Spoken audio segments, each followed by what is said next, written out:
Gregorio! Antonio.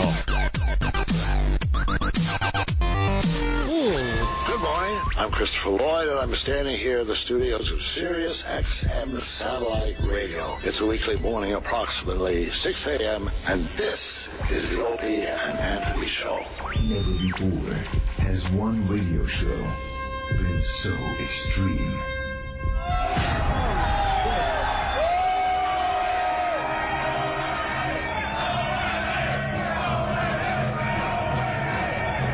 So vulgar. I'll fucking shove my face up a chick's ass in a second. Someone said we curse a lot, do we? I have no idea if we do. So flatulent. Who just farted? I did, but I didn't know it stunk. Like rotten eggs and sewage. Oh, wow, thank you. I can't believe that us sitting around like this is actually a radio show. It's not going to get any better than this. Are we on the air? No, we are. Oh, okay. Quite simply, the greatest show in the history of broadcasting. O&A every day, that's what I say. You guys having a good time or what?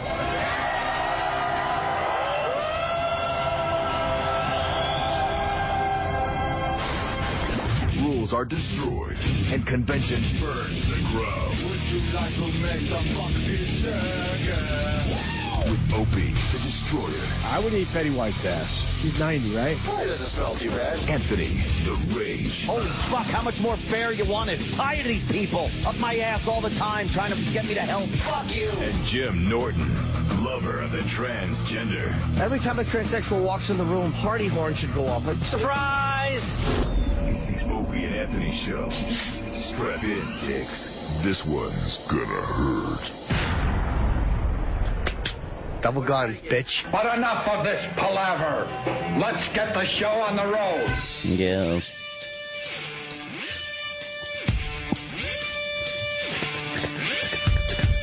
My woman from Tokyo. Yeah? She makes me see. Yeah. A little bit. Just the. Good morning. You call it, I'll do it. Deep Purple Day. Deep Purple Day? We got enough. I do like me some Deep Purple. Absolutely. Thanks to you, I was listening and watching a lot of Great White videos yesterday. Ah, yeah, a lot of people were chiming in about Great White yesterday. Great White doing Zeppelin. I think you hooked a lot of people onto that. Good shit. I heard a version of Ramble On. Holy shit. Yeah. Like you said yesterday, he does Robert Plant better than Robert Plant when Robert Plant, I think, was even in his prime. Yep. Of course, he does a better Robert Plant than what he's doing now. I know. But even in his prime, he would give him a run for his money. Robert Plant now is like, oh. Well, that big stupid head of his. Oh, giant head. It just echoes around in there before it comes out. It resonates like a big bass spin. I gotta find my Robert Plant picture. I love that picture. Because that was before the, Twitter and social networking. So yeah. Or social media, whatever the fuck. And people gotta see that picture. Yeah. It's not forced perspective. My head was right next to his, and it's got to be twice as big. Yeah. He's got a big, huge melon. I got one of these cameras now that can just Wi-Fi right to your smartphone. Yeah, it's about time. Thing to do is that. so fucking cool, and it's a really good camera. So it takes great pictures. Right. And then you just Wi-Fi it to your smartphone, right. Ship the pictures over to there, and then you could just post them immediately, like great quality pictures. Yeah, it's about time. Pop them up online like in a second. They should have done that years ago. Yeah. When they saw all this shit coming. It's pretty goddamn cool. But they finally got it. That's great. Now I don't, when I take pictures in here, I don't have to wait for E-Rock. Just Wi-Fi's right to my smartphone. These great quality pictures. The camera. Yeah, because the camera's got Wi-Fi on it. Where's the camera? And it goes, it's in my bag. Oh, you got it. It's in my little bag. How many megapixels? Whoa. Oh, it's like one. That's terrific. Is Beavis having open heart surgery? No, that's little Beav. On his back with all sorts of wires attached to him. No, it's not the wires. Why are all the wires attached to him? He's laying on top of wires. See, I was trying to work on the computer. And he won't leave it alone. He gets on it. He starts fucking whacking away at the wires, and he's just. Is he well behaved? No, he is the biggest little pain in the ass. He's so cute though. You can't resist. But I was trying. The cuteness is slowly going away. Let's be honest here. Look at him. He's getting a little bigger. No, he's still adorable. I was trying to do some work on the computer yesterday, and he keeps popping up over the top of my laptop and pulling the screen down. Mm-hmm. And no matter what I'm doing, he tries to walk across the keyboard. And then you push him away. No, and it becomes his goal to just now walk on the keyboard. Nothing else is important He's to him. trying to help. He's not very helpful. Wow. That's the camera? He is very, yeah.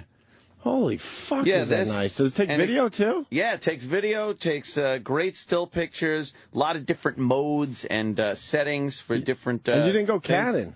No, I went Sony. Wow. Because it really, the way it Wi-Fi's to your smartphone, it goes right into your photo library, and then you just fucking post, like, great pictures with depth of field and fucking great crisp the future! Shots. It is great. Nice. I like it, yeah. That's really cool. It's a little bigger than I'd want, though. Yeah, it is a little bigger, but you know what? You're getting I keep that, it in my bag. You're getting that kick-ass lens, though. Yeah, it's a nice Zeiss. I don't think it's that big considering the type of lens you got. It's very good. I'm a hip guy. I got to carry I need a small one for my fucking my missions. I keep my backpack everywhere with my backpack with me everywhere. And just have that in there is, fuck it. So I figure in here, instead of waiting on the great E-Rock, just hand the camera to somebody. Do it that way. I was working on my computer last night because I'm taking a 6-hour driving safety course online to reduce my points by 4. I took that. You did? Yeah, I had to. You took it, Sam Roberts? Yes, I did. Wait, what are you talking about? You have that many points? Well, as of last night, I went to night court last night in Old Westbury. Was the bald guy there? No, Bull wasn't there, or the comedian guy that does magic. What the fuck? Did he take the night off? I guess Bull took the night off. That's too bad. I was there for my ticket I got in the Mustang. Which one? Well, this one was the one on Old Country Road when I decided to do a 75 and a 45. Ouch. You're speeding. I had just turned off the Parkway. Right. And it was probably maybe 10 o'clock at night. I made the left onto Glen Cove Road, and it's completely straight. And I'm just like, I just want to open this thing up, get the fucking supercharger whining. Going through the gears, and then I go to make the turn to go into my little neighborhood, and I just see lights fucking like reflecting off the trees. I don't see him behind me yet, but I know he's coming. So that's when you got to keep going. I should have ran, because I could have just gone like really fast and then got into my garage. Like I could have and shut the garage door and fucking game over. He would have known where you were. Go to Pay and Spray. Pay and Spray takes care of that shit. And it doesn't matter if he knows where I am. It wasn't me driving. That's right. I don't know. Someone had my car. That's right. I left it out back yesterday, and when we woke up, it was gone. And then they go, oh, really? And, open the garage. And then, of course, you open the garage, and your car is a different color. And they're like, oh, fuck. And all right, like, we're looking for a blue you car. see the stars go down. It's fucking so satisfying. But they stay around just a little bit all confused. And they walk around they a little, take off. and then they leave. Sure. Yeah, so I got that ticket, and a ticket for no front license plate, which, by the way, I'm not putting a fucking front license plate on my Mustang. Well, it's just another scam that they came up with. Because they know a lot of guys have really nice cars and they don't want that front license plate. So fuck that shit. They know they could just collect money all day long. Well, so fucking assholes. Enough already. Yeah. How much money do you need from us? So I have this court appearance. Apparently they do night court. It starts at 7 at night. Yeah. So I go there and oh boy. The collection of degenerates in a courtroom at any given moment. Kind of jealous. A little, no offense there, Mars, but wow, a lot of your peeps. A lot of your peeps that drive around with no fucking license, apparently, because that was like the charge of the fucking night. A bunch of people that came up with someone else because they don't speak, and they have to translate. One guy comes up and he's like, no English, and then his friend goes, I'm here to help him. And the judge is like, we'll see if you need help, if he needs any of your help. Ustedes, and he starts like speaking this really, The judge was about 80 years old. 80 years old? He was very old, and there's a story to him, too, that I'll get to. But so a bunch of people are going up, and now I have to deal with, you got to go in the back with the prosecuting attorney who goes with everybody, and you know, you knock shit down, you make a deal, you do something. So I went in the back there, and she goes, "What, did you fix the license plate?" I'm like, "Yeah." She goes, "You got proof?" I go, "Yeah, but I don't have the proof. It's in the shop." So some line of shit. She goes, "Okay, well, you're going to get it fixed, right?" I'm like, "Yes, of course." And she goes, "The speeding thing." She goes, "I see you have another speeding ticket here on your record." And she goes, "All right, look, we'll take it and we'll put it down to a illegal lane change for 3 points instead of speedo for 6 points." I got to interrupt. Yeah. But you didn't do that. I know. I don't understand how they could just do that. Dude, they were giving... And I'm happy they did because it works in your favor, but yeah. That's just like nonsense. They were doing shit last night. It's like you didn't make an illegal fucking lane change. I know. You were speeding. The judge was doing this last night all fucking night. Right. He's going, so you spoke with the prosecutor, and she has informed me that you are withdrawing your not guilty plea on the charge of illegal lane change for somebody that did do an illegal lane change. Illegal lane change in lieu of pleading guilty on a charge of no parking. And they're like, yes, Your Honor. They're like, yes, sir. He goes, okay, $85 with a $25 surcharge. Instead of points and... All night long it was no parking, no parking, no parking. But why can't they say, you know, you were speeding, but we have decided... Right. Well, then you don't get the points. I know, but... We're not going to give you points. To make it something but where at least it's have the not... At least have the charge in the book that you actually did, but then somehow have a workaround where, okay, we acknowledge you did this, but we have decided to do this. It's the biggest scam ever. It's unbelievable. They just You didn't make an illegal lane change. No, I didn't. I was speeding. It's nuts. It was a 6-point speedo. Right. And wow. But I got off on a 3-point illegal lane change, which you did not do. Which I didn't do, but it put me to the big 11 points on my license. 11 fucking points. So I have to take. I know. I have a 6-point speeding. I have an. What was that one? That was on the expressway. No, I know, but how fast? I guess it was 30. 30 miles. 30 over. So 85. Yeah. Ish. Fucking six points. And then on that I also had a 2-point conversion. 2-point conversion. Really? That's pretty impressive. Yeah, not when using you're going 85 blinker. miles an hour. Not using a blinker, but I was. That was the MTA fucking guy that pulled me over and got me on that. Right. Yeah, and gave me a fucking 2-point ticket, which for a blinker, but I did use my blinker. Okay. I might speed, but I always use my fucking blinker. And then now the 3 points puts me at 11 points. 11. So I figure I have to take this fucking online thing. But before that, so the judge, I'm looking at the judge, and he's fucking old as fuck. And he's got this, his little plaque, the Honorable Judge Edward Joachim. Wow, using his real name and everything. He's a judge. It's sure. Open news. He's the only old Westbury fucking night court judge. All right. So, so I'm looking at his name, and I'm like, holy shit, I know that fucking name. And I know who this guy is. And I walk up to the bench, and he goes, Anthony Cumia. Who's Joey Cumia? And I went, that was my father, and he worked for you at Joachim Flanzig and Weissman in the early 70s. What? And this guy's eyes popped out of his fucking head. Get the fuck out of here. He's like, and how do you know that? I go, because over 40 years ago, I was sitting in your office as a kid. Wow. Just in front of everybody? Yeah. So what was that, a law firm? Yeah, it was so a what law did your firm dad on do Old for Country a law Road. firm? He was the private investigator guy. Oh, he was the guy. He was the guy. Like when they needed the investigator. You're out of work on a bad back thing, and your father went around. It was a little more shady stuff than that. Even shadier. Oh yeah. Like what? Can you say? Like marriage stuff, cheating, infidelity, theft, things like that. You know. Okay. All right. So the judge remembers your father. Yeah, yeah. Well, your father was a character, obviously. I know. I never met him, but it's pretty obvious to everyone he was a character. Yeah, yeah. So people didn't forget Joe Cumia. He goes, Joe, oh yeah. He goes, got some great stories. And I've heard many of them. And then I brought up another guy that was like best friends with my dad that also worked with him, and he's like, oh yeah. He goes, wow, yeah, I remember those guys. It was, and we're having a little chat at the bench about. So if you're having a little chat like the that, early 70s, you should have been clear. Well, it's not up to him really. It's up to that stupid prosecutor, and they already made the deal. So he just goes through the motions. Well, can't the judge kind of give a wink and a nod? Yeah, yeah. If they're changing charges, can't he also go? I know. And then if he did in the middle of the courtroom, like noticing all the people watching me have this fucking pal around conversation with the judge.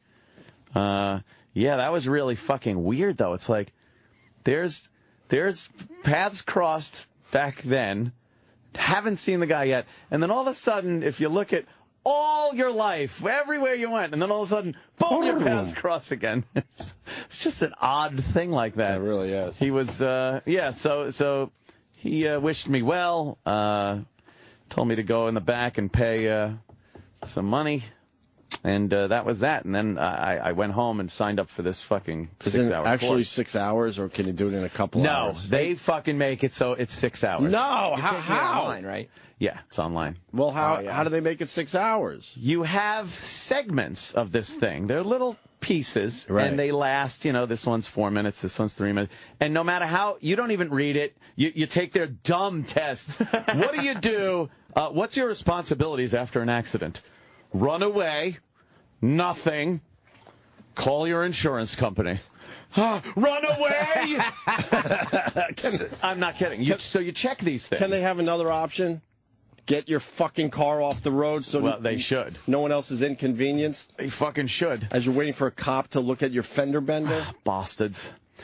Yeah, so, but here's how they do it. They're all timed segments. So the little clock runs down when you log into a new page. Right. And it's like, this page is 4 minutes long. So no matter how quick you do it, you have to wait for the 4 minutes to elapse before you can hit the link and go to the next page. Oh, my God. And now you can't even walk away because every so often, at the beginning, you have to answer a fuckload of questions. Have you ever been to Europe? Have you been to California? Do you own a dog? There's a bunch of questions you have to answer. And then intermittently, at random instances during this test, it'll pop up and go beep, beep, and you have to answer the questions that you answered at the beginning to make sure you're still sitting there. Dude, you took the wrong test. What?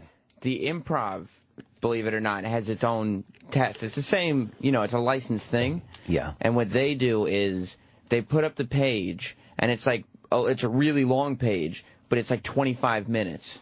And then after 25 minutes, you answer like 5 questions about that whole long page. Yeah. But for me, like, I was sitting there and I'd pull up the new page and I'd walk away and watch TV for 25 minutes. No, this one keeps tabs on you. No way, dude. You took the wrong one. No, they probably reworked it because they knew people were fucking cheating. This was 6 months ago.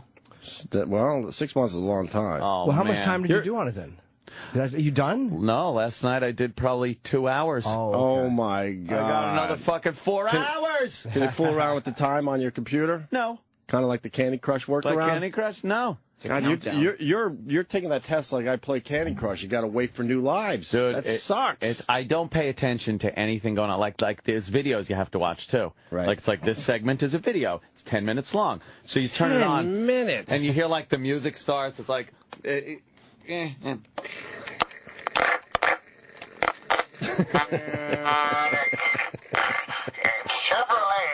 anti-lock braking. Anti-lock brakes. Use them and don't take your foot off the pedal. These old fucking films about all kinds of shit.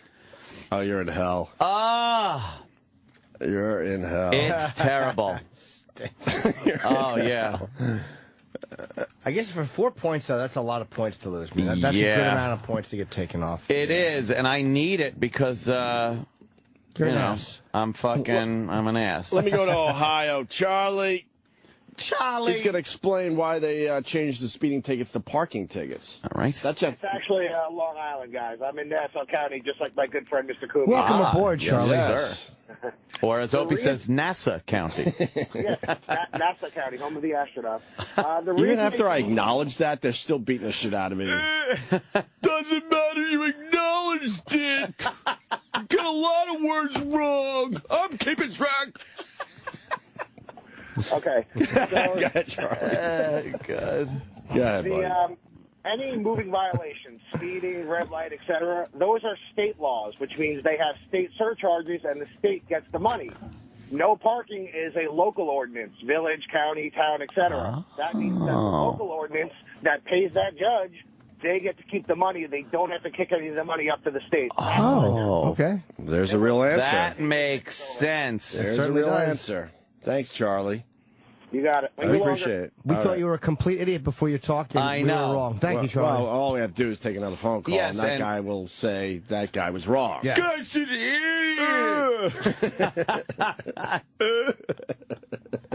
Oh, we love you people.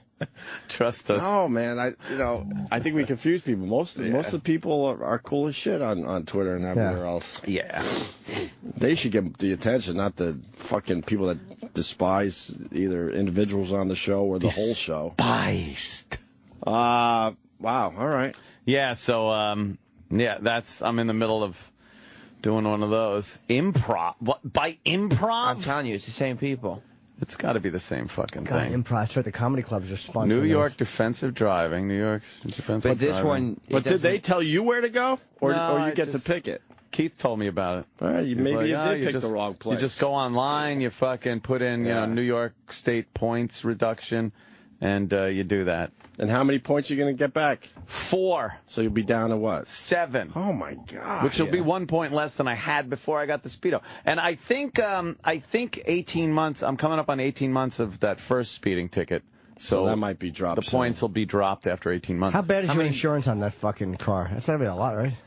Fucking looks. It's auto paid. Yeah, I don't know. It's tied into my homeowners Yeah, I don't and even umbrella know. policy and stuff. I don't even know. I don't know. I don't know what I don't know what I pay for car insurance. I don't have no know. idea. I'm sure it's a lot.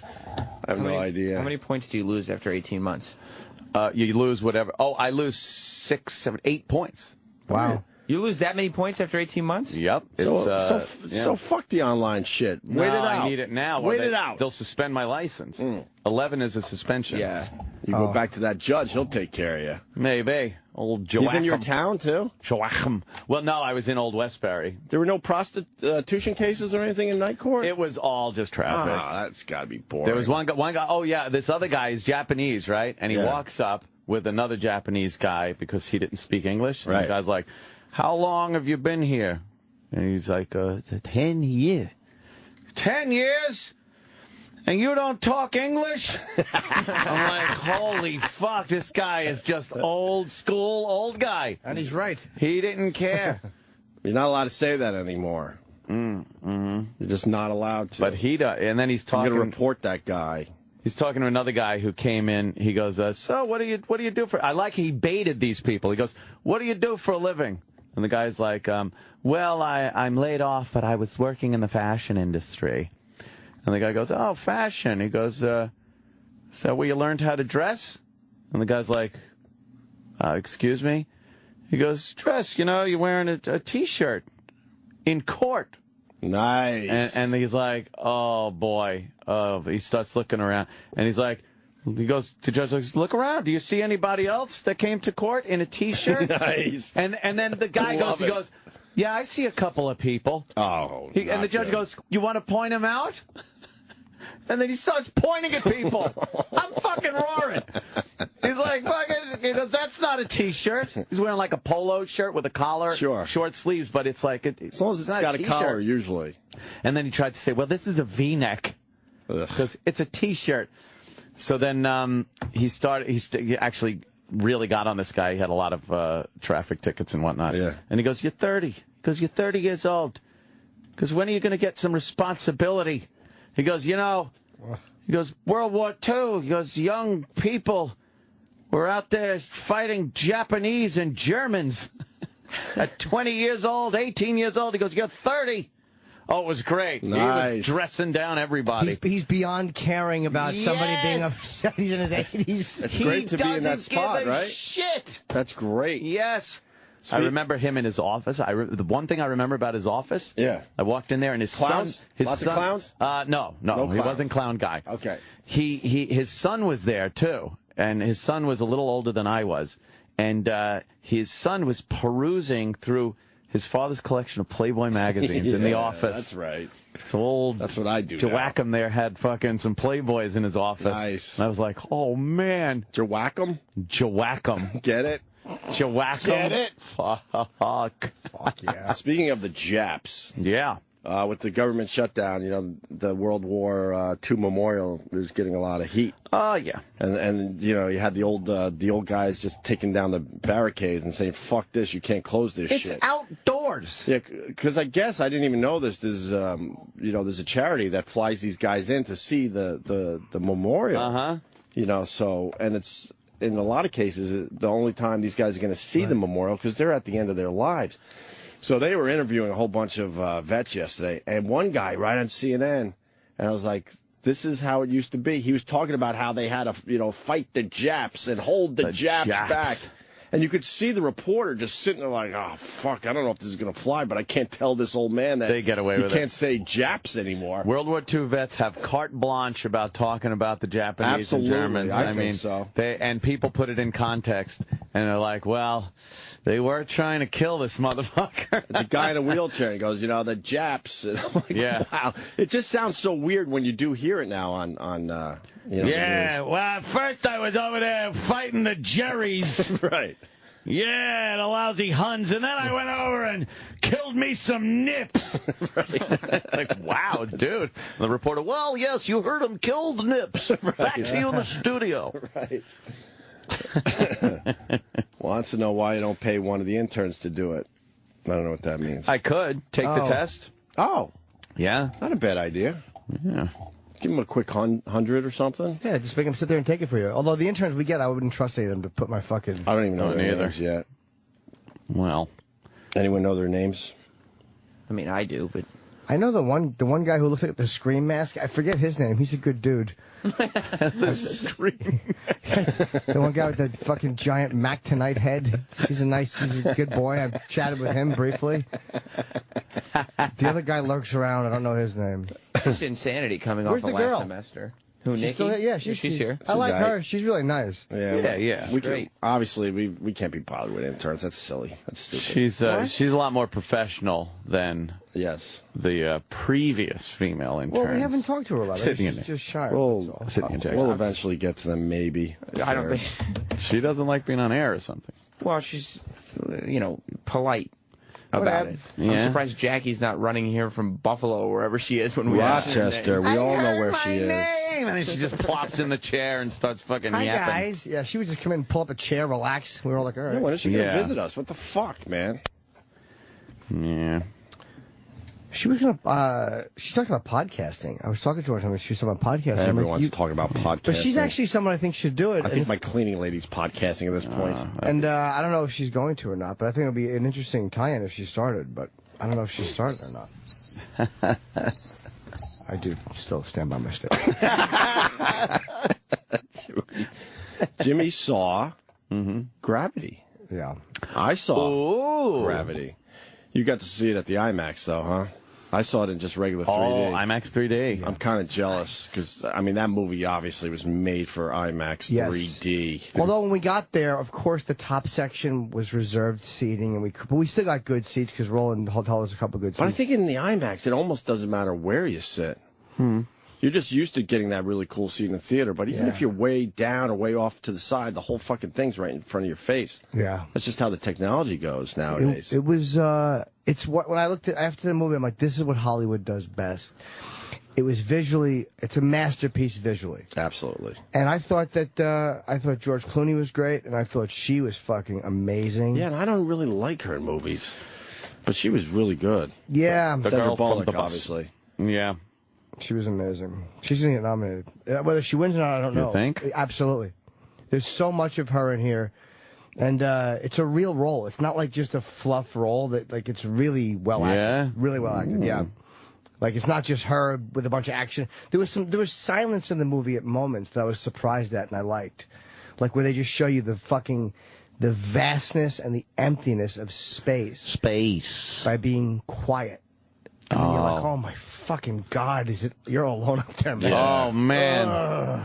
Creepy? Yeah. Yeah, and the way that they move around, they show him and her that they're moving in space, and they show you it looks so hard to do. I didn't realize how violent it was to move around in space. You know what I mean? Yeah, fuck yeah. They bump into things pretty hard when they get that momentum going. Yeah. You forget you can't slow down. Like, I know, but nothing you do will slow you down. You just feel like you could just kind of like you can't attach yourself nicely. You can't swim. Nothing, no. That'd be funny. There's Try a to lot swim. of just horrendous bumping going on. Well, there's no air to push it. I mean, No. you know that, but of course. Yeah, sure. Wow. You liked it, huh? Loved it. Yeah, I loved it too. It's I really supposed liked it a to lot. be very good. It's probably going to do very, very well. It was only an hour and a half. If they didn't overdo it, make it 2:20. There's not 1 minute in the film that's wasted. No. Ooh. The movie goes by so fast. I actually wished it was a little longer. Like, I would love another 10, 15 minutes of it. I really, and I'm not going to give anything away. I'm going to say there's a couple of moments where I thought they were going to do something that was really going to annoy me. And then I realized they're not going in that direction, and and it made me love the movie more. Like, fuck, they did not fall into this cliche. I thought it was great.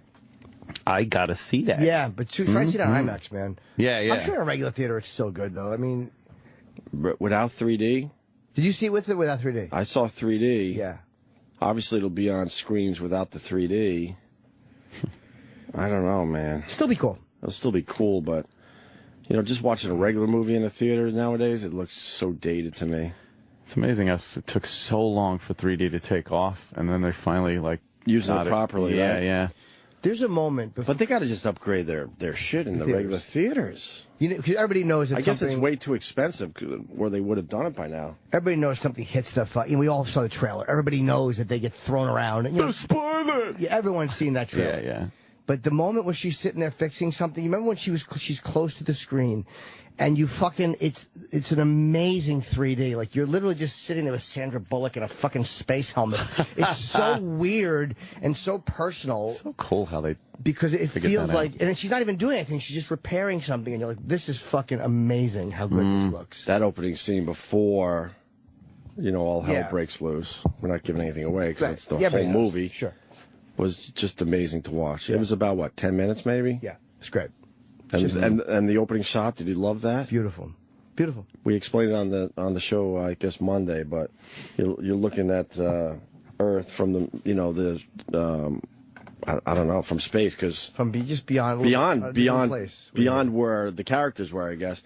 And then all of a sudden, you just start noticing in the corner a little tiny fucking movement that turns into a dot, and slowly, they took their time too, becomes bigger and bigger and bigger, and you realize, holy fuck, that's the space shuttle in orbit. Wow. And then as it gets even closer and closer, now you see George Clooney doing an untethered spacewalk. Wow. But just how they took their time with that shot to open the movie was just brilliant. Yeah, it almost had a 2001, no, I'm not going to say it was not that slow at all, but it was one of those things where they really do. I don't mean slow in a bad way. Right. They took their time, I should say. But I'm saying I liked that they did that. I liked it. 2001 was slow. But it shows how ridiculously vast it is up there. Because when you're seeing Earth from the space shuttle, or something, that's the perspective. You're like, oh, okay, but you don't realize that's just a dot among many, many billions of dots. The camera work was, but when they show them repairing something, you're floating with them, and the camera will go say she or he are sitting there doing something, and the camera floats under. And then you can see the just pitch black, with all the dots of the stars. And then it will come back around. And then you're looking down at the Earth spinning below. And you see, it looks like news footage. This is what the astronauts see. And it's fucking, holy shit. And you didn't get nauseous, right? I did not get nauseous, but I could see how you would. But I'm thinking to myself, how did they pull that off? Because most people will not get nauseous. Unlike the stupid Cloverfield, which we reference a lot on this show. Because the camera was steady, maybe. Maybe I don't the camera know. wasn't moving the way it was. Yeah, I was surprised I didn't get a little nauseous, because there's a lot of spinning going on. The movie's going to do amazing numbers. Yeah, what a blockbuster, man. It's better than any of the other movies. I wonder if that's why they didn't release it over the summer, because of what was coming out. Maybe they were smart to wait, because I think it's better than any of those movies. Like Oblivion I saw, which was good. Another isolation movie, It's like that's what the big thing is now, isolation movies. Because we're also tied in with each other, and we're also tech savvy and fucking this. These big blockbusters are about us now just being alone. Oh, no one likes that. But that's what I thought of last night watching this, because like the Jaden Will Smith movie about just fucking Cruise and Oblivion, it's very minimal cast. In some of these big films. Very good observation, Mr. Norton. Yeah, but I loved it, man. I loved it. I was so happy that I loved it. It was different than I thought it would be, but I enjoyed it more than I thought I would, the whole thing. Yeah, I thought it was going to be some hacky dumb movie. No, yeah, when you first saw that first, trailer or whatever, like, oh God, what could they possibly do with this? But they figured it out. And they could have cheese-dicked it up, and they could have, and they didn't. Like, there were certain things they could have done, which I was so expecting, and I was so happy that they didn't do. I'm glad they kept it to an hour and a half. That's pretty good. I actually wanted a little bit more. I mean, that's how much I liked it. Greedy. Yeah, it was great. When does it come out? I want to say Friday. Oh, it is? I'll definitely go see it again. Without a doubt. I got to see it in IMAX 3D now. Friday. Yeah, dude, it's worth it to see it there. Friday. Happy birthday, Al Sharpton. Oh. 59. Good for him. Yeah. Oh, good for you. The Reverend Al. Good for him. He's there on MSNBC. Where he belongs. The government shutdown, huh? What are we up to, day 3-ish? With no end in sight? Do we have no end in sight? They had that big meeting at the White House yesterday is the headline. And how'd that work? Obama said, look, I'm not negotiating whatsoever. And then Boehner had to go, he's not going to negotiate, huh? Yeah, I think. Whatever. It's going to start getting ugly, though. Yeah. Because this will go into next week now, right? Yeah. I don't know what's going to happen. Look, I say to Congress, stick to your guns. You've wanted this for many, many years, a complete separation of the parties. You feel one way, they feel the other. Play it out. Let's see if you have balls. But as soon as they start realizing that their careers are in jeopardy, watch how all these fuckers start caving in.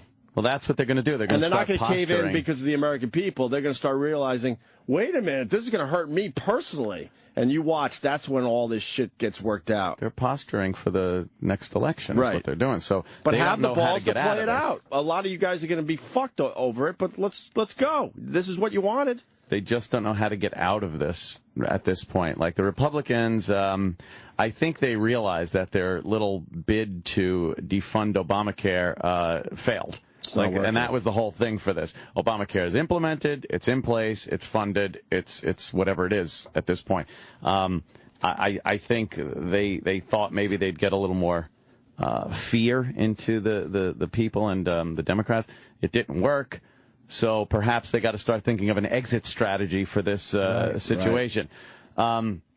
Democrats, on the other hand, they can make the Republicans look really bad during this whole thing. Right.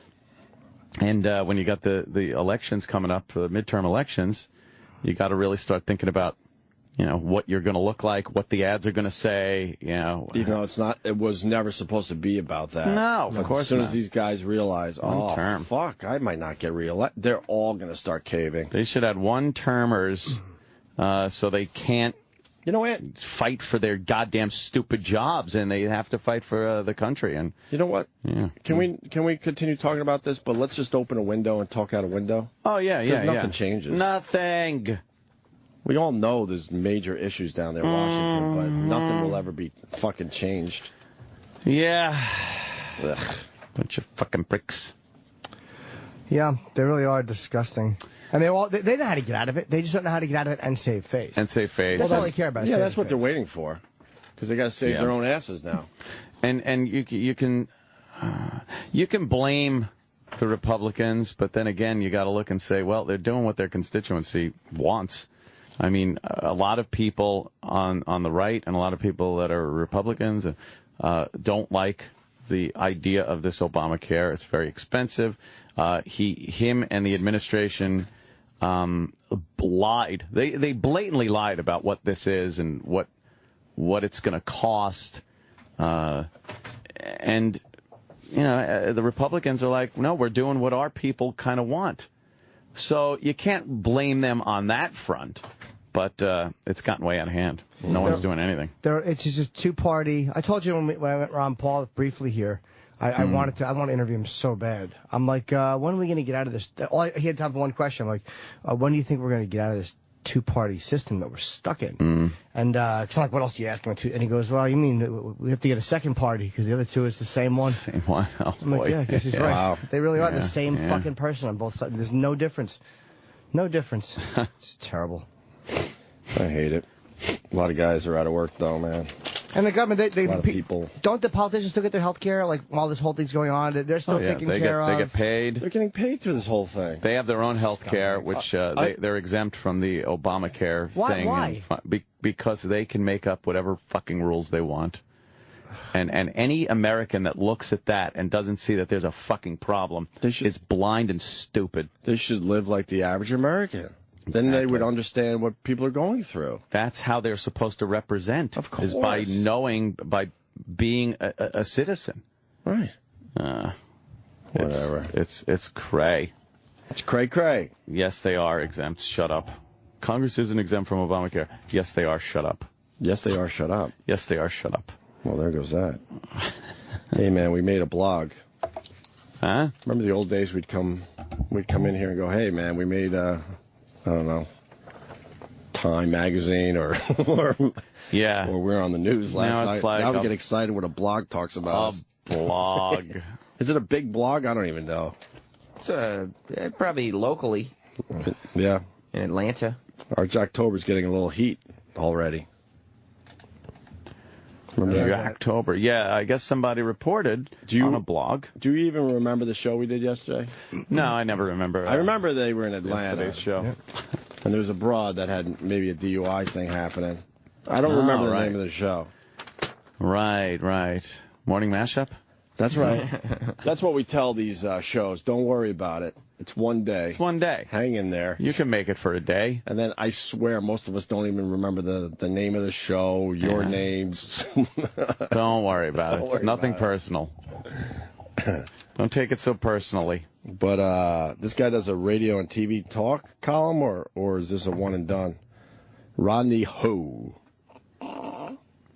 The headline is Opie and Anthony mock Star 94, Cindy and Jimmy. What? Why would we do that? Opie and Anthony, the raucous XM morning host, mock radio TV morning shows from all over the country every October in a bit dubbed Jocktober. Jocktober. The target this morning, Cindy Simmons and Jimmy Alexander from Star 94. The show takes clips and critique in quotations. Critiques. I use the term loosely. The show takes clips and critique them. Not always in a constructive way. Oh. How about never in a constructive way? I think it's very constructive. Yeah. Stop the hole. It's an anti-hole campaign that we have going. Fucking dumb bitches. Anti-hole. Yeah. It's ruining radio. These stupid program directors. Not yoky enough. We don't have a lot of holes on satellite radio, I've noticed. The women that broadcast for Sirius XM are a bit stronger. Jenny Hutt? I can't, no, not really. Fine. I hear her on that goddamn Dr. Drew show. I want to fucking she's a hole for Dr. Drew, television. but she is. But she's loving the fact she's got a little TV gig, so I think can't blame her. Takes that liberal angle every time. We make fun of Nicole for the morning mashup, but she's strong. She's a strong woman broadcaster. Ooh. She is. She's less of a hole than some of the other people on that show. Oh man. Yeah, absolutely. Sam Roberts with a fucking right hook. Yeah, but then I let them all try to figure out who I was talking about. Well, she's the strongest gal on that show. You think so? Yeah, when the gals throw the ball around, she seems to be the quarterback. In the first clip, Cindy started singing the first verse of Vanilla Ice's Ice Ice Baby. Oh, I remember that. Since that was the backdrop song introducing the celebrity news segment. They noted the irony, since the station promotes itself as the hits without the rap. Mm-hmm. That's right. When Jimmy talked about how much he liked stealing vehicles in the new video game Grand Theft Auto 5, Cindy notes that stealing cars is illegal in real life. She actually said that. This is a terrible game, she said, with clear disdain as he raved about it. The Opie and Anthony team didn't like her comments, feeling she was shutting down Jimmy's enthusiasm. It makes me physically ill, said comic Jim Norton, part of Opie and Anthony's team. Damn, Jimmy. That's right. That's right. It's fair to say there is probably no overlap between Opie and Anthony's audience and Cindy and Jimmy's audience. Fair enough. Zip. Opie and Anthony's a show for guys who like strip clubs, beer, and video games. Wow. Cindy and Jimmy cater to soccer moms with talk about raising kids, shopping, and Katy Perry. It's like that fucking bit.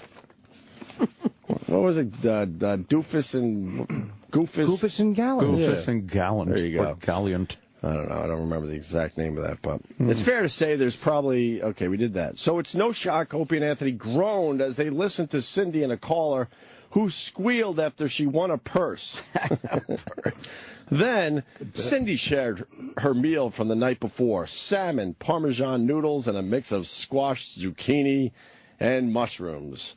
Opie said she's even a dullard in what she eats. At that point, they went online to see what she looked like and agreed Cindy's good looking. Then, thanks to Google, Yes. they found a story I wrote, I guess this guy wrote, in 2006 about her DUI and read bits from it. I think they liked her more after they discovered she was a drinker. Nonetheless, they concluded that Cindy and Jimmy provided morning, oh boy, milk a toast. Milk toast. Milk toast. No, that's how it's really spelled? Isn't that odd? Yes. No. Yeah. Wow, I learned something today. Milk a toast. Milk a toast. While they were talking about Cindy and Jimmy, Opie and Anthony's fans flooded Star 94's morning show Facebook page with obscene content, so the station took the page down before the bit was even over. Aw. Scott Lindy, Star 94's program director, acknowledged the Facebook page issue but declined to comment further. Oh. Come on. Comment further. Cindy's Twitter feed is protected, which means she has to approve each and every person who may view that account's tweets. I would include audio of the bit, but there's cursing and such on it. You could hear it on YouTube starting at the 20-minute point here. And they gave a link, I guess. And this is how an Opie and Anthony fan described it after posting it on YouTube. If you thought yesterday's Jocktober was lacking, this one will make you happy. The target is Cindy and Jimmy in the morning on Star 94. Currently down thanks to O&A fans. Woohoo. Oh, the Facebook page. Okay. It's a pretty fair blog. It just pretty much says what happened. Right. And then, of course, I've left messages with Cindy and Jimmy, though I don't know if either are allowed to talk to me about it, even if they wanted to. So, What about us? So that's Rodney Ho. We have comments. We do? Yay. You didn't talk That's to our comment. You didn't talk to us. Yeah, you should have talked to us. Yes. We'd have given you a quote. Yeah, he wrote, return calls from Opie and Anthony show were not returned. he didn't want to get back to us. He didn't. So there you go. Jocktober's doing well so far. Nice. I think we might be squeezing in a Jocktober after the break. We have more today. Oh, yeah. We're going to roll the dice, though, today. Uh-oh. What are we doing today? We're going to see what a certain somebody has to offer. Is he here yet? He should be. And he's usually well prepared, right? Oh, we discussed this. Oh, Has he been working on this for a while? Yeah, well, he was supposed to be. And we discussed in depth yesterday. He's already ugh. We got a nice ugh. Oh, that's funny. He said He's perfect for Jocktober, though, Jimmy. I know. he's got some air checks. I know, sure. I know. I know, sure. He's got some air checks that include everything he loves, he said. Oh, nice. So he's going to show us what he loves in radio? Yes. Dennis Falcone? That's right. You got it. Another appearance from Dennis Falcone. Dennis Denny Falcone. Dennis Denny Falcone. He's a big star. That's right. All right, so we'll do Jocktober a little later. Mm-hmm. And also we got Megan McCain coming in today. Very nice. She's very excited to do our show. Yeah, I'm gonna happy be she's awesome. coming. She's great. She is great, right? Ooh. She speaks her mind a little bit. Yeah. Quite a bit. Little bit. Yeah. So we'll have fun with that. I have to whore myself. Ooh, Jimmy. Going back on the road to start working on material. Tickets are cheaper. October 18, 19. Remember the one that the fucking people got mad at me for? I told you I'd be out of town for that. There's a cancer benefit, which I will plug, but I will not be here. I'm going to be in Lancaster, Pennsylvania, Stitches Comedy Club. Friday, Saturday, October 25, 26, the Comedy Club in Rochester. And then November 1st at the Beacon. Ooh. That's my exciting schedule. Jimmy Norton. I think that's very exciting. I just want to work on the material. I'm so happy to be getting out. Fucking tired of doing 20-minute sets. Fucking sick of it. I'm trying to get out there and work on stuff. But I go up with paper sometimes and I read all. You know, I mean, not to read all of it, but I mean, I have it to reference. That's hip. It's a fun process, man. And I think it's very cool for the Jim Norton fan to see how it all comes together. Yeah, smaller. And then down the road, you'll see it on like an HBO or a Showtime or an Epix or whatever. And you go, holy fuck, I saw that when he was working on that shit. Mm-hmm. Sometimes these shows are more fun because there's a lot of times I'll do stuff now that I wind up forgetting then, and I'm like, why did I fucking, this bit used to be 9 minutes, now it's 1 minute and 8. Like a lot of times these early shows are the parts that I'm not just in it to sell tickets, because I really don't give a fuck how many people show up. I just want it to do. No, you did it last year, and it worked out very well, Yeah. and people were very happy with your performance, so I think it's pretty exciting. Very cool. All right, I don't know, we got this. The Opie and Anthony Show. Watch for the changes and try to keep up. Hold up. I want to. Yeah, but now you got to pick it up. You got to pick it up fast. Okay, let's see. Here we go. All right, let's see. Chubby's getting up. Let me hear Who are we gonna get?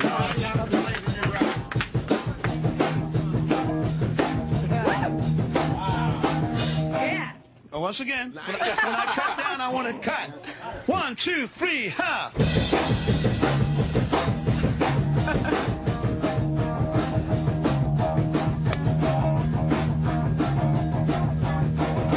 Come on, baby, let's do the twist. Come on, baby, let's do the twist. Take me by my little hand and go like this. Come on and twist, yeah, baby, twist. Ooh, yeah, just like this. Come on, little miss, and do the twist. My daddy is sleeping, and the mama ain't around. Yeah, daddy's just sleeping, and the mama ain't around. Gonna twist it, till we tear the house down. Come on and twist, yeah, baby, twist. Ooh, yeah, just like this. Come on, little miss, and do the twist. Work it for me, baby.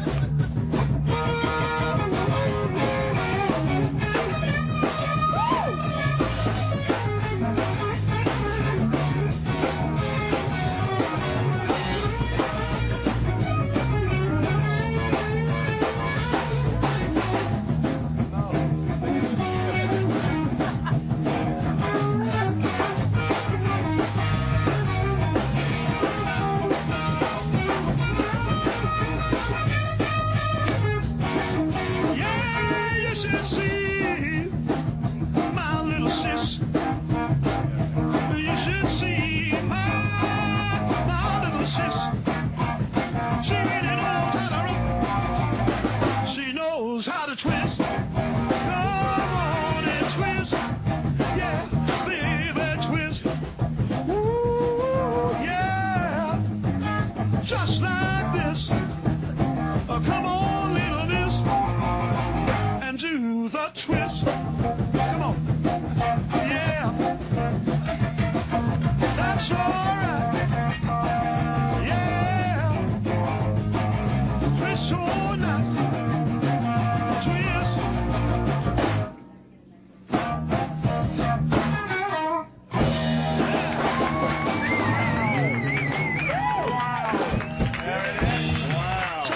Talk to me. That is a legendary performance. Chubby Checker. With Sabracadabra. When are you going to see anything like that? Why are they chanting for Iraq? Chubby. Iraq's on vacation, I guess. That was a great moment on the show. That was for Jim Norton's birthday. I was going to say a few years. It's got to be about 5 years ago already. Yeah, Joe Nicolini brought him in. Joe Nicolini. Oh, that's right. That was a great moment on the show because Chubby Checker came in thanks to Jill Nicolini, and he wanted us to play his new song so badly. Yes. And who cared about his new song? And I go, Twist, you motherfucker. I go, well, we want you to perform, Twist. Yeah. With, Sabracadabra. Yes. I always get that wrong. Sabracadabra. And he goes, well, I forgot what he said. His agent guy said that, right? He goes, he gets like $10,000 to $20,000 to perform that one song. And I'm like, well, I guess we're not going to play the new song. Not today. I don't know what to tell you. Next thing you know, there's some. Yeah. All right, Chubby will do it. We'll play his new song. We made a nice little deal quickly. So he played his. Come on, baby. Yeah, right. So we got the come on, baby. Yeah. And then we played his song that obviously I couldn't even tell you the name of it. Chubby needs $10,000 to play the song. Yeah. Well, we won't play the new song. Come on, baby. Yep. Well, if you want the new song played, come on. Right. Yep. That's how it worked. He fucking twisted until the cows came home. He was a twisting motherfucker. Yeah. All right, Chubby, you can stop twisting now. We've had to say that. You're twisting too much for our taste. I like those weird moments on the show. Oh, it was so cool. Like the Paul Williams. Like, who would think Paul Williams would fit in with the radio show? What a nice guy. Got a lot of positive tweets about Paul Williams yesterday. Very funny, and just the fact that, like, I was texting with my brother and sister yesterday, and the fact that, like, growing up, I'm talking like 7 years old, I was doing Paul Williams impressions for my family, and they'd crack up. And it was the same exact impression I was doing fucking yesterday. Right. And then to have him here, it's just an odd little circumstance. I just want him to learn how to play the piano. Play the fucking piano, Paul. Come on. You on. need the piano to write your songs. Yeah. Or, well, he says he just finds a chord. But wouldn't it be just nice if you're Paul Williams and you could just, like, play the piano? Get on air, fucking play the piano. And he's 73 years old, so you would think, songwriter, can't play the piano. You would learn how to play the piano by now. At this point. I wonder why. We didn't ask him why he never decided to play the piano or learn how. No, I think he was more a songwriter. Yeah, but it kind of goes with each other. It does. You would think, all right, I'll take my time and learn how to play this damn thing. You got to be able to fiddle around with the fucking piano to write a song like that. There's Chubby twisting his ass off, so we would play the new song. Yeah, there's no way Chubby can do it. No way, unless he's paid $10,000. All right, then we won't play the new song. Come on, baby! Look at him, he's air guitaring and everything. He almost sprained his ankles. He started twisting so fast. We're watching the video. He's air guitaring, he's twisting, he's all in. Yeah. And the only thing he's thinking right there is, they're going to play my new song. My new song. Yeah. As soon as I'm done with this. Did we? Yes, sure we did. We played every second of it. Good. Good for Chubby. Yes. Chubby looks great, though. He looked great, yes. Yeah. Oh, so it's his birthday today. I think that's why we played that. Oh, yeah? Yeah. 72. All right, Chubby. 72 for the Chubster. The Chubster. It's so weird to watch him playing with the Sabracadabra. Doesn't look like his normal band. No. But they worked it out. Oh, they picked right up on it. They sounded great together. Yeah. Take it out on the road, guys. I guess if you're a musician, that's a real easy song to play, I would imagine, right? Yeah. Yeah, basic, blues riff? Yeah. Yeah. Chubby. There he is. You know, in the big studio with the audience and everything. God damn. That's why I looked down, because it hit me, too. I'm like, God, we used to have this thing. Yeah. I don't understand why they think it's better to be in this tiny little fucking spot when we had that. Oh, it was an experience. We've gotten a few more guests that we probably wouldn't have got, but I mean, that was a media destination. Oh, yeah. Tim Sabian talks about how we're going to be a media destination. I'm like, but Tim, we were a media destination. Yeah, we were. We had the cameras. We had the live audience. We could pull in bleachers to bring the fans of the show closer to what we were doing. And then when we weren't feeling it, we pushed the bleachers out. Yes. And people came and went. It was an open door. Some days we'd have 100, 200 people there. And other days we had 4, 5. Yeah. Those crappy winter days with the walkover, and there was like 4 people standing by the door. Could you take a picture? It was so cool, though. Yeah. It was cool. We'd walk over there every day, and you didn't know what you got. And then you get the nice days, and it was just fucking mobbed. It's just awesome. I don't know why they never. Whatever. We've been over this, right? On that, It'll right? never come back. No, never ever. You know how we like bringing up events just to show you how quick time goes? Oh, boy. 10 years ago. 10 years. Let me think. The date was 2003. 2003. It was October of 2003. That's the right. future. That's right. What happened then? Somebody went to Mars? Well, no. Venus? What happened? Flying car was... No. No? We've pretty much shut down the NASA program. Yes. That tiger fucking attacked Mr. Horn there. Wow. That's 10 years? That's a quick... Siegfried and Roy... that was a quick 10, huh? Tiger guy. How's he doing after 10 years? Oh, boy. That thing fucked him up. Remember they were trying to, play it down at first? Yeah. It's like, yeah, he had a problem on stage, but he should be fine. And then you realize, oh, my God, it ate his brain. You think that's what it was, a brain injury? Yeah, that looks like... I think there was some brain injury there, but also... He was partially paralyzed. Yeah. There was some puncture spinal wounds. Injuries and... On his birthday, too. Happy birthday to you. Happy birthday. Yeah. Oh, yeah, he's 69 today. Wow. Oh, Chipper. Chipper always laughs at that number. Well, you have to. Yeah. It really is a great number. It's a number for the Chipper ages. loves that number. Right. What number? 69. Keep saying it. No. So I guess we're waiting for Denny so we can do some Jocktober. Yeah, why would he be ready? I tweeted the other day. I have an account with a couple of different Twitter accounts, Oh, and I sure. tweeted as Chip. I have Jim, Chip, and Edgar. Yeah, on the nice. same thing. And I tweeted as Chip, but under my own account, and I was fucking horribly embarrassed. Oh, no, you forgot to Hours switch later, over? when I realized, I was like, as me. Why didn't you delete it? I just did. Oh, you just did? I did last night. I deleted it. That's funny. Oh, Humiliating. Jimmy. You got to keep your personalities separate. Holy fuck, yeah. I think we finally horrified the people with our latest podcast. Which one was it? That was a big deal on the Twitter Oh, right. yesterday. I know which one it was. Yes. They're horrified by the Wheelchair Fred clip. In the bathtub. A few people saying it's the first time they ever had to tap out. That's why taps out. That's why I like Exactly. that's why I like the podcast, because we're really bringing back some stuff we just haven't played in a really long time. It's fucking audio. Well, they were depressed by it. Oh, well. Because okay. I think Fred talks about his homosexuality. Yeah. But he's not gay. He's just desperate. He was so desperate he decided that maybe he could get a guy. This might piss off Fez, by the way, so let's be careful. Oh, boy. But in Wheelchair Fred's words, he was so desperate, he said, fuck it, I'm going to open up, the possibilities. He just wanted anybody. That's right. But we were saying that if that happens, you got to loosen up your bunghole. Is that how that all came about? I think it was. He's got, you Really? can't just grab a guy and have him bone you in the ass. Right. He needed to stretch it out with a dildo. Okay. So we had him go. Sometimes I go, you know what? I don't think we're assholes.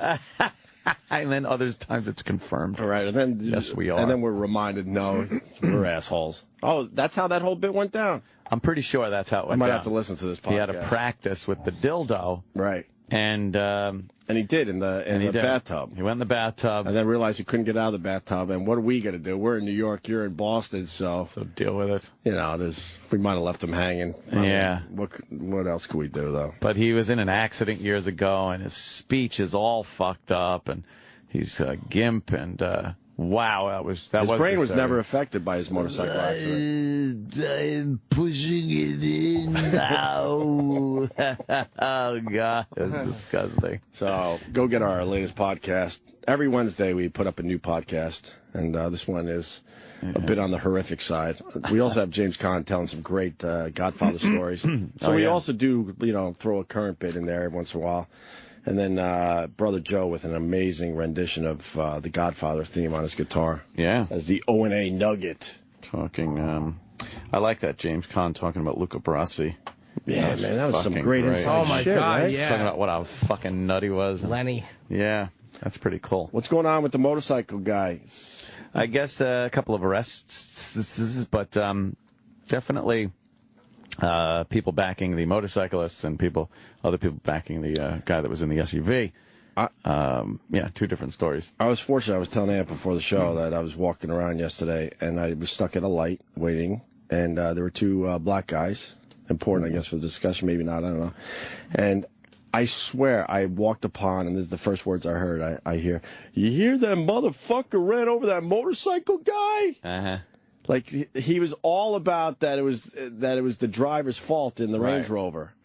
And it got me to thinking, because I am completely convinced that the Asian guy was minding his own fucking business. Right. He's in a Range Rover with his wife and a small child. I mean, the odds are he's minding his own business. He's not fucking around with a motorcycle gang. Yeah, at that point. But it's amazing how people perceive things, and I almost decided to talk to those guys and see if they knew more about it, but then I didn't bother, to be honest with you. But then it got me to thinking, people just see things one way, and that is it. That's it. And mostly because the helmet cam of these videos start with pretty much the Range Rover rolling over the motorcycle guy. They don't really have the initial bump. It shows the motorcycle slowing down in front of the SUV and getting hit. Right. And that started everybody initially surrounding the SUV before the big chase. I don't know. Again, a lot of this goes down racial lines. I mean, it's predominantly a black motorcycle gang. Mm-hmm. And a lot of black people are supporting the motorcyclists based purely on race. I was watching a lot of the news shows last night, and in interviews and whatnot, you'll see the black guy up there, the talking head, on Fox or CNN. And there they are defending the motorcyclists based purely on race. And bikers are defending them too. Bikers are defending them too. Yeah. Although you're not hearing from really like the hardcore like Harley guys. Like, I don't know. I think they realize they fucked up. But these guys are obviously just animals. Decided to go out there and intimidate people. They were fucking around. You saw the other videos that were removed, right? The one guy going in and out of traffic against traffic. Yeah, they fucking... Oh, here's assholes. the video right here, yeah. That guy said, fuck that, I'm going to go in the other lane. Yeah, he's in the other lane. They're all about fucking around and intimidating people. Yeah, I wonder who was more aggressive. Not to the point where maybe someone's going to get run over, but they certainly have some blame here. Is it the 100 guys in the bike gang or the guy in the SUV with his wife and 2-year-old? Yeah. Gee, I wonder who was the aggressor. Like, how dumb. It's amazing that... Not according to these two guys I saw on the street yesterday. Holy They're like, shit. Did you see that motherfucker running over the motorcycle guy? They surrounded the guy. Someone emailed me that. And I'm like, dude, he was surrounded. They were hitting his car and slashing his tires. He panicked and ran. Of course. What else are you going to do? You have the fight or flight instinct, and that wasn't a good fight opportunity. No. So you step on the gas, regardless of who's in front of you. Got to get the hell out of there. You got to get the fuck out of there. But, again, I guess there's a justice for hashtag for the guy that the guy got fucked up pretty good. Paralyzed. And it's pretty fucked up. You know what? Well, then maybe you don't block somebody's fucking SUV. Yeah. Well, how about this? You don't surround somebody's SUV when they're with their fucking wife and 2-year-old baby and then wonder why they panic and drive away. That's the most primal of protection instincts you're ever going to get. Is a man and his family. What the fuck did you expect him to do? Step out of his vehicle and talk reasonably with people that are punching his vehicle and trying to get inside? No, he's going to step on the fucking gas, Think how desperate you got to be to run over motorcycles that are in front of you with your wife and kid in the car. Nobody wants to do that. No. It's fucking aggravating. And I know people, they hear half the story, but... Yeah. And they... Someone pointed out to me, when they stop the vehicle and the guy takes his helmet and just smashes in the window? And then we've all seen the video by now. The second guy, rewatch that. He starts pounding on the passenger window. He's ready to break that window. And he stops out of nowhere. And actually, they gave him a slap on the wrist. I think that guy came forward. Ow. And they decided just give him a little slap on the wrist. He's not in that much trouble for what he did. But he stops punching the window, and it was pointed out to me that he might have saw the kid in the back seat and went, "Oh fuck, we don't have a problem with the fucking infant or toddler." I don't know how old was the kid? 2, I think. 2, okay. Because he out of nowhere he just stops and kind of backs off, like, "Whoa, this is too much for fucking me. I'm not breaking a window where there's a 2-year-old in there." Yeah, he was released. He wasn't charged with it. Yeah. What is that? The Van Wyck? Yeah, that looks like it, right? To JFK. It's got that. That's the tram to JFK. Yes. Well, we can't say tram anymore. Oh, no, I hit the... It was a whole chain reaction. I'm picking up my strawberries. I hit the bag. It hit the water. It fell over. It hit the tissues. Knocked into the other water. Hit the bell. I couldn't have done that if I tried. Who doesn't enjoy a good game of Mousetrap? Yes. Oh. Yeah. Remember that dumb game? It seemed like a good idea. Set it all up. It would take forever. So stupid. And then what? It fucking would go up, and it would never work all the way through. It would hang up. Yeah. Well, that little thing that had to go down the saw teeth and go tick, tick, tick, tick, tick, tick. It always stopped. Hit it. How many napkins do I need? Oh, boy, you're a slob. No, but since trees being murdered, I don't mind the napkin. I'm a good napkin guy. Yeah. But I don't need a stack. Trees being murdered. Got to protect the trees. Absolutely. Feed the trees. There's a song called Feed the Trees. Sorry. Was there? I think it was Belly. So what are we waiting for Jesus. here? Sorry, Denny Falcone is what we're waiting for. Didn't he know we needed him today? I told him 15 minutes ago to be ready in 15 minutes. Oh, wow. But I'm saying he knew yesterday we needed him today, right? Of course. So what's he doing? Tim in New York, I think we've made this point. He goes, the guy started the video after the Range Rover got aggressive. Why aren't we talking about that? We are. But I think the news should talk about that a little more because that's where they pick up the story. Sure. They should explain a little bit that some shit happened before the video we're about to show you, but we don't have video of that. Does anybody wonder? You're absolutely right, Tim. But we absolutely are talking about it. How come people don't wonder why the motorcycles are surrounding the Range Rover? When does that happen under normal circumstances? Yeah. When you can just run over a guy who's fucking bikes in front of you. Well, I think with a gang of 100 or so motorcycles going down the road, anything you do in your vehicle is going to be dangerous to those bikers. Yep. So if this guy was changing lanes when they were all around him, maybe a little erratic on his brake or something, I think the bikers could interpret that as him being an aggressor or an asshole, when in the meantime, if you think about it, the bikers are at fault by just being in that situation and not riding legally two abreast, in one lane. They're supposed to ride like that. Right. How are they supposed to ride? Two abreast. They got these guys 5 across every lane. And then if the Range Rover decides to change a lane as some guy's speeding up next to him and cuts him off, right, it's his fault?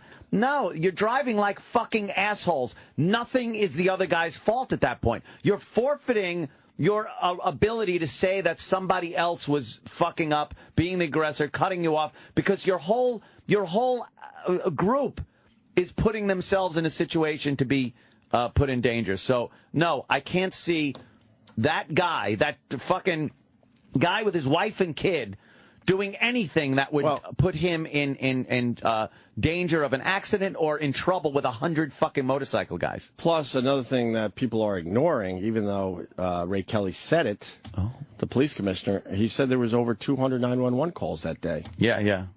Not over this incident. It wasn't 200 people that saw this shit going down. It was 200 other fucking things that people had a problem with these guys. They're fucking riding like assholes, and they deserve any fucking thing they get. Sorry. They knew what they were doing that day. Exactly. They want to be aggressive, a little intimidating, and have a bit of fun. And then you get together on a highway, over 100 of you. You feel like you now own that fucking road. We all know exactly what went down. A lot of them are unlicensed. Their bikes are unregistered. They're dirt bikes on the fucking road. They're breaking the law by the numbers. I thought we had a cop. Whatever. You a cop? We do have a lot of bike guys saying that they were in the wrong. Fucking narc? Me? Were you a cop? No. Maybe. What happened? You what? Fucking cop? And we're still... Oh, no, Denny's outside the studio. Denny's ready. He's ready? Very good. Oh, boy. Hold on, we got to do this thing over here first. Dennis Falcone. Hold on, man.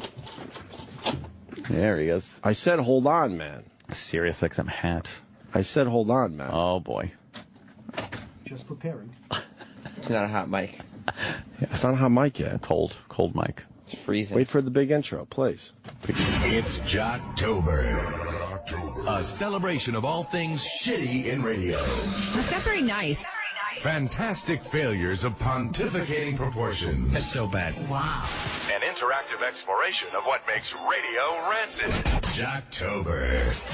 OMG. Hosts, holes, bits, and stunt boys. This isn't funny. It's time for Jocktober. I got a tree on my house.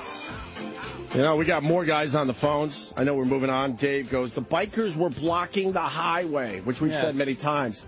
What are you supposed to do in that situation? Assume that these guys are going to do the right thing as they block you on a highway? Yeah. Or are you going to go into major fucking panic mode? Panic. Nothing good comes out of people blocking you on a highway like that. Good morning, Dennis, Jenny, Falcone. Good morning. Dennis, I guess, is he part of our Jocktober today or our Jocktober today? He's that's a very good question. Yeah. Well, that remains to be seen. He's helping us out with Jocktober today. He wanted to be a part of Jocktober. He's a radio guy. Uh-huh. So we decided we'd throw him a bone. Oh. And let him share some of his stuff. Wow. Are there is there a show today that we will be featuring, or is it just Dennis? I brought in some radio history stuff. If this doesn't work out, Oh, we have a backup plan. Of course. Okay, good. I come equipped. I come equipped with a parachute. Nice. We are trying to mix it up a little bit this Jocktober. Yeah. Here's our attempt at mixing it up by getting Dennis Falcone involved. And what I did is I brought in a radio history. Yes, this is kind of the history of what we call Jocktober. What are those things called? Mini discs. Mini discs. Yes. I remember the mini discs. Wow. Used to transfer a lot of remember jingles those? and packages on here. I got stuff on DAT.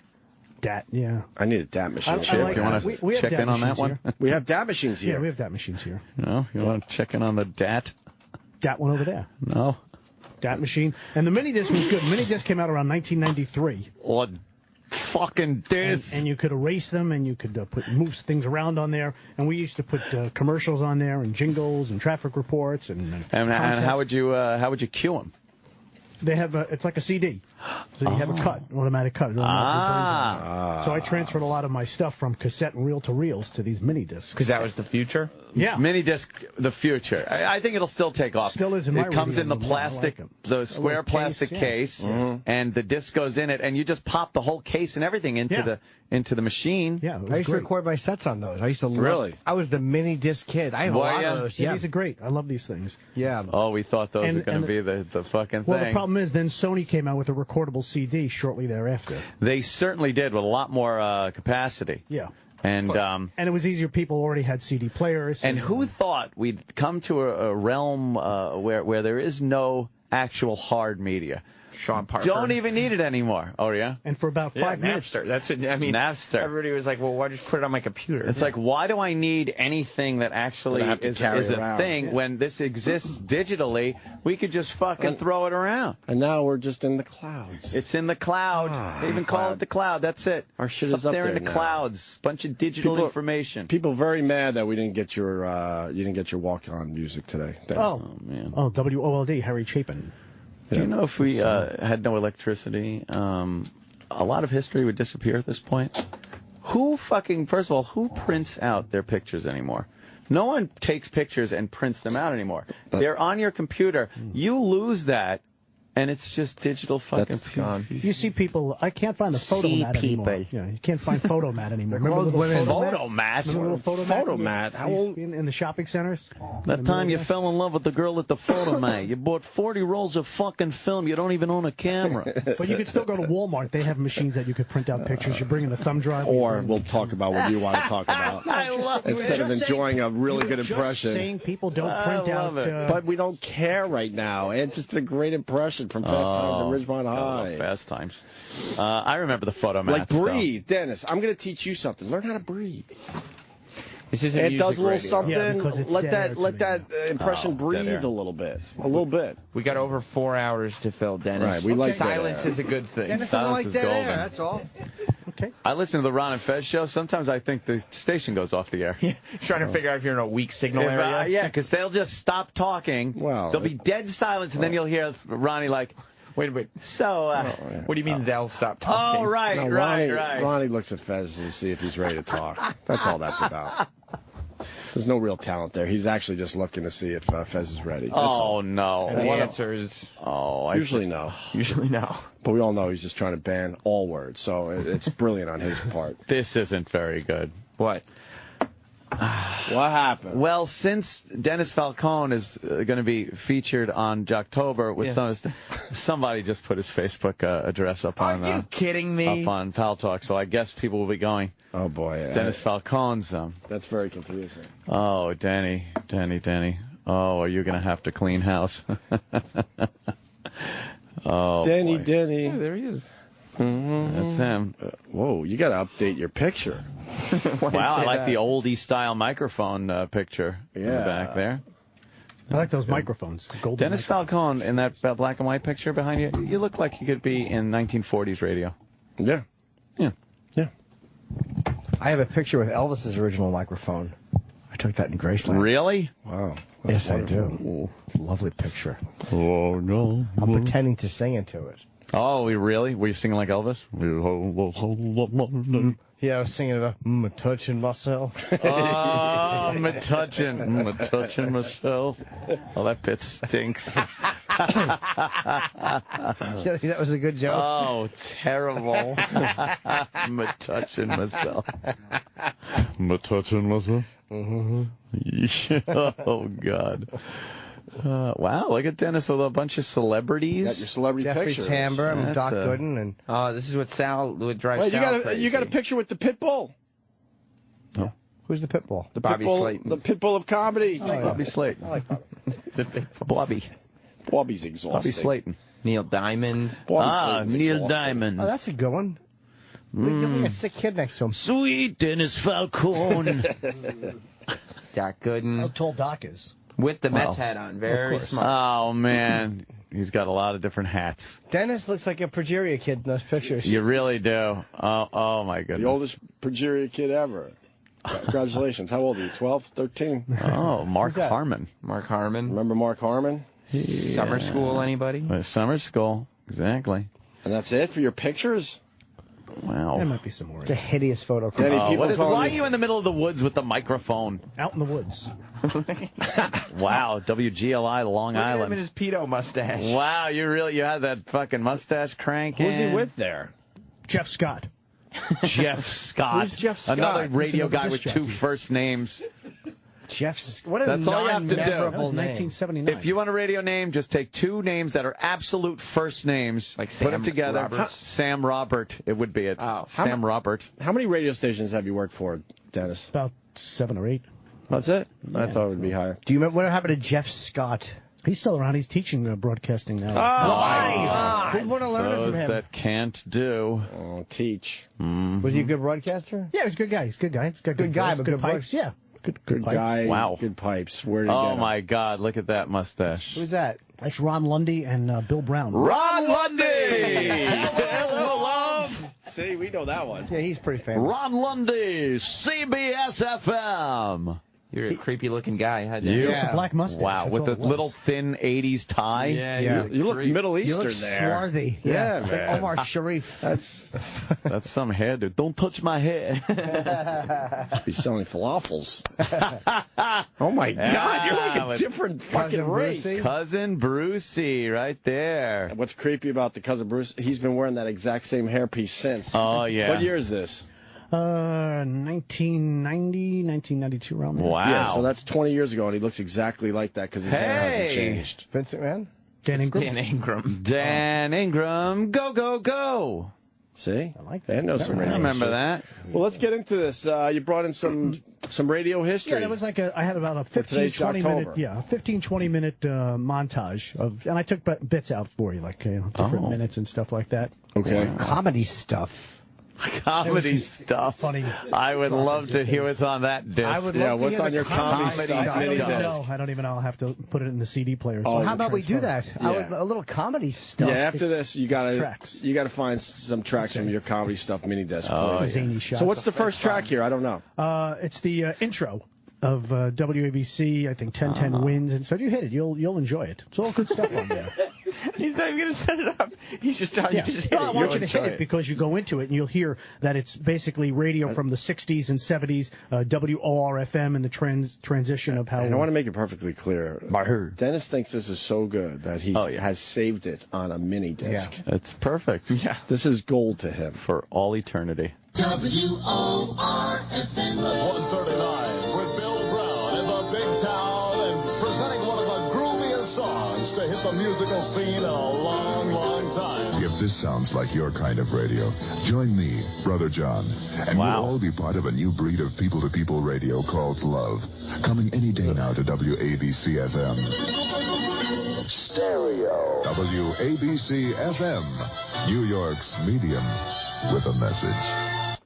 You see, that became WPLJ. Before then, it was WABC FM. See, that depresses me because it reminds me of a time that's gone, or it makes me feel like I'm in a time that's gone. That stuff, I understand why you'd like it, but it's very nostalgic. Depressing. And it's a whole nother time. Yeah, Denny is in a Facebook group called "I'm a Radio Pro Who Still Wants to Use My Talents and Skills Profitably." Oh, that's the Dan O'Day site. Oh, the Dan O'Day site. Yeah, what's that about? Dan is a broadcaster, a consultant, and he sells a lot of radio memorabilia and how-to things on how to write commercials, and I don't know what all these are. And what's the sound booth guest rules? The same rules as a buddy booth. Oh, wait, but Dennis, what is this? Where was this from? What, the buddy booth? Yeah. I have no idea. Clicking away here. I don't know. The sound booth guest rules. It's on what? It looks like it's on the door to a studio where you'd walk in. Shut your mouth. Do not touch anything. Check if engineer requires fresh beverage upon entry.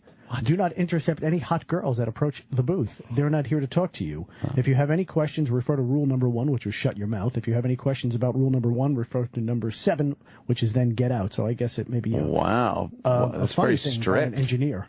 Have you been in a buddy booth before? No, I've never been in a buddy booth. I've been in a jock booth. Oh, a bunch of jocks. What's the next track? Yeah. Did you ever go to radio camp? What's that? What are those radio camps they have every year? Oh, they have. that morning show boot camp? Yeah. And I never went to that. Would you like to? No, not really. We've been invited for 20 straight years. You guys never went? Nope. We are so. We have an not. open invite. Like if those guys from the clips we just heard, thought radio would turn into this, they probably would have just fucking left the You know business. how hated you'd be at that thing? Oh, how many people in Jocktober that are probably there? Oh, we lived through it. The old school guys hating us. Yeah. NEW, they openly hated us. Hey, well, what I put on here is basically what radio used to sound like in the 60s and into the 70s. Right. Okay, what's the next track? I believe it's WABC FM, how it transitioned into the rock station. From the 70s into the 80s now? No, from still 60s into the 70s. Wow. There's a lot of different cuts on there from WORFM, which then became 99X, 98.7, and now it's a sports station. So it's, those were all music stations, which was basically AM and FM back then. Are you on the New York Radio message board? No, I read those guys, but I don't post. But you do read? Well, it's fun. Yeah, I used to read. That's fun. I used to read that shit. It's fun. It's horrendous. It's one word. Their point of I wouldn't reference use is 1973. The world ended back then for them. All right, so this is another thing. Yeah, it's all just various clips from that you the decided past to 20, save. 30 years. And I think By the you're way, gonna love. there's no question. Mia Farrow, kid, is Frank Sinatra. That's Frank Sinatra. And it's not Woody Allen. Stop it. Yeah, that's becoming a bigger story. It looks like Frank It looks and exactly like him in the eyes, right? Yeah, exactly. Yeah. And looks nothing like little fucking of course not. wormy Woody Allen.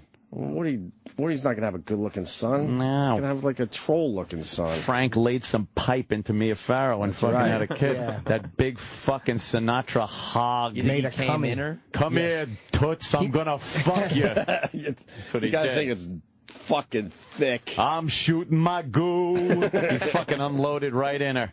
And she accepted it Good. willingly. Good. Yeah. He probably came on her leg and it just found its way in because it's man's cum. man. Or imagine Woody's a cuck and he's sitting in a chair somewhere jacking off while Frank is just tooling Mia Farrow. Yeah. Hey, take a look at this one, Woody. Yeah. And then Woody has to come over and fucking nebbishly gobble up his cum as it pours out of her anus. Take care of the bull. Take care of the bull. Yes. As soon as he dumped, he'd roll off and light a ciggy and say, "Now get the kite to clean it." Oh my God. I would have just said, boy, they must have been more than strangers in the night, and then hit the record. Yeah. Which would have been great if you paused a little longer. Nice. Let the laugh just sit there for a little bit longer. That's great. And then you pump it up with that, maybe. I love Denny. God. All right, here's the... Give it a spin. Yeah, all right. So this is something he insisted... It's sort of like just fun. All fun stuff. All right. He's talking about the cylinder of a gun. Right. Give it a spin. There's nothing fun about this. That's all what disc jockeys used to sound like. When it was good. It was good radio. When it was good. They were very good back then. I mean, there's a skill to what they did, but they're irritating. But the point, why save this shit? Oh, it's great. This is news from the Contemporary Radio Network, and I'm Bruce Brown in New York. This is WINS, all news all the time, and I'm Charles Edwards. It always had 66 degrees and sunny at 5 o'clock. This is WNEW News up to the minute. Jim Donnelly reporting. It's 20 minutes before 6. This is Dan Thompson, WORFM 2020 News. From all over the world, east, west, north, and south. News from FM, from the American FM Radio Network. Well, that's kind of cool. Wow. Everything had to sound very satellite-y and futuristic. Oh, we're getting this from a satellite. It sounded big. It sounded big. And people's ears would perk up when they'd hear that sounder. They know it's news. Yeah, I kind of like that. I understand the attraction. And their news, by the way, was like so old. Like they would do the news about what happened. Like if it was world news, it was usually from the day before. Right. And if it was national news, it was from way earlier in the day. Right. And even local, they didn't pick up on local stuff until maybe hours after. It's really amazing. You don't think they would have done a Miley Cyrus twerking news story? That's another thing. The fluff. There wasn't many fluff pieces. Not much back then. And they're probably actually confirmed sources. Right. They wouldn't roll with a story from some dude. That's from a tweet until a source was confirmed. You never heard according to Mongo the trucker.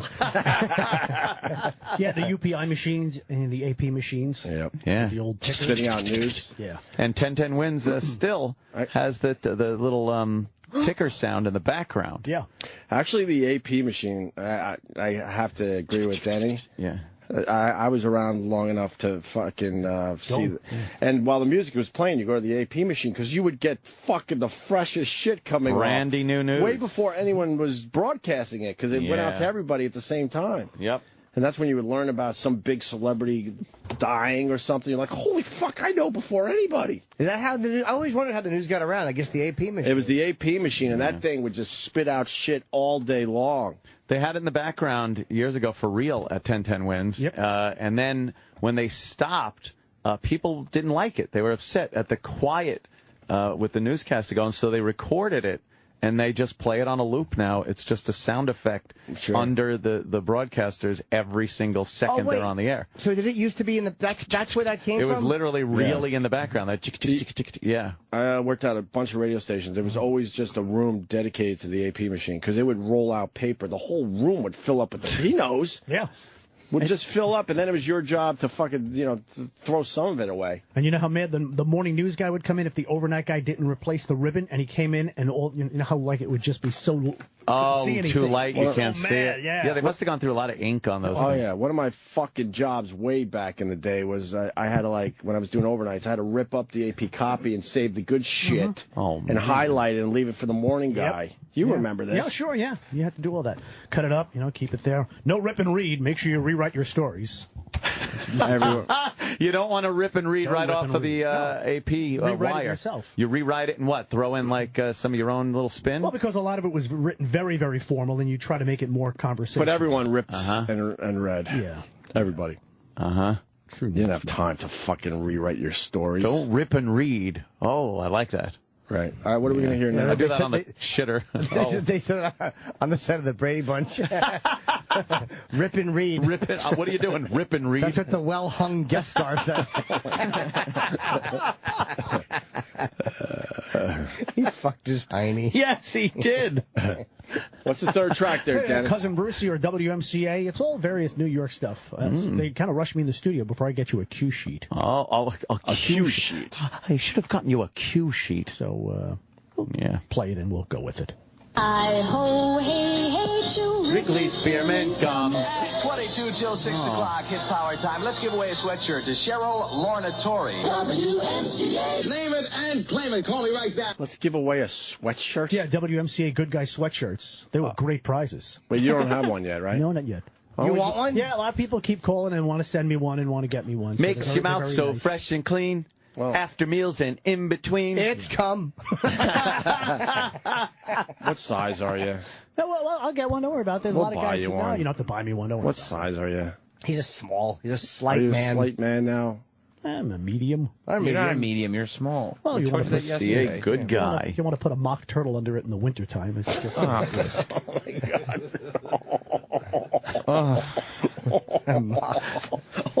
He's the best. Oh, yeah. Sweatshirt to Cheryl Lornatori. WMCA. Name it and claim it. Call me right now. First through from anywhere. Call Plaza 29944 here in the city. You name it, you win it. Name it and claim it. Call me right now. With Super Dan, the fifth dimension, number 11, it is now 17 to 6, 543 with me, Triple D. It's Four Seasons, number 15. Come on, Marianne. 2 weeks ago, good guy, sure shot. Come on, Dandy Dan. Play the music people want to hear. 4 minutes of the music you want to hear are heard on Fun Radio. 101 minutes of non-stop music. This is Stereo 101, WCBS FM. The top 100 of the 60s.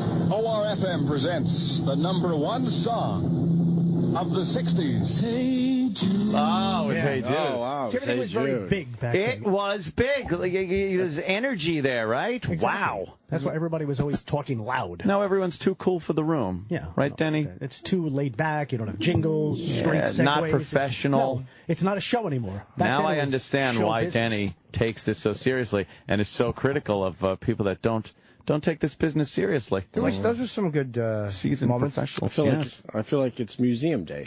Hey, let's Well, yeah, that's go. why I wanted to just offer some history. Some history. But It's not history. Don't you feel sad when you hear those? Like Yeah. the guy who said 17 of. Like, what happened with the rest of that day? Oh, my God. Was that just a regular day in 1965? What? Like, it fucking weirds me out, man. I can't. The hearing time that. stuff kills me. Like, Captured a tiny little moment right yeah, but there. the rest of that day after he came off, was it sunny out? Did he drive home? Oh, Was man. the world look so different back then? Like, I wasn't even born yet. It was just a fucking weird. Aw. I would love to hear some audio from the early days of FM, because those guys would just smoke pot and really get trippy. Had Well, the real bassy yeah. voices. Yeah, FM on Top 40 really did. Top 40 FM didn't come around until like the mid to late 70s Right. in a lot of major markets. What's next here? Oh, more air checks. Oh, more air Hey. Hello again. I'll explain about this guy. Here's my best to you. Are your skies all gray? I hope they're blue. Good morning. I'm Oscar Anderson. Go, go, go. On New York in the morning right now, everybody. 20 minutes to 7. 20 minutes to 7. Don't forget, Roby Young starts at 1 o'clock today. 7:25. Fred Foy in the news and a lot of news for you this Lot New Year's of morning. news. Then all the way with HOA till 10. Now, the thing with that guy, HOA. News 5 minutes sooner from WABC, New York. This is Fred Foy. Herb Oscar Undercut. Anderson was the morning man, and he used to have a song that he used to sing every morning, Hello Again. He would come on and he would sing that song. It'd be the record, but he would sing Hello along. again, hello. No, that's no, that was Hello not. Again. How did I that know. first song go again? Hello again, here's my best to you. Play it. I like that, man. Hello again. Here's my best to you. Are your skies all gray? I hope they're blue. I like that. You do? Yeah. Wow. Herb Oscar Anderson, Hello and again. he's still alive. And matter of fact, E-Rock's 5 dad shots. had lunch with him last week down in Florida. I was talking to E-Rock. What? Yeah. Florida, where E-Rock is from. Exactly. Home of How E-Rock. old is that guy now? Herb, God bless him, he's got to be in his early 80s, but he's still going strong. He's still doing cruise ships. He goes out Does he to- sing that song? He sings. Yeah, he actually had a bunch of different songs, and What year was that happened? That's the fucking. It sounds Christmassy. and the funny thing is, it was New Year's Day. He was the morning man. He was working on New Year's Day. Wow. That's what an crazy. asshole. Well, yeah, back- no one was listening. No one. Back then, morning men and even afternoon guys, they work 6 days. They work Saturday morning as well. We did too when we started at AAF. Yep. Now, he mentioned something on there. He said Roby Young starts at midnight. Roby Young was the disc jockey on WABC who mentioned that. Remember the thing about Paul McCartney being dead? Yes. Well, he mentioned that. What? And the phones went crazy, and Rick Sklar, the program director, was called at home at 3 o'clock in the morning, and security removed him from the studio, removed that disc jockey, Roby Young. And I had Why'd they remove him? Because he said that Paul McCartney was dead. You can't just say things like that on the radio back then. You I mean, can't say on. Mayor's dead either. You know. Did he say he was dead, or there was a rumor circulating? I believe he said that Paul is dead. So, rumors speculating. I have the clip. Oh, wow. Let's hear this. Cool. Now we're getting into some cool shit. When's time now? 7 p.m. Time for the Big M. Bruce Morrow. Tonight, from Ravenhall Pool at Coney Island, here's Bruce. How you doing, cousin? Oh, you know it. We got a bunch of young whores down there. Everyone's ready to go. We're going to be giving out a lot of prizes. We got a lot of albums. We got hundreds and hundreds of our cousins here. We're live from beautiful Coney Island, Ravenhall Pool. What do you say we start dancing right now, cousins, here in our beach party? We're mixing the old with the new. Here's Bobby Rydell. I do it again. Wow. I think it's time to go right back to uptown to WINS and Radio Circle. Dick Waffles waiting for us there. I'll be back in 5 on the beach party. Nobody move, you're captured. Wins Communications presents The Sound of You. Instant, accurate, on the spot when news is hot. The Winds News Center is on the air. Keep your radio on. Let's have a big party. WINS. We can sing and have fun to wonderful music. WINS. Dial 1010. Winds, New York. Oh. See, it's basically very inspirational. If you're a disc jockey driving in to do your show, you'd listen to stuff like this and you'd say, "Wow, this is I great." gotta reach that level of professionalism and broadcasting. I mean, it was all excitement in Bruce's learn a thing or two today. Oh my God! Right? It's coming up. It's coming up. It just creeps me. It freaks me out, that stuff. Really freaks me out. Why? I don't know. It is. I like it though. Weird. But it freaks me. It's like there's a whole other fucking world that existed. Yes. It just puts me in a really weird place, man. Oh man. Yeah, that is strange. Like that old school sounding shit. Yeah. Because like it's so old now, but it was so new and fresh when it was done. Sure. Like time is just it just puts really weird time into it. Time is a river. It's like little cookie people who you'll say hi to and they'll hide under a car. I know what you'd be saying. Basically, you realize that eventually no one's going to give a shit about us. It makes you feel mortal. No one gives a fuck. Enough time goes by. Yeah. It won't even be a memory. Denny lives in Pleasantville. Yes. Oh, yeah, you do live in Pleasantville. Yeah. So is this the Paul is dead thing? Yeah, I think I got it on there. I do have it on there for you. This is Napoleon the 14th. I'm utterly mad about cousin Brucey. Ho ho, he plays my record. He played it. Doesn't he still play this? Oh yeah. He said he did. I heard him do it, and he's coming to take me away to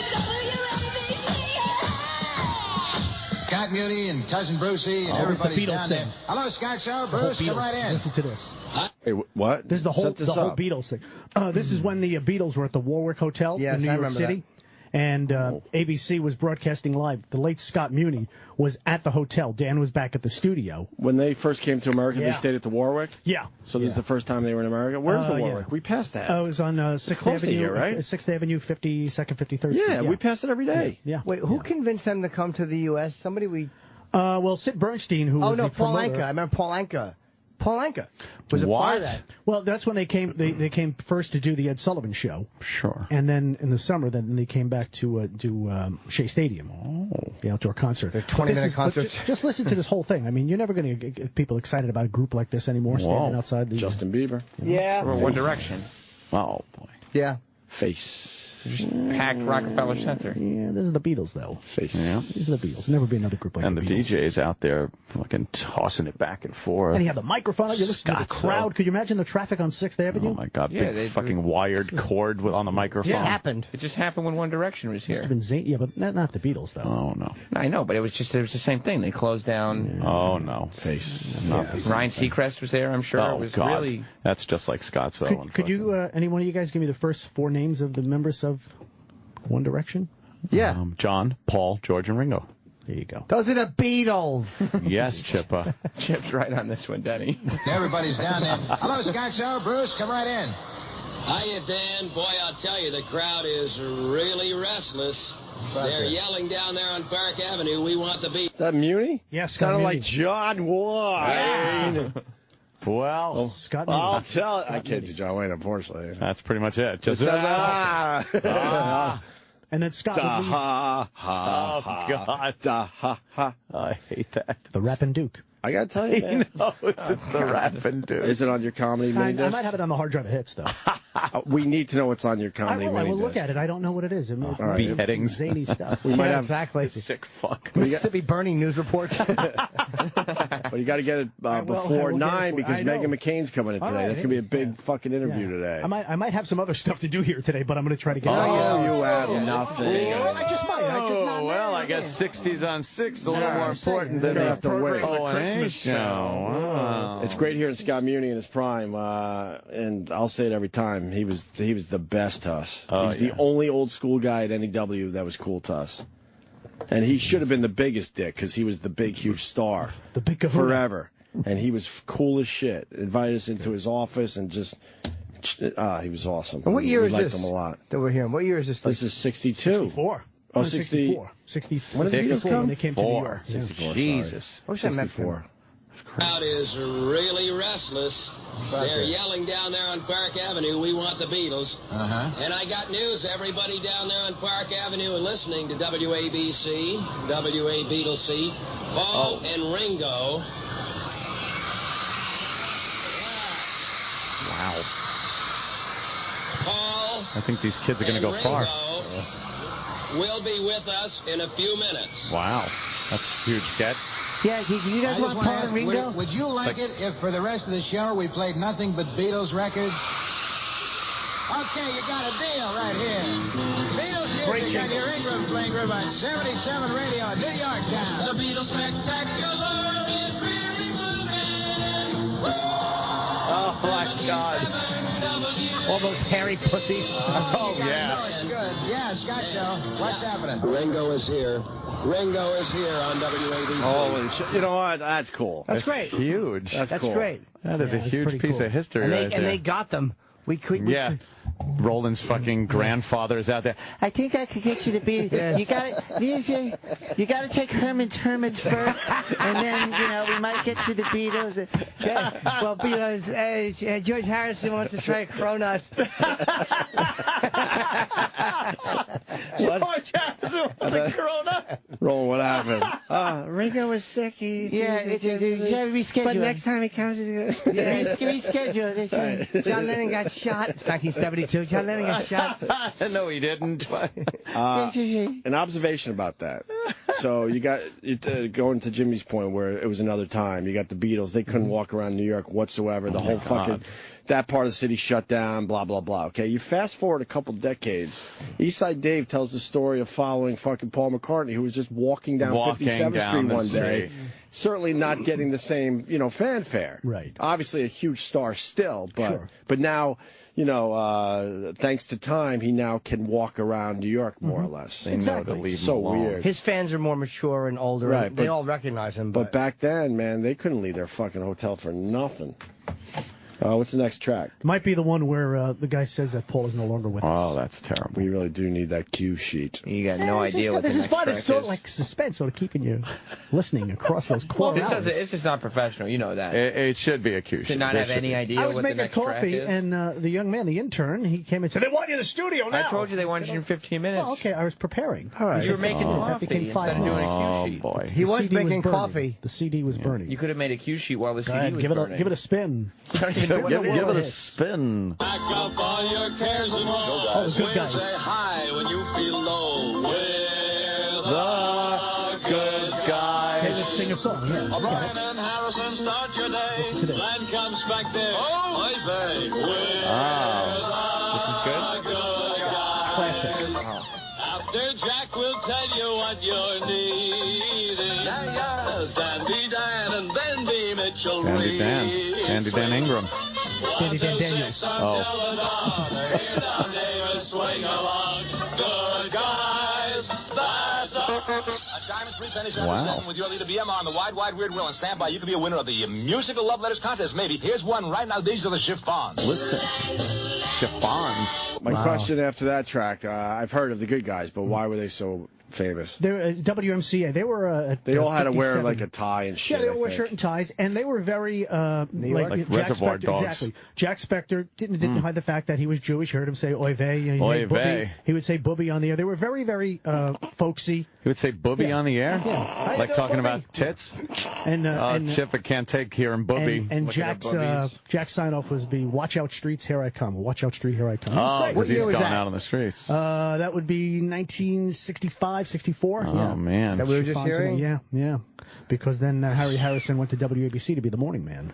He replaced Herb Oscar Anderson, the guy who used to sing. Is he dead, Harry Harrison? No, living. That's too bad. And is in Jersey. He's a wonderful man, very nice man. Very nice Do you man. go over there and just talk radio as you jerk each other off? Oh, wow.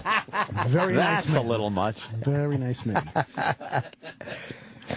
That's how a lot of the old radio guys don't want to talk to Denny. But if he starts tugging their pricks, they'll tell him stories. No, he would always say that you have to be clean when you're on the radio, because if the kids are in the car or in the kitchen and say, what does he mean by that, Mom? Show him. I'm sure. I mean, pretty soon your son is listening to the radio. Yeah. Right? Is he listening to Dad's show in the morning? Would he not care for our show? You think that guy? Oh, boy. Would you let him listen to Radio Disney? Well, he did say yesterday, Dad, you can't say fucking to me. So, but he wasn't listening to the radio show. He was just listening to. To Dad. Yeah, we're up to the point where we realize we can't curse anymore. Right. He goes, you can't say fucking. He just says and it. I go, well, you can't either. He goes, but you said it. I said, I know. That was a mistake. Then you got to make a deal and say, okay, I won't if you don't. Right, and you can't either. So next time I make a mistake and you have to point it out, you little fucker. I said, say daddy, you can't say that word. Yeah. See, I'm a good father. That word. I just do it a little differently. Yeah. Let's spin a hit there. Oh. What happened? Spin a hit. Go Oh, ahead. sure, Fire okay. it Hope you're enjoying your coffee. It's all gone. How many tracks did you bring He us? has no clue. 10 tracks. I'm quite enjoying these. I like it. Yeah, I like it too. I like knowing about these little guys. radio history. I don't lesson understand here. why these guys become famous, though. That's all. This was the and I only- know it's from another time, so I'm not even trying to be a dick. It's the only thing you had. Also, you had radio. Yeah. You had TV, and that was it. You didn't have the But why internet. were the good guys famous? They brought everything to you. They made it sound so. We got the Beatles. We've got the Dave Clark 5. There was a mystique behind these guys, too. You never saw them. It was the big familiar voice every day would come on. And the way they're talking, they're very knowledgeable. They got a very strong voice. But weren't there another bunch of guys? Maybe they were the okay guys or something? Yeah, but why you don't want to listen Why to them. weren't they famous Maybe and the good guys were? Another group of people were listening. They just fucking hit those guys. By the way, and he downplays it. He really knows his radio history. I love these old really fucking knows guys that used to do it. I listened to it growing up all the time, but mine was, I listened in my parents' car over there arguing. I could kind of hear the radio every so often between Dad yelling at my mom that she's raising a queer son because he's playing with dolls. That was smart. I do have a respect for these guys that came before us. Yeah. It's hard to understand it sometimes. That's all. In this But I day guess and you got to age, wrap your head around that it was a different time. Sure. Oh, yeah. Did you have respect for them when you came to NEW? I would have, but they were such fucking pricks to us. We're like, okay, all right. So now we know what we're in for. Was Pat St. John okay to us? I think he warmed up to us after a while. You know what? To be fair, he was. I like Pat. He was all right too. Yeah. I still hear him on Sirius XM. Do you like Pat? Oh, yeah, Pat's a great guy. Yeah, I like Pat. He's He knows got his stuff, boy. You know, you're right. Yeah. Pat was all right to us. He was a good guy. He's all right. He's here now. Yeah. We had him on the show once. Uh-huh. No, he was all right. I see him walking around sometimes. Yeah. That's pretty much it. That was it. I'll be honest, some of the folks are getting restless for some Jocktober. I'm going to start ripping people apart. Yeah. Well, maybe we do another Jocktober. I like this little radio history. I kind of like it. Well, we're alone. Oh, really? Really? Time to turn off the Twitter for a while. Yeah. Well, they're not killing us, but Really? You guys. well, I think they want to hear some of the Jocktobers, and I understand. Like, I want to hear Dennis' comedy bit. As much as I'm enjoying this, I will get that. this isn't a Jocktober. No, it's not a no idea what it Jocktober. is. Well, No, it, it's but just a little I want to spice. hear Paul is it's dead. a month of, just kind of looking into radio, so I don't mind this. But if you're used to us just ripping the shit out of a radio show, then Yeah, relax. We got fucking... We have plenty of them. Plenty of time. It's only Jocktober 3rd. Yeah. What do you want, another fugitive bit? Do you have a disc standing by? Of course. Oh, so maybe we'll just do another one before Megan McCain comes in. Sure, go ahead. But first this. It's the 6th annual WABC Principal of the Year election.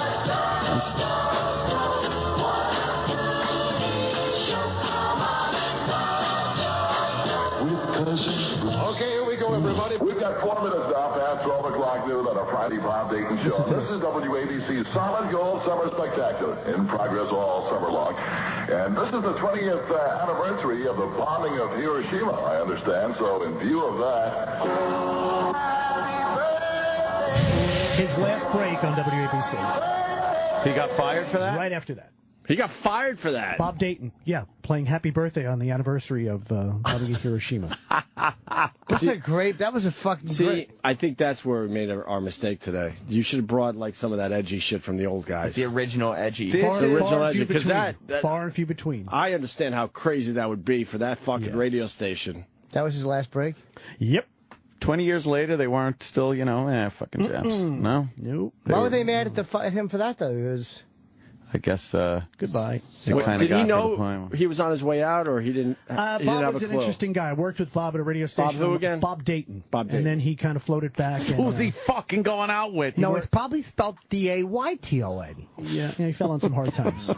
Why? He worked at WCBS FM, and then I believe he got fired there, and then he ended up back on Long Island. So you go. Is he living? No, he passed away. I'd love to ask him about that. He had some. He used to live He used to live in the record library at the radio station at one time. So he didn't know that was going to get him fired? Guess not. I guess he thought he was doing some content. That's wow. Hey, that's his fucking church. That sounded really weird. That's his fucking Mayor Menino. Because you knew those radio stations like that would never fucking take chances. He's like a that. shock jock. Happy birthday! So he's like, the 20th anniversary. I'll play Happy Birthday, and I'll fucking wish them. That's 63. Yeah, bombing Hiroshima was... no, if it was 20 years ago, it was 45. Oh, 45. Yeah, 45. Yeah. So That's unheard of for 1963 in radio. 1965. 65. I didn't think they were that politically correct in 65 to give a shit if you... Because, I mean, back then, as I even know as a kid in the 70s, you'd say, that's just Japanese junk. Oh, it's made in Japan. Oh, Japs. Like TV. Not on radio or TV? No, people wouldn't talk like that. About Hogan's Heroes. Nazis. Would they say Krauts? They would say Krauts. Sure. They kept it fun because the laugh track made it all. Okay. It really did. Big bright swastikas on a comedy. But he was a good disc jockey too, Bob. And, well, apparently not very fucking thoughtful. They're not liking this, Jimmy. The Japanese. I gotta be honest. It's old stuff. It's old stuff. Maybe we can eat on the air to get him to. Well, yeah, the guy gets food and some old stuff. Well, very good news. Tomorrow, this would be a perfect time to announce it's Taco Day on the Opie Taco Day Anthony tomorrow. Show, So please tune in as we eat tacos on the air. You're gonna love it, believe me. I want to talk about closed-minded. Holy fuck. Had no idea until Jimmy brought it to everyone's attention that they don't enjoy the fact that we're enjoying hate food. it. What's this track, Dennis? What cut you up to? He has no idea what track it is. He was making coffee instead of paying attention to this. He's not a professional. Element of surprise. For I'm you. up to cut. This should ended 20 minutes ago.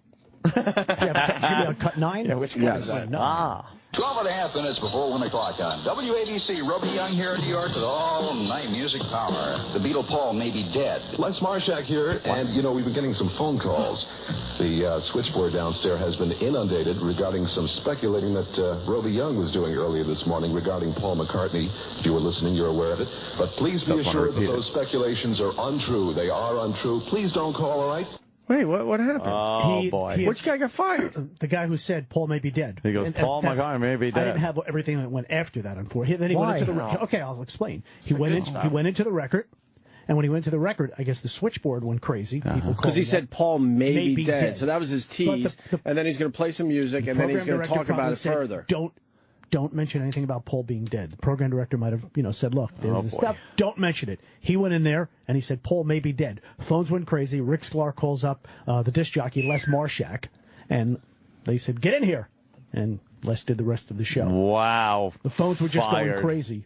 So, did they fire him? I believe security had him. Rick went into the station and they had him removed. Especially, but that was a huge rumor. He didn't start the rumor. No, but don't talk about it. We know how to start a rumor. Don't talk about it. If you This guy was just talking about a rumor. Don't they? The message He didn't want the was, switchboards being inundated. Don't say that that WABC, which is WA-Beatles-C, said Paul may be dead. WA-Beatles-C. You can't say it on WA-Beatles-C. The authority. Okay, I didn't want him understand. saying that. So sure. Yeah. And that was it. The last track was a disc jockey by the name of Mad Daddy. And he was just reverb. I ain't mad. I'm just frustrated. And listen, I mean, this guy is just I'm all full. Entertainment like all the way. A plump Crazy. hot dog. I ain't mad. I just gotta have the hot dog juice drained out. Okay, Then I'll be so you know. sleepy, Daddy. One time I fell asleep with a ciggy in my mouth. Oh. I had cummy all over my belly and my boxes. Cummy. And there I was, hurt my back being all asleep with a ciggy crumped over the crib. There's just no reason for it. Oh, God. Here's Mad Daddy or Mad something Daddy, like that. yeah. All right.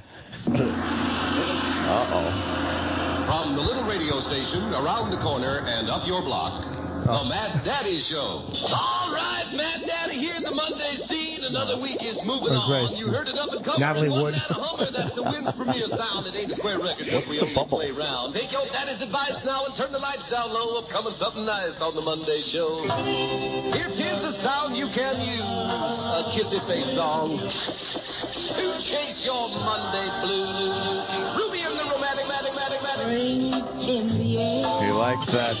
Yours Echo. truly, WINS, the Group W station, Western House, bird chasing for New York.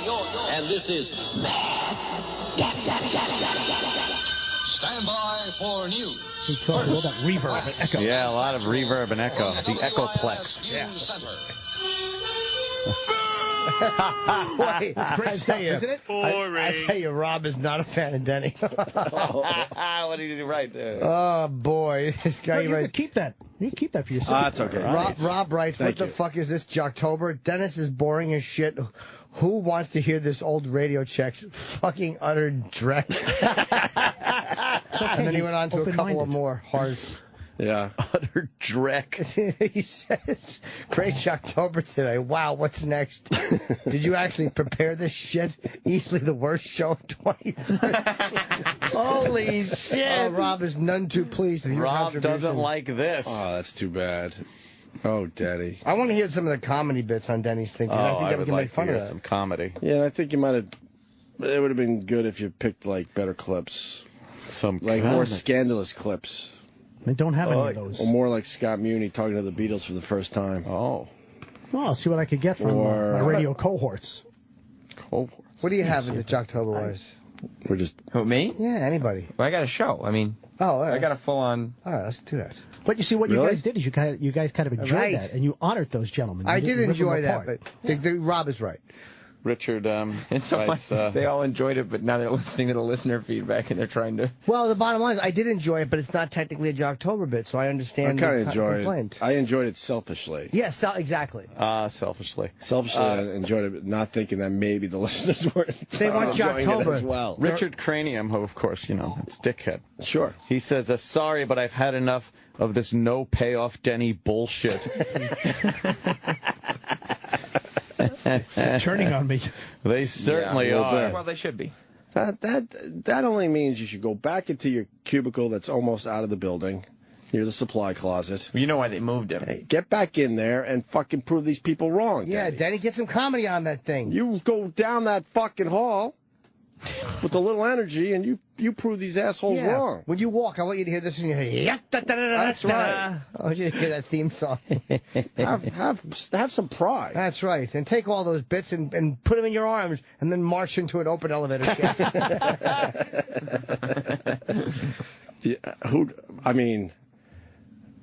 We could either cut our losses. It's time to do some game show here. We could cut our losses, or we could take a chance and see what's on his comedy mini disc. Well, he has to make that into a disc. I got to run it to a CD. Because why would he have been ready when he was making coffee? Yeah, he had to make his coffee. We could start with it maybe in Jocktober, and then he comes back and does that? Do we cut our losses, or do we see what's on his comedy mini disc? You could also give him... And what's on the comedy mini disc? I have no idea. I haven't looked at it. No, in general, it's a mini disc. So is it radio guys being funny? Is it little parodies? Is it... What is it? It's probably all rape reports. In general. I think it might be just comedians or drop-ins, like funny drop-ins that I would use on the air. So I'll have to see what those funny are. Whoa. Do we cut our losses? Oh, God. Or do we find out what he... I say Danny should go make the disc. I think we take a break. Yeah. Yeah, I gotta piss. Let Danny cut this up. His throat. Cut his throat. You got the tacos today or tomorrow? Tomorrow's taco day. Tomorrow, Danny. Big day tomorrow. Sorry. Ooh. Yeah. That'll just be for the Opie and Anthony show. And we will come back strong with Jocktober tomorrow. I guarantee that. Oh, yeah. I guarantee that. We got time today, We got 35 I liked it. minutes. I mean, we're trying to mix it up and make it a little different this year. Just a radio little history, bit. that's all it was. I mean, Just we'll a still taste be of history. beating the shit out of a lot of radio shows. Don't you worry. Taste of history. And we that's all might it just was. beat the shit out of a radio show next, so stay there. Yes. The Opie and Anthony Show will return in a moment. After all, millionaires have to piss, too.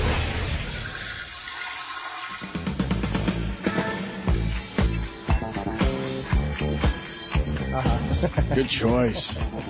Oh. You like the Clash? You know what? Wasn't a big fan of... I think we did this one already. Yeah, we did. And we talked about the Clash. Yeah. I liked a few of their E-Rock songs. would tell us if we had talked about this before, but he's still vacationing. The vacationing E-Rock. How does he vacation when this show is I working? don't know. Have we heard hide nor hair from him? Have we any pictures posted to his Facebook or anything of Disney? Oh, yeah, there's a ton. He sent me a few. Yeah? How long has he been gone? Oh, he's gone all week. Is he posting photos? Oh, yeah, he is. I haven't seen any photos. Let's see Nagel's vacation. I want to see a little of Eric Nagel's vacation. Where's he posting photos? On his Facebook. There, yeah. I I see see them why I big. wouldn't see them, because he unfriended me on Facebook. Why did he do that? Why did he do that? There's no rhyme or reason. He's done it 3 times, just randomly. He doesn't throughout like the you. years. Oh, He just man. decides that, I'm not gonna be friends with Travis this time. Does he tell you why he's unfriending you? No, because when I confront him, he'll always be like, "Oh, that's weird. Why don't you send me another friend?" And then he doesn't fucking friend you. Like the computer magic. What's that about? That unfriending is a big fucking deal. Oh, boy. Yeah. Oh, whatever. We don't need to see stupid photos. Yeah, I was going to, if it was something good or, Yeah, he if you was find a good eating. one. But, We're in a bad spot right now. Oh, was that him? Oh, Because wait. of the Jocktober. What's that? Go back. I saw there was a nice outdoor picture of him. Oh, that's Spaceship Earth. That's That's the big giant Epcot. The big geodesic dome over at Epcot. Sure. Yeah. Okay. I thought it was Fatty Rock. Oh, he's on. Is that E-Rock on a it's Little not. Rascal? Why is he on that? E-Rock decided it would be a good idea to take a picture of a fat guy on a rascal. Yeah. He has obesity. Obesity. Very good, Edgar. Obesity. He's obese. Are we in a jam up about Jocktober? What happened? Well, What happened? why don't we can start one for this nonsense I think continues. we should. Yeah. Let's start a real one. Yeah. Yeah? I got a great 911 call, though. What is it? Oh, yeah. You This is should a do that. great fucking call. Is that the fire one? Yes. Yeah. I haven't heard it, but I read about it. You got a girlfriend is on fire. Uh-huh. So you got to call 911 because your girlfriend's on fire, right? I would call asking for gas. Well. Oh, boy. This is hilarious. All right. 911, where's your emergency? Yeah, my car just trying to caught on fire and my girlfriend caught on fire. We're at... Stuck in the middle of nowhere, Lalo couldn't believe what he heard next. Her initial reaction was laugh and just giggle in the background. Is your girlfriend still on fire? No. No? Okay. It's hilarious. Is your vehicle still on fire? It's hilarious, huh? Sir, is your vehicle... Wait, I think Oh. I got to defend the Wasn't she laughing because In she the heard background. somebody else laughing in the background? I heard some shit in the background. Right. They were laughing. Were they laughing at him and his fiery girlfriend? No. What? They weren't. They were laughing at something in the background. They were laughing is at that something in her- the background. The operator heard that, so she kind of just Yes. giggled. Is that her excuse? Yes. Okay. Okay. That's what I thought, too. Plausible deniability. Okay. It's hilarious. Is your vehicle still on fire? It's hilarious, huh? Sir, is your vehicle still on fire? I just heard you smart. Don't fuss at all. Okay, sir, it wasn't regarding that, okay? Yeah, I just heard you laugh. Tonight, the sheriff's department admits the dispatcher messed up. We did not perform at the level I expect or the citizens of this county should expect. We're going to correct that. Certainly, I can understand why the caller was upset with that. I would be too. But they call this an isolated incident. We're investigating what the laughter was about. They started investigating before the complaint ever came in and say despite the call taker's poor performance, response time wasn't effective. Ah, gosh, he's fired. That's pretty funny. Fat Matt says his girlfriend sounds hot. Because she's on fire. They're going to fire the operator. Oh, we shouldn't be laughing, though. But they're going to fire her, definitely. Fired. How ironic. But the operator knew right away, because it's kind of her job, that it wasn't a serious situation anymore, and she heard actual laughter in the background. Yeah, see, I agree. And she immediately Why can't said, you just say that? I wasn't referring to that. Right, Don't worry about it. It didn't sound like she was coming up with an excuse, you know? Someone else is on fire if I was laughing at it. Too bad. What about the little wiener thing? What's that? Yeah, we'll do the little wiener thing, and then... What is that? This has the internet abuzz. Yeah, this is the big, that's the big viral clip. Viral for the next 10 minutes? Oh, yeah. Vests and stuff. I want to see mittens, headgear. No, we all. They're talking about clothing for pets. Yes. Aw, that's adorable. They just went to a cute news story, and so they're going to do some of that patented news anchor banter. Good fluff piece right there. Here's a little puppy. You should get him a hat made from a truck tire. You haven't gotten Beavis any clothes, have you? No. His coat is so beautiful and adorable. Why would you want to cover it up with anything like that? Does he like to be petted? When he's not sinking his teeth and claws into your arm, he loves being petted. See, he goes crazy, then he falls asleep.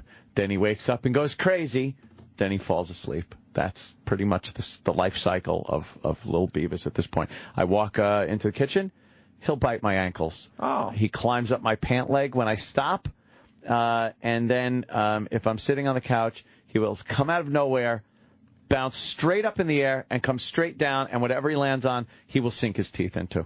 That's going to be real fun when he gets older. He's going to get bigger, and what'll be great is he'll weigh more, so as he's climbing up your leg, your pants will rip. Right, because it's more weight on that. I've got plenty of shirts with holes in them because little Bruiser Brody thought it'd be fun to jump up on my back and then try to climb down and then panic and claw my back and shirt. And Ant's raising the kitten properly. Is he? Yeah, absolutely. Yeah. I don't think we'll hear any horror stories down the road. How long do you think before Beavis is no longer welcome in the compound? Christmas. Oh, no. You get it till Christmas. Yeah, because he's going to make it really hurt. He's going to go up in the tree. He's going to be annoyed with Beavis, and then it's Christmas as well, so he's like, yeah, this is a perfect time to cut him loose. No. I won't cut him loose. He's so much fun. But he'll have his own room eventually. No. That he will not be allowed to leave. No. Once he's so full size, he won't last. Right. You never. No way. Fucking way. No fucking way. All right, can we see this clip? Because we love news banter. Oh, and Danny's outside the studio. My God. Danny, we're in the middle of something. Let me see your cue sheet. A cue sheet? And I have a disc. I'm going to make an executive. I've cut up some of the headphones. I'm going to make you walk around wearing your headphones? Like a doctor with a stethoscope. Huh? I was just using them. All right, so you leave them where you were using them. It's not like you have to hook them up to your head. I think people believe that you actually do radio stuff here. You don't have to walk around with the. Well, hold on. Now you got a hot mic. Okay, hot mic. I was using them so I could listen to the CD to make sure the transfer worked properly. That's all. Good. You're not going to lose them. It says Falcone on the side of them. This is from your mini disc. Yeah, that's when I used to do a thing on my Friday disc. show called Friday Night Fun. And I would play comedy bits. A little ham-handed. It's Friday night and it's fun.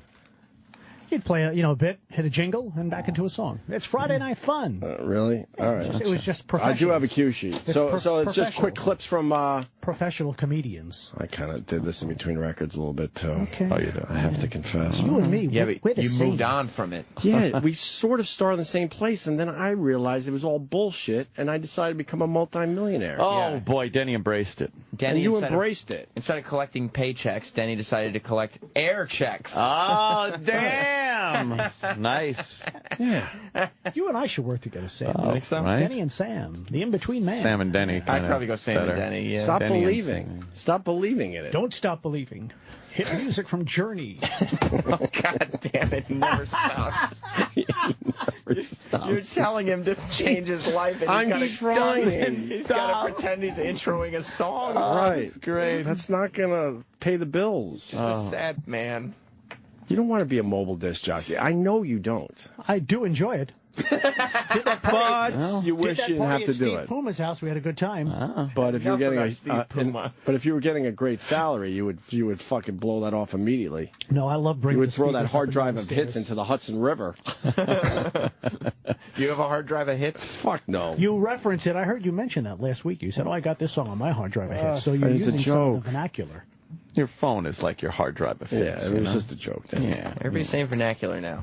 It's really catching on. Yeah, it's becoming part of the vernacular. Yeah, I got made fun of for it. If you're just tuning in, Denny came in for Jocktober today, and he was a huge bust. Yeah, it was Well, we're going to come back strong tomorrow with bomb. Taco Day, so don't you worry. Yeah, don't worry. You can And hear by us the eat. way, Jocktober will not be put in anybody else's hands tomorrow. Oh, No, man. no. Hold on a second. Let me get this straight. Yes. I just brought a little radio history. I don't have any air checks of making fun of disc jockeys. All the stuff I have are radio profits. It was interesting. Yeah. But selfishly, I guess. Yeah. And we're going to try to do an actual Jocktober, but you had this mini disc of comedy, and we decided we needed to hear this. It was comedians. All right, Again, let's hear it. Oh my God, they're 50 seconds each. We're not doing this. It'll be fun though. No, because it's just a bit from a comic. Hard drives of ha-has. It is a bit. What? You have a bit. How long is your bit? 50 seconds, not 13 seconds. 10 seconds. We can't do this. Look, it's all.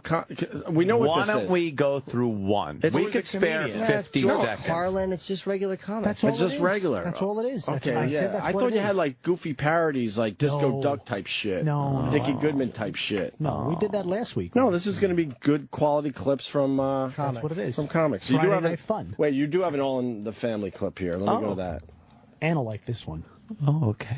Edith, do you know what you're stuffing them envelopes with? No, I didn't read it. Well, you're stuffing them envelopes with radical liberal garbage. Why don't you stop putting labels on things you don't understand? Well, I understand this, all right. Queens Free Clinic, a place for the high school dropout, the teenage runaway, that will provide free food, free medical attention, free treatment for VD. VD, do you know what that means, Edith? BD. No, wait, don't tell me.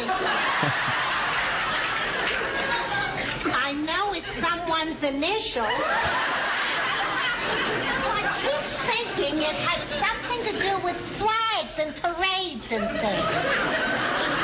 What's it, huh? I know, VG Day. All right, well, yeah. Get a little okay. clip there, All a right. little All in the Family. And then what record would you go into? Well, maybe a shotgun jingle, and you could play Sly and the Family Stone in the Family. You know, little. Maybe you'd play the All in the Family theme song. Oh. Or you'd play the Cowsill Family, Partridge Family. Because it's all in the Family. The Manson family. It might have been all. You know what? That might have been a theme. Might have been a theme. Family Family night. right? It's family night. You play the Everly Brothers. Right. You know, people who are brothers in groups. Sister Sledge. Sister Sledge. Right. Mamas and the Papas. See, now you're on a roll. There you go. I like that. I like how you're thinking, young man. Jimmy's body language is fucking terrific. I'm just tired. All right, we don't need to do that. We all made a huge mistake. No, it wasn't a mistake. It was just. It was a mistake. Huge mistake. Let's another fess side. up to a mistake. Let's not pass the buck. No. Right. Let's just Sorry, I own made you it. work on that. No, that's okay. The show made a mistake today. Can we hear the news banter, Yes. please? The That's news what I was banter. Oh, yeah, right. This. Tell me what you think of this, Denny. I'll have dogs. Have you ever dressed your dog up? I honestly have not. Well, you got a big dog. That's probably why. She's larger. Yeah. Mark has a little wiener. Have you ever dressed the wiener up? Yeah. Oh. I do. He's What are you doing? he's actually I had a bug there for a second. He's, I thought something happened. what have you dressed him in, Mark? Come on, be honest. Mark? Long Johns? No, really? Yeah. So that's adorable. You'd win. Let's start off with what's going on our weather headlines this morning. You just go. Wake up, Alabama. Banal shit. That's funny because she said wiener. Exactly, Denny. And before she said that guy had a little wiener, she said the other guy had a big dog. Right, so there's some dick humor, I guess. Boo! Boo, Andy. People cannot get enough of this clip. Stinks. It's everywhere. It People fucking love stinks. That was terrible. They fucking love That's terrible. I got some David Brenner on the disc. That's cool. Enough about the disc. Denny, we made a mistake. We admitted it. Got some David Brenner. Got some David Brenner on the disc. Not a huge fan of Mr. Brenner. No. No. I never He used to thought do he a was. radio show, too. Not a huge fan. Show. I never thought he was very funny. No. Well, I tried. I just wanted to bring a little something. Danny, All right, no one is going to fault you for trying. No. You know, it's just it didn't quite get traction, as they say. It's Jocktober. A celebration of all things shitty in radio. That's not very nice. Fantastic failures of pontificating proportions. That's so bad. Wow. An interactive exploration of what makes radio rancid. Jocktober. OMG. Host, holds, bits. Jocktober. Yes. Tree on my house. All right. I got a tree on my house. All right.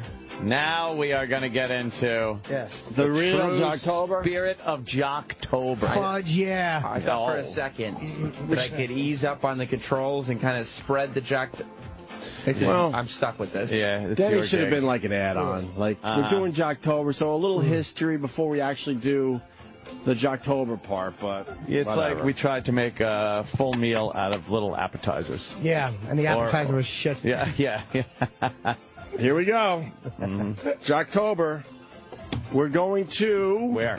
Oh, my God. We need I a love- wheel. We need a wheel or something, right, Danny? Danny, a a little wheel sound effect. Where are we going on the big globe? Here it The wheel of is. prizes. Spin the wheel, and then we land on a fucking city. What city are we going to today, Sam Roberts? Very unprofessional, Danny. you need I'm sorry. Yeah, we kind of need that one. I almost rolled over it. That's the big Jocktober Open. Oh.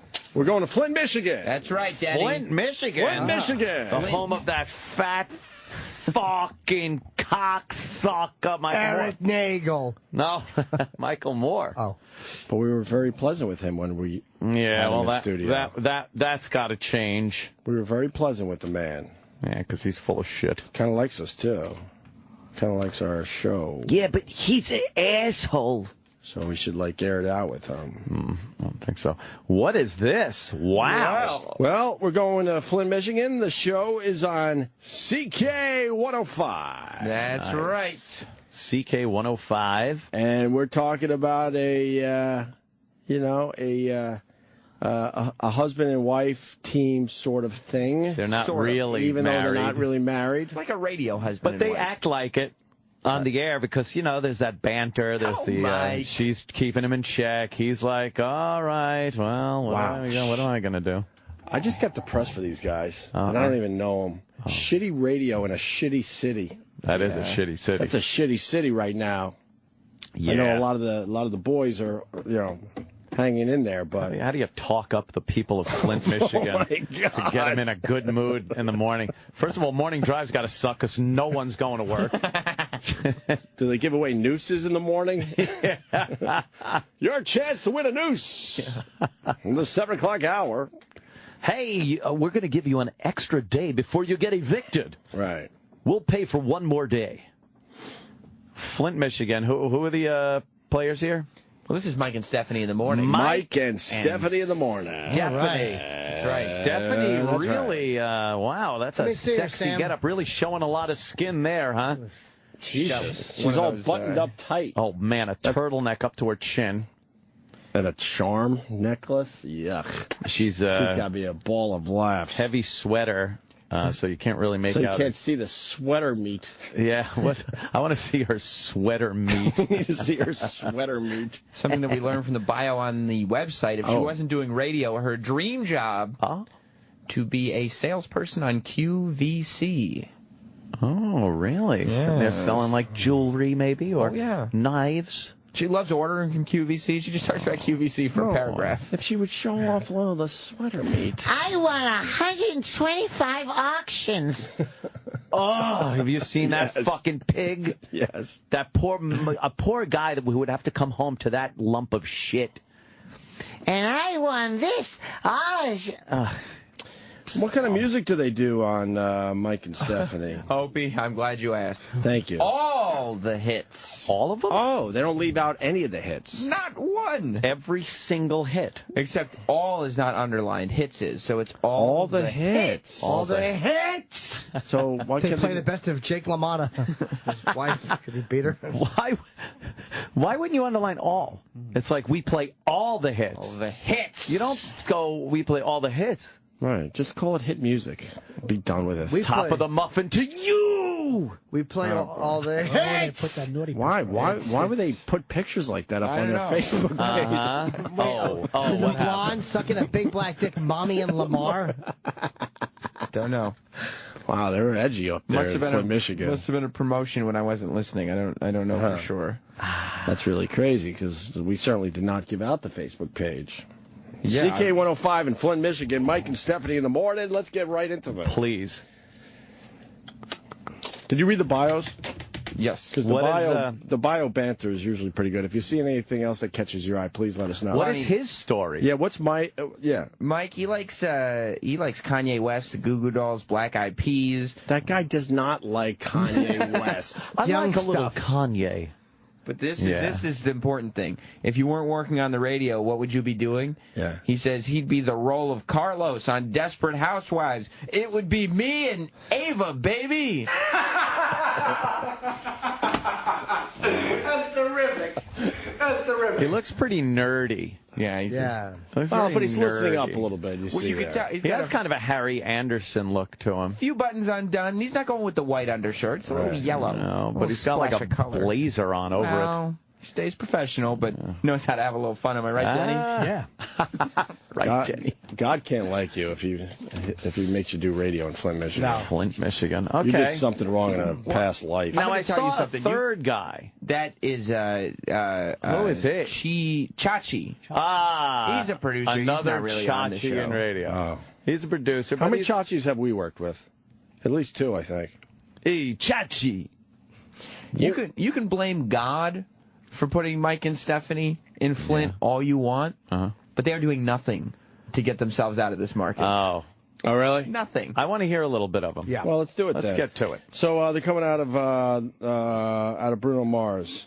And this is just, Bruno Mars has a big song called Gorillas, and it's about having intercourse with like gorillas. That's right. Oh. And this is just an example of Mike and Stephanie going off the cuff. Mike! Just kind of whatever pops into their heads. All the hits, CK105.5, Bruno Mars, talking gorilla sex. And, here's the thing. Female gorillas use sex as a tactic to thwart their rivals. What? Yeah. Yeah, but believe it or not, gorillas mate for life. So it's the gorilla of your dreams? I knew you were going there. I couldn't help it. It's really... I couldn't help it. This doesn't... Oh, my God. It's so hard to believe this is real shit. It's real, dude. It's so hard to believe this is actually real shit. She stumbles over her line anyway. It's the gorilla of your dreams. And then she's laughing like it was the line of the fucking month. Right. And he's giving it to her, too. And he's fucking selling it for her. Tento, he went out of the gorilla song, and then he talked a little bit about, what gorillas do. Having sex. Yeah. Do you think that was good that he tied it together? What's your favorite sex song? Oh. What's that? I Want Your Sex, George Michael. Oh. It's cool. I'm too sexy? Now, you tell me as you listen. All right, Fred? It's enough of that. Queer. But you tell me. Yeah. Your sex songs are queer. Sexy Eyes, Dr. Hook on the Medicine Show. Sexy Eyes. God. What about sexual healing? Marvin, you're saying that you were carrying on. I was getting to that one. I was just 3. Oh, it's 4. 4 in a row. Way to go. Stop it. You would swear that was like an SNL bit or something. Oh, It's just amazing. It's so utterly bad. You tell me as you're listening to these clips if you think Mike likes to infuse a fun fact in his radio show. Oh, no. That's his thing, I bet. That's his thing. You heard him come out of the Gorillaz song, and he said, gorillas, they mate for life. Right, and when they're having right. blah, blah, blah, blah. So he'll look at a song and be like, how could I tie something fun fact into that song? Or, and this is from my experience of working with some of the great radio personalities with Syracuse. Oh. Sometimes. Awkward. Very awkward. Sometimes a fun fact is found. Uh-huh. And the jock then goes out of his way to find a song or a talking point, or nothing. If you think of the way Scorch used to do. For instance, the anniversary of the Jungle Gym. Right. To squeeze in a top 10 people named Jim list. Right. Wow. Happened. That was a Scorch. Not on the anniversary of the Jungle Gym. That was the made-up part. It doesn't matter. People won't know. But more importantly, did he find his fax machine? He never gave us an update on the fax machine. I don't know. I'm waiting for a fax to find out. Back to Mike and Stephanie in the morning. CK105 in Flint, Michigan. Danny, Before we get to birthdays, I want to give this woman a shot because both of us were idiots. You made a note yesterday. I did. I took a note. This woman called. She said her daughter was having her 17th birthday. Yesterday. Yes, but she was going to be in already at school. And we said, we'll do it for you tomorrow at 6:40 with the birthday badge. She goes, that'd be great. Well, then the process that piece of paper took notes on has been thrown away. So we don't remember the name. We remember she was 17 yesterday. So you know who you are. Give us a call right now so we can get your daughter's name on the air. And make it snappy, Mom. So, is it this right? There's always something. Oh, we got to get to the 9:40 birthday. But like, what? They just exactly. Everything's a thing and a gimmick. They're not like, oh, could you wish a happy birthday to my daughter tomorrow? Oh, yeah, sure. Oh, we lost the paper. Anyway, moving on. We have a show you would to never do. even deal with it. Right. Instead, they're like, they have to take 50 seconds or however long that is. God, it's... Give us a call. Oh, my God. And she just sounds like that whole voice she's got. Fuck yeah. I can't believe. Oh. Danny, can we just punch you? Oh. You are representing You're representing this shit. No, I don't like that kind of radio. I mean, it's very contrived and, You notice I have a little more energy because I heard the old school guys. Yeah. Is that what did it? Yeah, it made me a little energetic. Gave me a little energy today. Little zip in your step. I'll say. There, if I could be racist again. Well, time for the birthday list. Yeah, we're not done with birthdays. Oh, sorry. Fuck. No, it's okay. Just reiterating. Time for the birthday list. We have to keep going, because they did that birthday stuff. See, birthdays on the radio is stupid. We kind of like point out a couple of celebrity things because it hopefully leads to content, Danny. And maybe a few laughs is what we're hoping for in the end. Right. That's the one thing Scorch did well. We try. I don't know. It always made me laugh. What? When I was working for Scorch up in Syracuse, people would call and say, hey, could you wish me a happy birthday? And every time he'd go, no, we don't do that. And they go, we can just say, like, happy birthday to so-and-so? And every time, no, absolutely not. No, we don't do that. It's great. It's like, good for you, Scorch. He was dead set against it. People like to hear their name on the radio. They do. Thanks for the insight. Yeah, but I used to just make up names. Just to get a name out there, right? Well, we had a playlist, and then you made believe every song was requested by somebody. Nice. Hey, I'm going to just... Hey, I'd like to say hi to Anthony Cumia out there. Anthony Cumia from Long Island. Whoa. I could do it now because all by myself. My name just went out on the radio. Listen to the replay. That would have excited me so much as a kid. Usually it's over the police scanner. That's one of those Amber Alert things goes off. You rustle the papers. Hey, let's take a look at the birthday list. Happy birthday to Sam Roberts. Sam is listening today in Pleasantville. Nice to have Sam on the air. No, that's not good. All right, Sam. All right, here's the birthday list. We do have some birthdays on the list. We just had Michelle call, and she said her cousin is 17 years old today. Her name is Hannah Garrick. So happy birthday, Hannah. You got a great cousin in Michelle. And she also said, Chris called. And Chris, her son, Connor, is having a birthday in Kersley. He's turning 16 years old today. And her best friend, Dawn Hintz, is having her birthday as well. Or Heinz, Dawn Heinz. And let's see who else to be down here. Well, that woman, her daughter's turning 17. We don't have her name. Well, here's the thing. If she was up and listening, Yes, right. she would have called us by now. That's true. So she didn't even make sure that her daughter was up and listening to Shame on you, Mom. All right, if you turned 17 yesterday and you didn't hear your name, you might be skipped the call. Because chances are the daughter's up and the mother is not. That could be.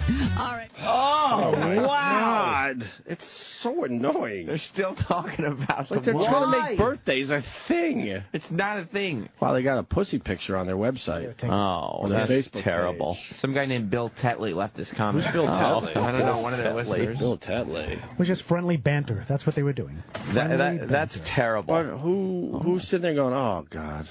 I love the friendly This banter. is good. I like it. It is wonderful. That birthday. Did you hear? I was listening to Stephanie and Mike on the way in. Yeah. Did you hear that birthday announcement they did?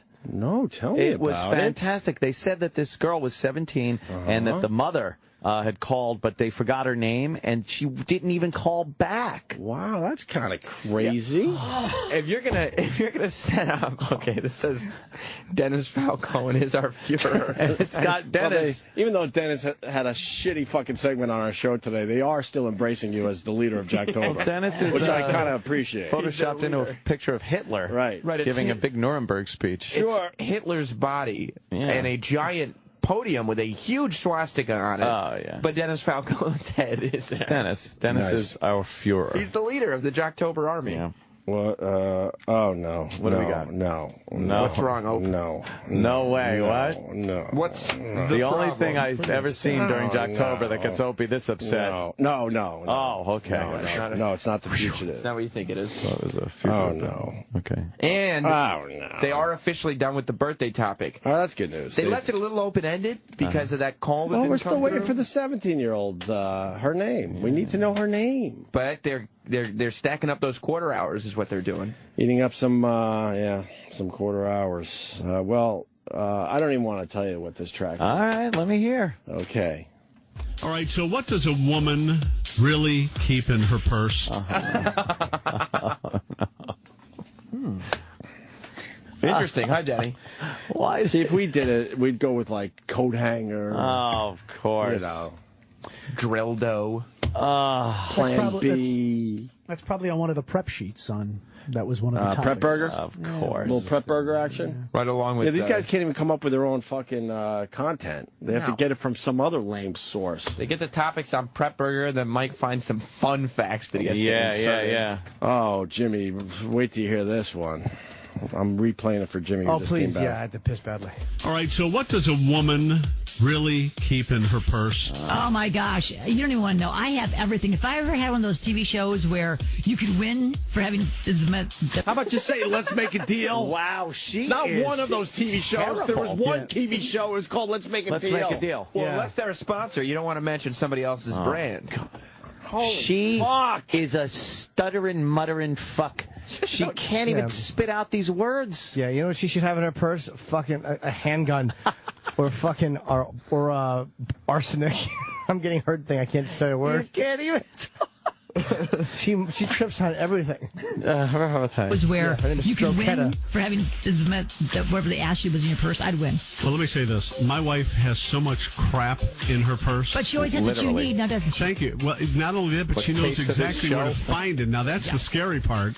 But according to a brand new survey, the average woman in her purse has toilet paper. I don't have toilet paper. I have She has- tissue. I have like a Kleenex. Spare underwear. What the fuck cares? There's something to wipe your asshole with. Kleenex will do. Right. Yeah, what?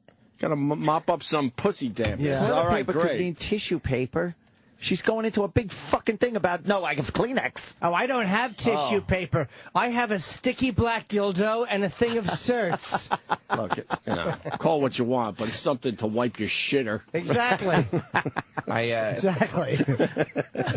There's another. Remember we said that there's something weird going on their Facebook page? I don't know. They're getting like weird comments and stuff. Sure. I think I know why. Why? It may not be the Dennis Falcone Army. Okay. There's a picture of Scorch on the page. Okay. And it says the PFG Army is ready to shut down your Facebook with obnoxious fake over laughter and two-shirt dressing attacks. Two-shirt dressing. Is there a battle going on there? Between the PFG Army and between Scorch and Dennis Falcone? Yep. They have a lot of dirty pictures on their Facebook. Oh, yeah. Oh, boy. Hey, look. Intern David. It's intern David. With a mustache. Where was that What's that taken? from? That was before he was an intern. That was his college TV show or something. Look at his dead, lifeless eyes. What the fuck? There isn't a bright bit of life in those peepers. Damn. All right, well, why don't we find out? David in a wizard hat. Why don't we find out? Should be grand. Would you like to have David back? Yes. Oh, my God. yeah. Every fiber of my being. Is he your favorite? I would quit if it meant we could have David back. Wow. He's up there, man. All right, well, then we got to get David. Let's find out what this broad has in her stupid purse. I have like a Kleenex. Spare underwear. No. Yes, women carry I spare do underwear. not. No, I don't. Chocolate. Strangely, it's in only the underwear. 72% of women actually carry money or bank cards with them. That's a fun fact. The research also revealed that most women carry an average of 40 items inside their purse. When my purse starts to get so heavy I can't lift it, it's on my shoulder, it's hurting, I try to change my purse. Is this the Roland and Mike show? This is going great. Oh, my God. What a great anecdote, though. Yeah. I do like that she doesn't talk in a radio voice, but she really does just kind of trip and mumble through the whole experience. She mumbles, and she's having her some weird content is useless. And she's having some weird good time about it. Yeah, my purse is so heavy, I just put it in my purse. What? And if you break through all the mumbling and the diction problems and everything, what she's telling you is, when my purse gets too heavy, I switch purses. I switch purses. And that's the big boom. It's crazy. We got a call from Canada coming in. Go ahead, Marley. Jimmy. Yes, sir. All that shit that was going on, Jimmy. The black dildo was funny, but the search in the purse. Thank you. Sticky black dildo inserts. Thank you.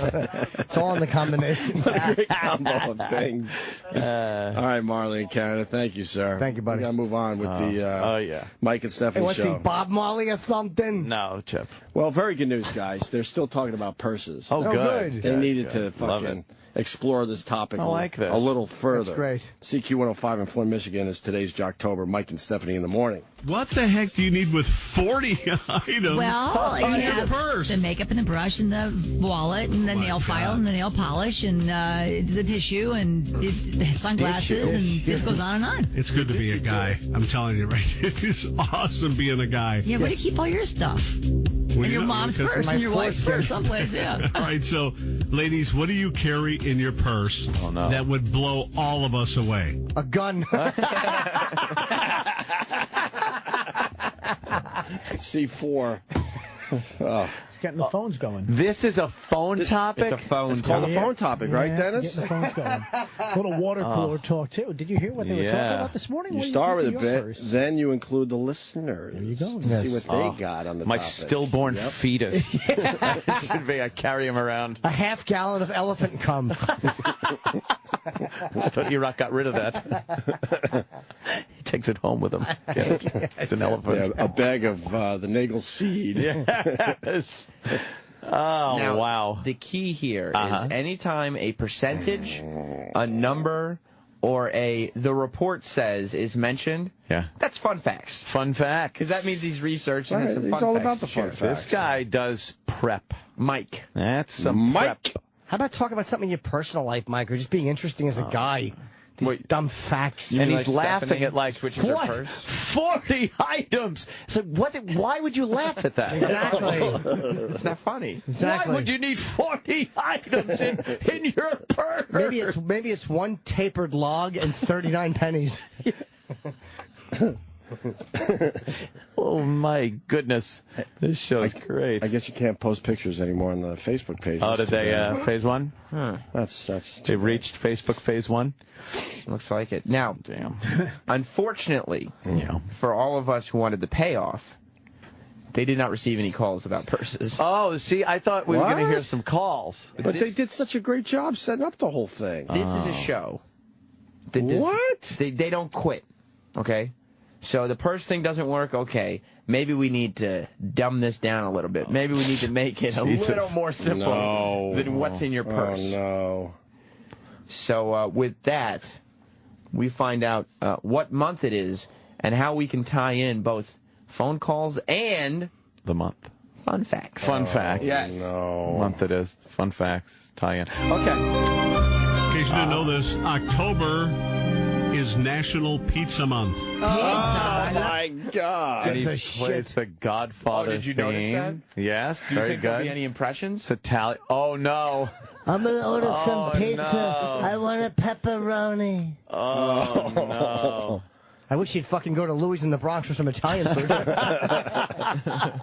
Those Mike is, he's multi-talented. He is. He's the real talent on the show. He's filled with fun facts, and he might throw an impression in every once in a while. Could you imagine before the show when they're prepping and being like, hey, this is good. It's National Pizza Month. What can we do with that? Oh, and he's got ideas. Hold on, we might have missed something in that clip there. Oh, Dale what? in Minnesota. Dale. My old partner. Chip and Dale. Something on that last clip is that when they were talking about where she asked where he keeps all of his stuff, she said in your mom's purse, in your wife's purse, implying that he still lives with his mom. Whoa! Yeah. No, she's just a fucking non-improving, mumbling goose egg. That's true, too. She was naming anything with a twat. Your aunt from Schenectady, Ethel Merman's purse. Anything with a cunt she was firing. Mom, sister, your female cat. Is National Pizza Month. Pizza. I love pizza. I'm going to make you an offer you can't refuse, Stephanie. Do you like deep dish or do you like the thin crust? I like thin, crispy crust pizza. That's healthier for you. I like green pepper, mushroom, Fucking onion, sounds like 'em. pineapple. Oh, I like green olives, ham, pepperoni. That's all good. Yeah, mushrooms. Pineapple's good on there, too. What if somebody should drop a pizza off to us this morning? Right. National Pizza Month started back in 1987, is held every October, so grab a slice and celebrate today. Okay. Shut up. Okay. Jesus, Oh, shut up. God, is was right. that terrible? I hope somebody runs a pizza in while yelling Allah Akbar. I'm going to make him an offer he can't refuse to quit. Fuck. How about a nice hot pizza right in their fucking face? Yeah, scalding pizza. Scalding hot cheese. Yeah. You can fish a Kleenex out of your purse and wipe fucking scalding cheese off you. Oh my God, I can't refuse. Do you like that Mike was... He was going for the impression, and then Stephanie was just like, I like green peppers. She wouldn't play along. Yeah. She wouldn't play along. I like an entire avocado pounded into my anus with a mallet. Now that's the show I would listen to. Avocado in your ass. Oh, it's great. And he reads the funny papers. And he won't drop it. No, he kept going. Yeah. Nice 45-year-old fucking movie reference. Good news, guys. They continue talking about pizza. Oh, thank God. Great. Here's some fun facts about pizza. Doesn't it have to be fun? No fun facts. There's nothing fun I got about blown while I talking ate about pizza. That's fun That's fact. a fun fact. You know what's fun? Eating pizza. Right. Not talking about it. Delicious. Here's some fun facts about pizza. Americans eat 350 slices of pizza every second, or 100 acres of pizza a day. Oh my gosh. And Americans also spend $30 billion, not the B, $30 billion every year on pizza. Wait, can you There are pause? I over have a 61 question. Why is she so shocked? Like, oh my gosh, when she's obviously looking at the same fact Yeah, sheet. because she then reads off another fact. Right. Well, they're taking turns, going back and forth with the fun facts. Wow. They're tossing the pizza ball around. That's what I mean by, tossing it around. Toss it around. The lady's tossing it around. Yeah. See, you got to improv better. They don't improv good. Go back to the beginning. I'll fucking help these two. What part? Now, is Just it right there with the pizza facts. Right is there. it a lot of pizza, or is it one very expensive big slice? Like a slice that's... A big slice that costs $30 billion. Right. That's all that comedy. A day. I Oh my should be on this gosh. show. And Americans also spend $30 billion, not the B, $30 billion every year From on a pizza. C. There are over 61,000 pizza parlors in this country. Americans eat 23 pounds. Spend billions with a B. That's from a C. Oh, she's terrible. What happened? What happened? I got bad news. Uh-oh, what's the matter? Something has happened. I don't know if it's an internet issue, some kind of website thing. Yeah? Syrian internet could be pirates? The CK105 Facebook page is no longer active. It's down? Yes, it is. Oh, man, what happened? I don't know. This happens all the time right when we're having fun. Like, I'm just trying to get photos or whatever and to show you guys. Yeah. All right, well. Americans eat 23 pounds or 46 slices every year. 3 billion pizzas are sold every year in the United States. With the And in pizza. America, the most popular ethnic food is Italian. Oh, there ain't no lie there. I'm thinking Italian today, as a matter of fact. Yes. So, who has the best pizza here in Genesee County? Is it Hungry Howie's, Guido's, Cece's, Luigi's, Latinas, Reguero's, Wise Guys? Oh, Wise Guys makes a good pizza. Do they? All right, what do you guys think? Give us a call. We think nothing. Who What gives do a you fuck? think? Give us a call. Who makes the best What pizza? do you do with that? Hey, I think Wise Guys. I think Luigi's because I ate there one time. Oh, my God. Fuck you. He's begging for food. He wants people to just send up free food. That's why he mentioned all those places. Well, we You worked with a think? guy that knew how to get free food. So But, I mean- we understand that. What a nothing phone topic. Yeah. What do you think if they got, like, if you guys ended up stumbling on that, right, and then you started getting phone calls of people simply calling up and saying, my favorite pizza place locally in the area is blank. After Sal puts them all through? Of course you put them, everyone through. Yes, Every yes. single one. Would you air them? God, no. Because you'd obviously have to record your phone calls. Well, yeah. Is there a payoff on this phone topic? Oh, fuck yeah. Yes, there We got to is. move along a little quicker because Megan McCain is going to be on the show in a few minutes here. Stay tuned after the phone calls Yeah. for a couple more fun Facts. So they get pizza calls, which is good news because they didn't get purse calls. Right. And we're asking on this National Pizza Month where the best pizza in Genesee County is. Where do you think it is? Give us a call. Sicily's. Sicily. Oh, yeah. Sicily's is the best pizza around. What do you get on your pizza? I like the pepperoni and green olive. That's good. That sounds good this early in the morning, doesn't it? Thanks for calling. See, there's nothing there. It's worthless. There's nothing there. Who cares? This is a Gives a fuck. perfect fucking example of Jocktober. Thank you. This is a perfect example. I once heard, I was on my way to Cape Cod, going local for the Boston people, and I heard Howie Ka. Yeah. And he did a whole segment on your favorite fucking ice cream. It's the same thing. It's the same shit. There's what are you nothing you gonna can do say? with that. Because basically you're going to have every ice cream named. And Yeah. what, in your car? I listened because I couldn't believe, like, this guy who's He's actually supposedly doing it, a yeah. big radio guy was doing this shit. And what are you supposed to do with that? I like vanilla. Vanilla? That's so And then like what, you- regular and You start talking to your radio like vanilla. That's yeah. stupid. Oh. I like Rocky Road. Well, okay, I like the Rocky Road too. Pizza. Weird. Pizza. Pizza calls. Hi, I was calling about the pizza thing. Yeah. the pizza thing. Who has What's the your best? favorite pizza? Where's it from? Yeah, they have the best barbecue chicken pizza ever, and it's amazing. But the listeners are just as bad. They're like, oh my God, everyone needs to know what my favorite Yeah, pizza who would is. call in with this? You're right. They're dumb for making it a topic, and the listeners are dumb for calling. Right. Why would you call in with that? Well, everybody wants to have their voice on the air, and this is one of those like trick phone topics where you get a lot of calls, but no listeners. But no substance. Right. Like nobody would want to listen to it. No. Oh, is it terrible?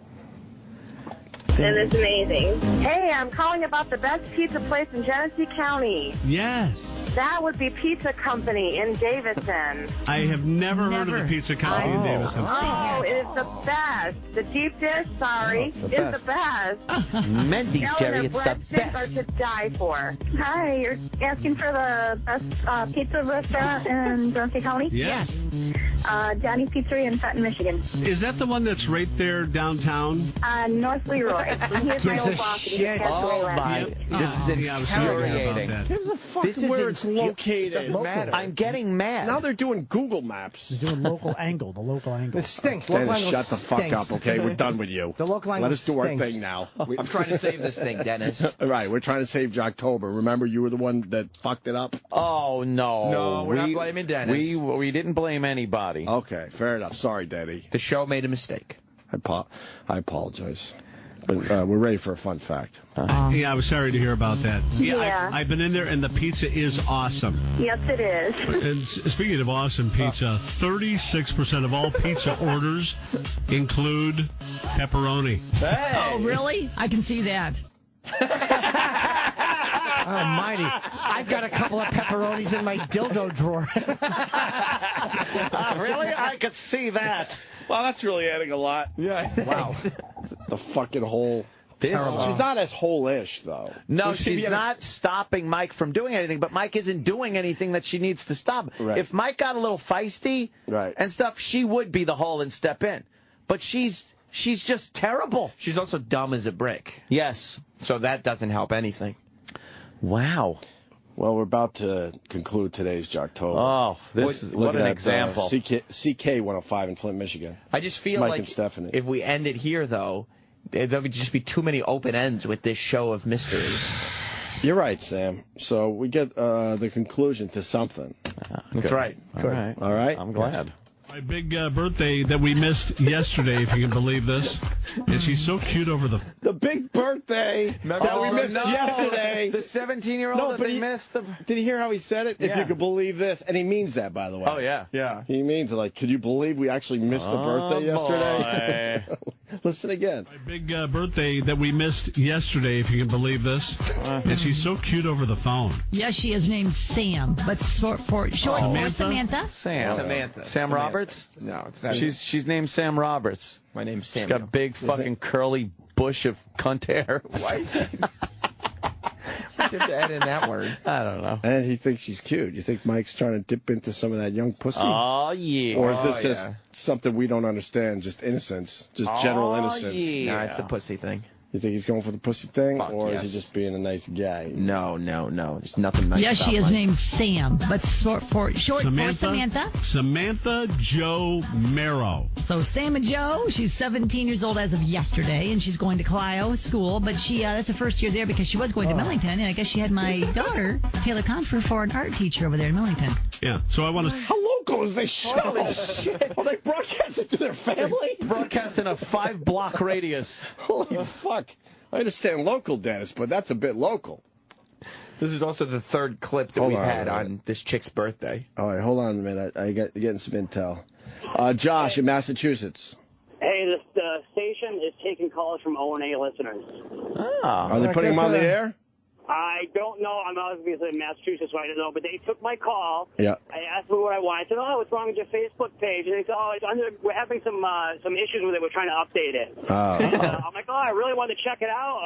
The pizza thing you guys did the other day was great. And they're trying to get my last name and everything. They're trying to do some investigative. What are they going to do with a name? Up. They're investigating. Look out. Right. Yeah, but that was about it. But they are taking O&A fan calls. Oh, I thought they were taking them on the air. That would be... Oh, never. I would respect that. Someone in the air, you can check it out. All right, Josh, thank you. Yeah. All right, back to the birthday thing. Yeah, so I want to say this. Hopefully she got the bus driver to flip on the radio. Yes. Because she said, hey, I have to take the bus now. And I said, well, just see if the bus driver will flip on CK 105.5 for a minute. I hope they do. So we can say hi to Hill, because anybody and everybody that goes to Clio, I don't care if you're a student or a teacher, Samantha Jo is our newest best friend. That's right. That's right. Hopefully they turn it on the bus so everybody can hear it. This shit amazes me every year. That show every year it amazes me. Fucking stinks. And the blogger from Atlanta pointed out, obviously they don't have the same listeners. They're catering to. I just can't believe there's an audience that there's any audience, right? That there's any audience for that type of radio. Fuck. Yeah, I don't expect them to do dick jokes all morning, but wow, something of any substance whatsoever would be refreshing. The real news, something. And I know they're doing a fluff show, but you could probably hit on something a little more topical and maybe something that affects the people a little more than Pizza Month. Yeah, you got zombies walking around Flint, Michigan at this point. Right? Interview a zombie every morning. Zombies love pizza, Opie. And all right, it's Pizza Day or Pizza Month. There's got to be something else you could do with that. I don't even know, but... By the way, that reminds me, tomorrow is Taco Day, so tune into our show for Taco Day. And trust me, we're not going to try to make it into anything entertaining. No, we're just going to eat on the air. We get to eat tacos, and you sit back and enjoy it. Much to your chagrin, people. That's it for today. I think we saved Jocktober. You fuck you people, because that was a save right there. That was a perfect example of shit fuck radio on Jocktober. And if Denny wasn't such a bust today, we would have never fucking heard that. No, that's... So I thank you, Denny, for being a bust. We split the doubleheader today. I could help. That's what happened. I'm here to help. All right. Up next. No harm, no foul. She just tweeted us. Meghan McCain is up next. Can we do a quick break? Yes. Really quick. Single? Yeah. Okay. The Opie and Anthony Show.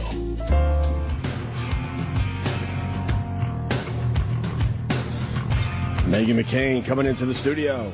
Of course, the daughter of John McCain. I think most people know that, right? Yeah. All right. Yeah. What's she what's she promoting? Her show. Oh? She's on the side of seeing her on bus ads. Yeah, she's got a big show. Hi, Megan. Hi, Megan. Take a seat. How are you? How you doing? Oh, you remember Sam, do you? Good to see you. Of course she does. Yeah. Remember Sam? No one remembers You're on Sam. buses and stuff. Sam interviewed me, and the thing about my interview with Sam is he's weirdly disarming, and it was a really good interview, and he could have gotten a lot more out of me than because it was like talking to a friend or someone. And one of the the girls. interview was on the internet, and I was like, I am in the zone in this interview, and I'm totally not paying attention to the fact that I'm being interviewed. You could have gotten a lot more out of me. Damn, Sam. FYI. Like what? Sam is disarming but incompetent. But then we have to ask, what could he have gotten out of you? I mean... See, I'm smiling a lot. See, I'm trying to disarm you as well now.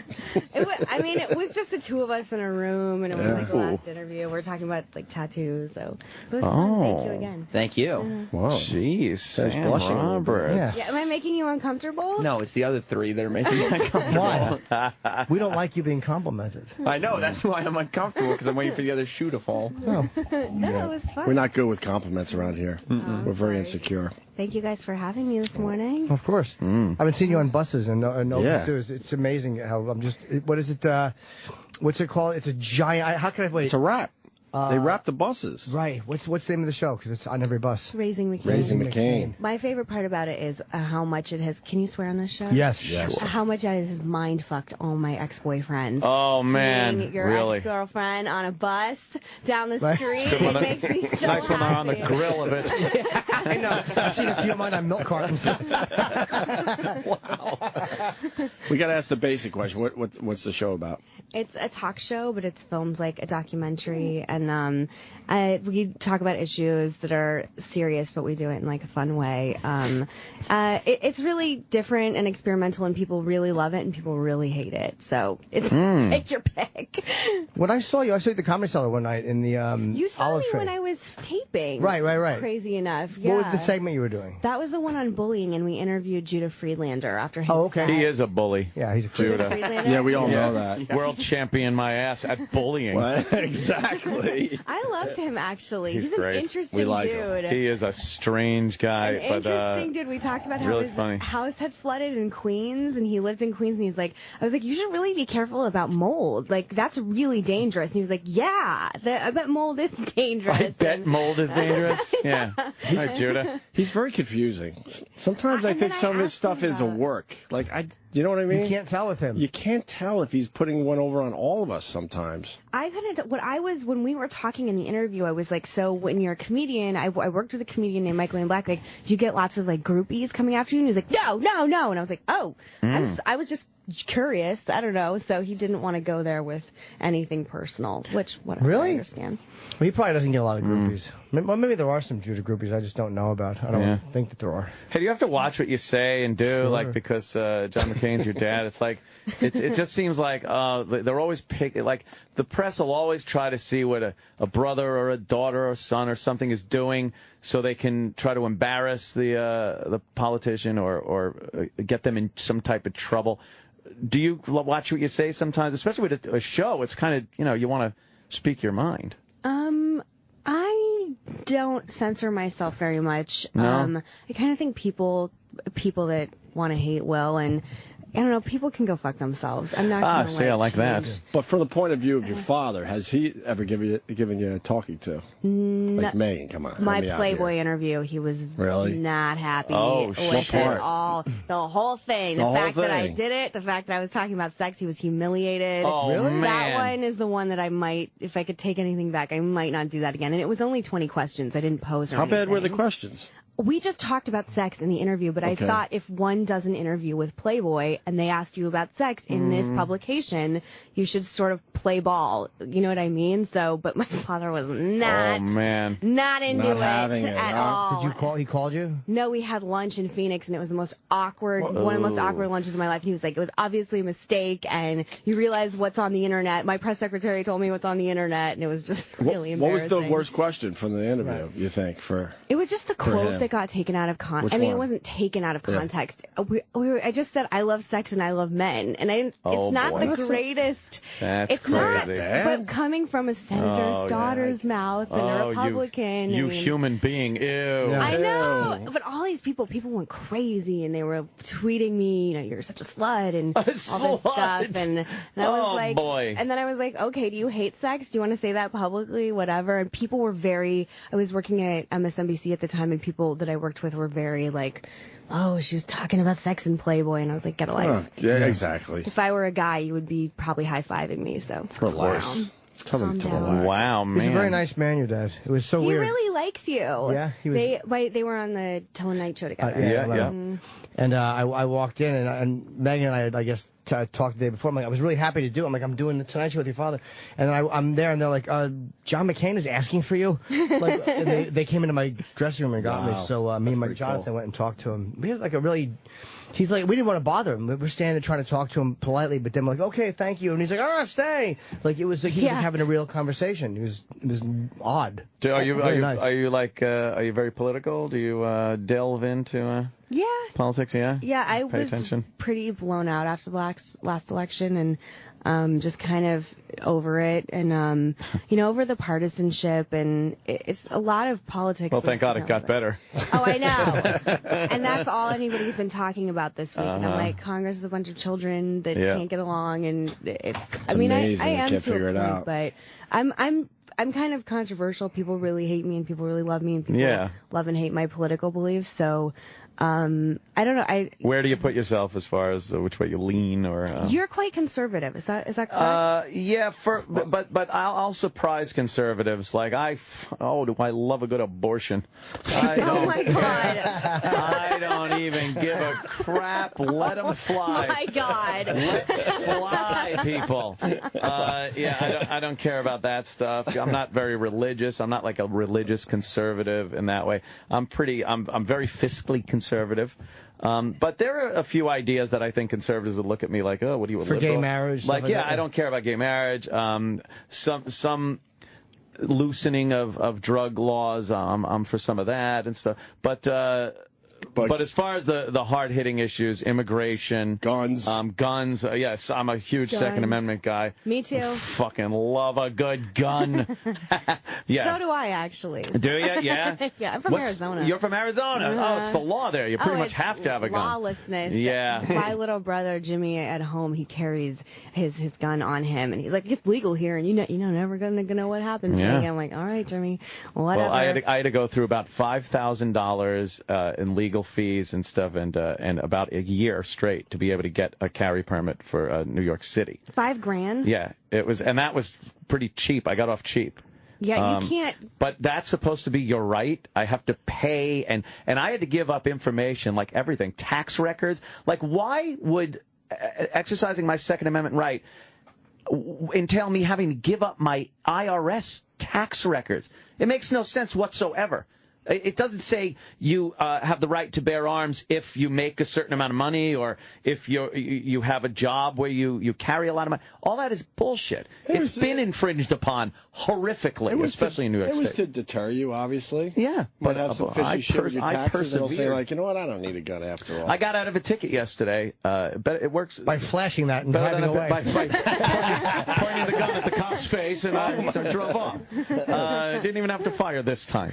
I got pulled over for making a right turn on one of those streets where you're not allowed to turn until you go 50 blocks out of your way. Thank you. But I turned anyway, and there was a cop waiting right there, and they wave you over. And How'd you get out of it? I always do this. First thing I do is I take out the New York City pistol permit, and I go, here, I just want to let you know so no one gets nervous here, And and he looks at it like very surprised because they don't normally get him, and he's like, oh, and he turns it over, he goes, you have one of these on you right now? I was like, yeah. He goes, which one? I go, oh, the Walther. He goes, oh, okay, what do you do? That you need a guy. I was like, radio show personality. I was like, yeah. He goes, oh, Anthony Cumia, Opie Anthony. Oh. He goes, Keith Maresca. He was a lieutenant and stuff. I go, yeah, he's my security guy and one of my personal assistants. Oh, here you go. Take it easy. Well, they're probably a big law enforcement. They're probably a big fan of the show. Right? Yeah, we give kudos to the law enforcement. I think that it's a thankless, horrid job where you get into it, perhaps just for the money, maybe with this noble idea that you're going to do something, and you can literally, by doing your job, be put in jail and lose your freedom or lose everything you have for a misunderstanding or just a lapse in judgment.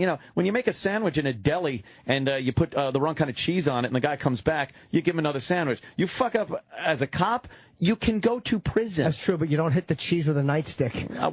If the cheese caught on camera. If the cheese is on the news every night robbing people, you hit the goddamn cheese, Jimmy. No, I don't mean you're not supposed to. I mean, but that's what you get in trouble for. Believe me, I'm all for cheese baiting. Can I ask you a question since you are? Certainly. Do you mind? Who do you think is going to be a good nominee in the next election cycle? Well, it's a hard one, right? For the presidential or midterm? Presidential, it is. I honestly think Hillary is going to jump in. And that'll sew that up. I don't think Biden's got a chance in hell of being the God. vice president, gunning president. Exactly. As far as Republicans, so much smack about Joe Biden in my life, and I met him in person. He goes, "I know you." Oh, really? I was like, "Oh shit." Was he unpleasant? No, but he was like, "I know you." You should have said, good. At least I see some of your marbles are there. He seems like a cool guy, though. He doesn't. Not politically, but a guy you'd want to fucking have a beer with. He seems annoying. Like if he was just a regular guy at a barbecue. That's not the politician I want to have a beer with. No, I don't mean to talk politics or anything. That's just to fucking hang with him. Yeah. I don't want to hang with him. He's a bit loose. What's your big issue with him?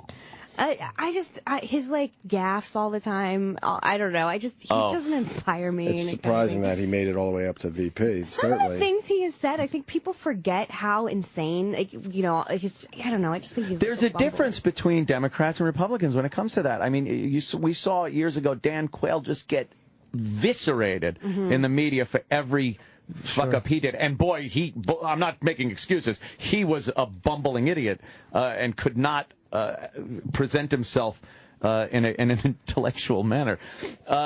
But Biden's made some of the worst gaffes I've ever heard, and the press just, they just. That's because he's likable, or he's the vice president. I think it's because he's Democrat and mostly liberal media. And honestly, one of the reasons he's liked is because it was when your dad ran. He was the comparison with Sarah Palin, and people had very harsh feelings about her, so they kind of like, we like him. That was just by default, people of the VP candidates preferred him. Is there anyone you think for the next round? I know Christie is, but I've lost respect for Christie as a Republican. I mean, after the hurricane, it was kind of nice of him to go, look, I'm putting aside our party differences to get help for my state. Obviously, but it came across as so much ass kissing on Obama that he lost a lot of credibility with me. So I don't know. He seems a lot more of a moderate than I thought he was. What? Who else? Like Rubio? People keep telling me, I had this conversation at my dad's birthday party, actually, and everyone keeps telling me Jeb Bush. And I don't think people are ready for another Bush. That's what I said. I was like, think the Bush name is still tainted. Sorry, but it is. And he is quite conservative. I mean, I think he's much more conservative than people realize. So. But after 8 years of Obama, people might be ready to make that flip-flop to more conservatism because... I don't know. We are in a weird place right now. We are in a weird place right now. It's nobody's getting along. I think both sides are more.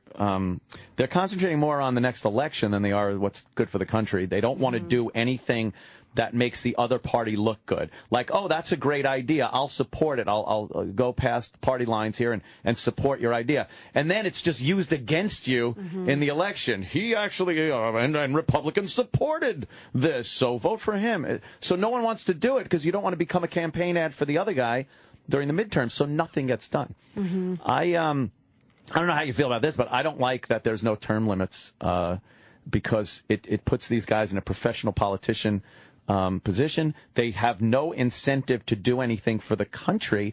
There's more incentive to do stuff to keep their job. The second they're elected, they're thinking, what's going to keep me in for the next election? So it's very counterproductive for the country as a whole, I think. agree with that. One time when I was in college, I went to visit my dad in the Senate, and senators, there's a Senate dining room where they eat lunch, and I remember seeing Strom Thurmond. Oh, God. And he had a nurse or a handler with him because he was so old, and I was like, you're still allowed to be in office when you can't stand? Yeah. And I even remember when you can't function properly. You can't feed yourself. He's an old man. I mean, he's not doing the job to the best of the ability that really needs to be had in that circumstance. But I'll never forget that. As long as I live. The public's kind of dumb, though, for continually electing people just on their names. Yeah. That's true, too. They get so used to Strom Thurmond, instead of going, wow, he's a little old, they continue voting him in. Like robots. The lack of term limits is a reflection of our stupidity. Like, we should be able to get people out. Right. If there's no term limits, it's up to the voters, so you should be able to vote for a new person that comes in. But you're right. Yeah, the people are just, it's Coke. I'll vote for Coke because I see the name all over the place. Totally. Yeah. Are you across the board? Drinking carrot juice over there? Well, it's beets, carrots, spinach. Well, not the health part. I like a good vegetable juice. A good beet juice.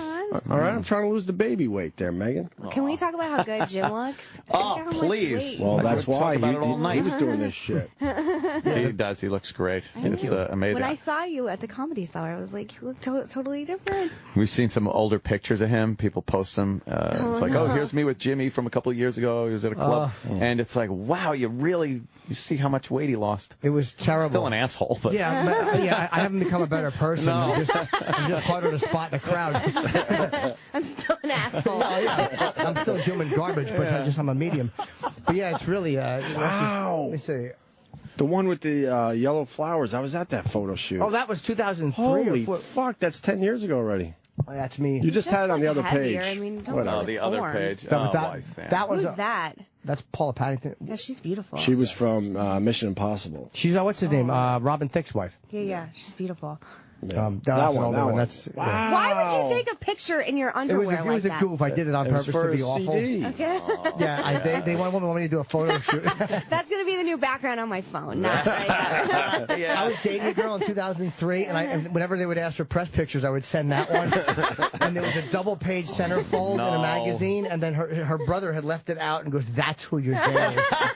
That's the guy you're dating. Embarrassing. Did she? She didn't care for that at all. Yeah, we stopped seeing each other soon after. Is that the one you were dating when we were doing the Jay Leno show? Oh no, this is now it's 10 years ago. Oh, okay, never mind. We did that for I guess 8 months together, 6 months together. Yeah, it was really. We had how we know each other is the most random way anybody knows each other. We did this panel on the Jay Leno show with Stephen Baldwin, Ariana Huffington, me and Jim, I remember that. and Diablo Cody, Sure. and I just remember it's like the apocalypse came. And that's a weird. You and I became regulars though, and I did it once with the Kardashians. It was really I remember that. But we did it a few times together. But you were always cool. That's how we became friends, just like talking backstage. But there was Stephen Baldwin was an interesting dude. He's an odd guy.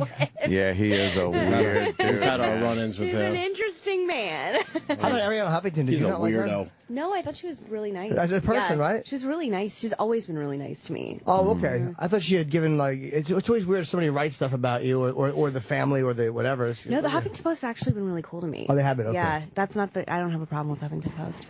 You know what's odd about you look at the media and the way they treat people based on party lines. Your father gets more respect. They're not as willing to really jump on him about policies they don't agree with, and the press isn't as willing to rip him apart. I've seen them do it, but they're not as willing to rip him apart as they would some other politicians. He's very well respected. You think? Yeah. Because he comes across as a real guy. Yeah, which you don't get a lot of that from those guys down there. Yeah. Sometimes I hear people and I'm just like, brutal. Just brutal, you know? Oh, really? I don't know. I mean, a lot of people really hate my dad. Oh, yeah. Well, we know that, of course, yes. But I think to be a politician in America is to be controversial. I don't think there's anyone, even Obama's not beloved anymore. You know? No, You like him? no. President Obama? Yeah. I mean, obviously, I didn't vote for him, and I don't believe in him, but I don't think he's the Antichrist like some people do. But I'm not a fan of him. I don't like his leadership as a president. I mean, if you look at everything with Syria, I think it's a very classic like a lack thereof. example. Yeah. Just incapability of making a decision and making a move. Uh-huh. Just make a move. You're the fucking president. Right. Anyway, sorry, I don't. Yeah. You can swear on the No, show. you can, sure. Just But make yeah, an yeah. executive decision and stop having to go back to Congress and poll it and see what's popular, what's not popular. Being president's not always going to be popular. His entire presidency, and even you could tell during the campaign, you could tell, even though there's so much bullshit during a campaign, you can kind of feel out what a guy is as a person. Very thought out, you could say, but it's just this, like, not willing to commit. Yeah. Just going in, having a fun rah-rah speech and stuff, but not really ever committing to anything. And when you have to act quickly, that's why I don't think he had as much to do with that Osama bin Laden raid than everybody pumped him up to, because he's only proven that he's very indecisive when it comes to important issues that need to be done very quickly. I think they approached him. I think he said, yes, let's do this. And then the planning and everything else was off of his shoulders. And I think it comes to a great shock to him when people don't like him. I think he's very sensitive. Very arrogant when it comes to that. Yeah. What? I'm the greatest thing in the history of history. You don't like me? Look what I did. I think it's weird. Who's like one or two of your presidents that you would call your favorites and did a great job? Yeah. Who Lincoln. do you think? Who do you think? President Budinsky. There you go. I mean, like all. No, like did you like Reagan? Reagan always gets. My thing with Ronald Reagan too is if you really study Reagan and history, you can't call yourself. People like Ted Cruz that call themselves a Reagan Republican. Yeah. Cracks me up. I'm like, he was a person who, went across party lines with Tip O'Neill, really tried to make this country a better place, really was into working with the other side. And people now, if you even work on the other side a little bit, you are a heretic and you should go fuck yourself and you shouldn't be in politics anymore because you don't know what you really feel. I mean, how dare you call yourself a Reagan Republican, some of these people? Yeah. How dare you? It's a disgrace to Ronald Reagan's legacy. Do you ever look at what happened, like, because I thought when McCain lost, he was very graceful in his speech. I thought his speech was better than Obama's acceptance speech. I found his to be more moving, and, as somebody who would have been the first daughter, I mean, that's a pretty... You gotta be bummed out. Yeah, like, what is that like? No, I'm not bummed out. That'd be kind of a cool thing to go through, though. I don't think it'd be a cool thing. No? I'm actually... You're kind of relieved? I think my father would have been a great leader, and I think this country would be in a much better place if he were president. But being a first daughter sounds like it blows, and I'm crazy. I'm rebellious. That's why it would have been awesome. For us, it would have been fun. Yes, that's what I mean. For you two, for you assholes, it would have been great. We would have loved to watch it, especially on the heels of those Bush girls. They were a little wild in their. Do you really think they were wild in their youth. Nah, not after they got a little older, but. That friggin' fake IDs and out partying and drinking. Like everybody hasn't done I know, that. but when you're in the White House, you gotta watch what you're doing. Megan would be the one throwing the party when Daddy was out of town. Is that it, really? Oh, yeah. A risky business party Mom at the and Dad house? are out of town. We're throwing a party in this bitch. Oh, man. I would not have done that. I don't think. No? Yeah. No, I mean... I think it's just Maybe? more people scrutinize things now. Beer pong in the Lincoln bedroom? That would rule. And I would invite all of you, the three of you. That'd be great. Pulling up to the gate. Yeah, we're here for the party. Jim Norton and I are just going to play some beer pong. Beer pong in the Lincoln bedroom. I want to watch this show of yours. We haven't really talked about it, Raising McCain. Thank you. It's on Saturdays at 10 on Pivot TV. I don't know where. You can where. also get it on iTunes. Okay, Pivot's good. a brand new network that just launched, and it's on, you can can, if you go to pivot.tv, you can see where you get it. But it's not. It's one of those things iTunes. like that's going to wind up in a bunch of. Some of them are not in all of it, but people forget that HBO, Comedy Central, they all took a while to get into all their cable. But you also what I just was go to getting iTunes. into. Fuck it. Yeah, and I knew what I was getting into when I was going with a new network. But Cool. I don't know. I really believe in them, and they give me such creative freedom. I'm an executive producer on my show, and I just had a lot of fun this summer. When I saw you, Jim, you're having so much fun, and I think having fun and enjoying the people you work with is the key to happiness in this life, other than finding somebody, finding a partner. How long after you air it does it appear on iTunes? It airs just like 2 or 3 days after. Oh, okay. So see, good. The network's cool with that too. What do they look at? Like, is branding for them? The fact. Yeah, the more people seeing it, the better. Yeah, they'll find you. You're looking at my episode right now, Sam. That's right. Is he not allowed to talk on this show? Oh, Sam talks. Oh, he talks way too much, man. Yeah. Ask the listeners. Oh my God. He talks way too much. Yeah. Okay. It was actually a nice Walking break. in and out like you're, He actually works on this show. Yeah. He pretty much runs the entire show at this point. See, he bamboozled you by doing an interview with you first, right? Because you assumed he was a radio show host. He's a scrub for the Opie and Anthony Show that happens to go on air every so often. You throw him scraps. Yes, exactly. Yes. Waiting for earlier. I guess I'm the scrap. No, you know what? But think about it. You were in the long line of guests for the Sam Roberts After Show, like.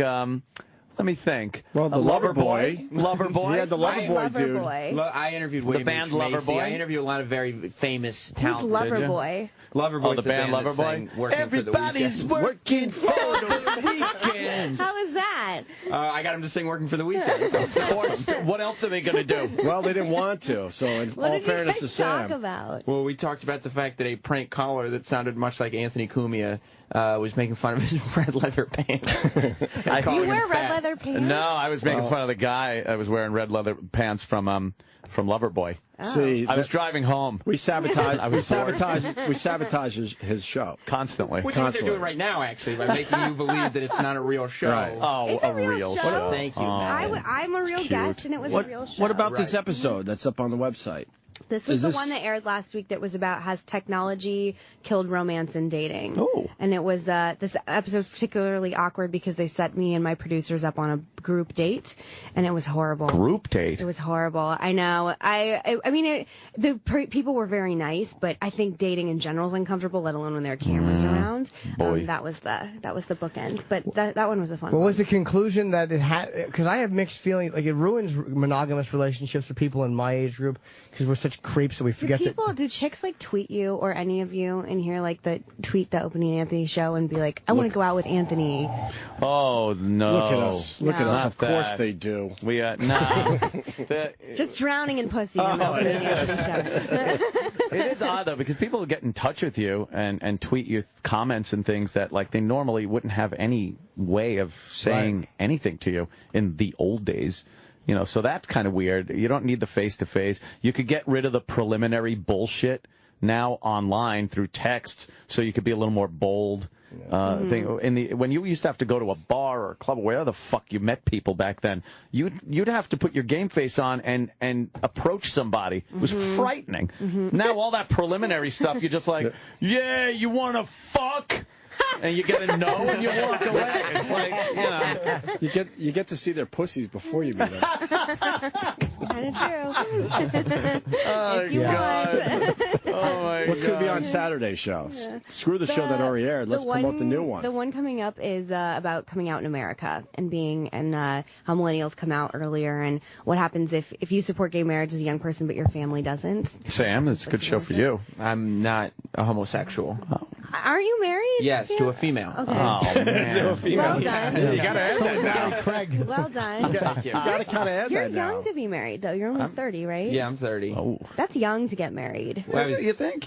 Yeah. I think there's a lot of tail out there, and I don't understand. I don't think people. I don't think people realize how young 30 is. That's right, isn't it? 30's young. 30's pretty young these days. I'm almost 29. I See? don't feel. Oh. Is anyone in this room married other than Sam? You're married? Mm-hmm. How long have you been married? Almost 5. Well done. 2 kids. Right on. Congratulations. That's why this face. Meaning tired.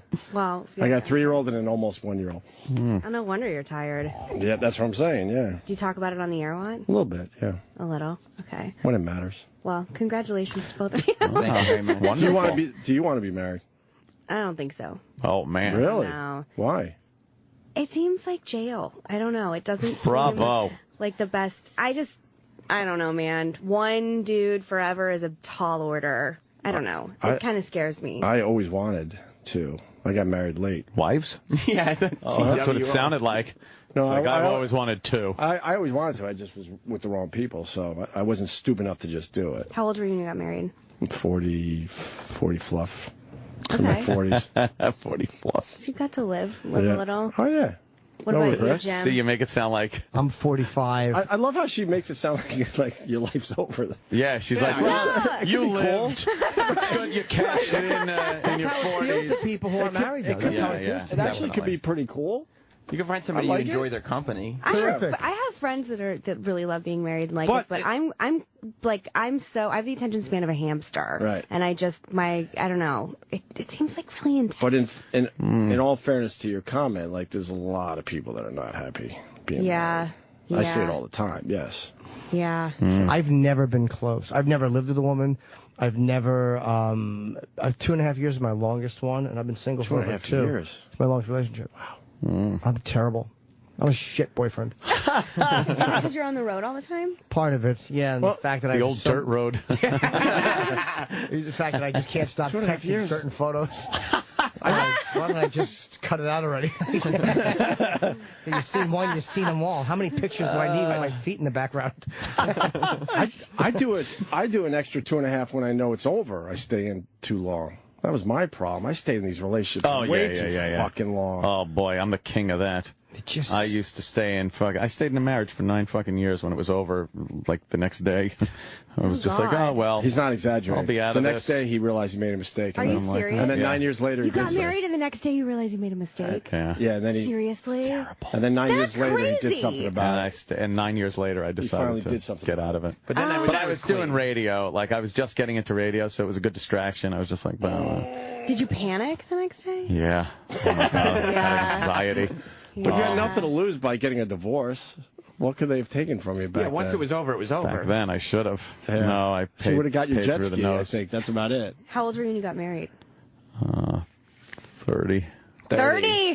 30. No offense, Sam. I'm sure you'll be very happy. I'm sorry. But That's okay. I don't mean to judge. I just don't. I especially don't understand why men would get married. You're right. Well, in my case, I was with my wife from when I was like 22. She's very hot. Yeah, I'm not going to do any better. Okay. Yeah. Than her.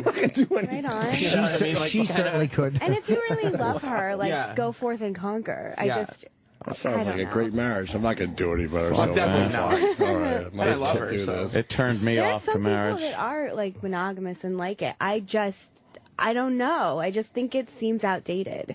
Yeah. I mean, one person for like 50 years. I don't know. 'Cause we're living longer than we used to. Don't forget, I mean, back in Roman times, people lived to be 35 or whatever.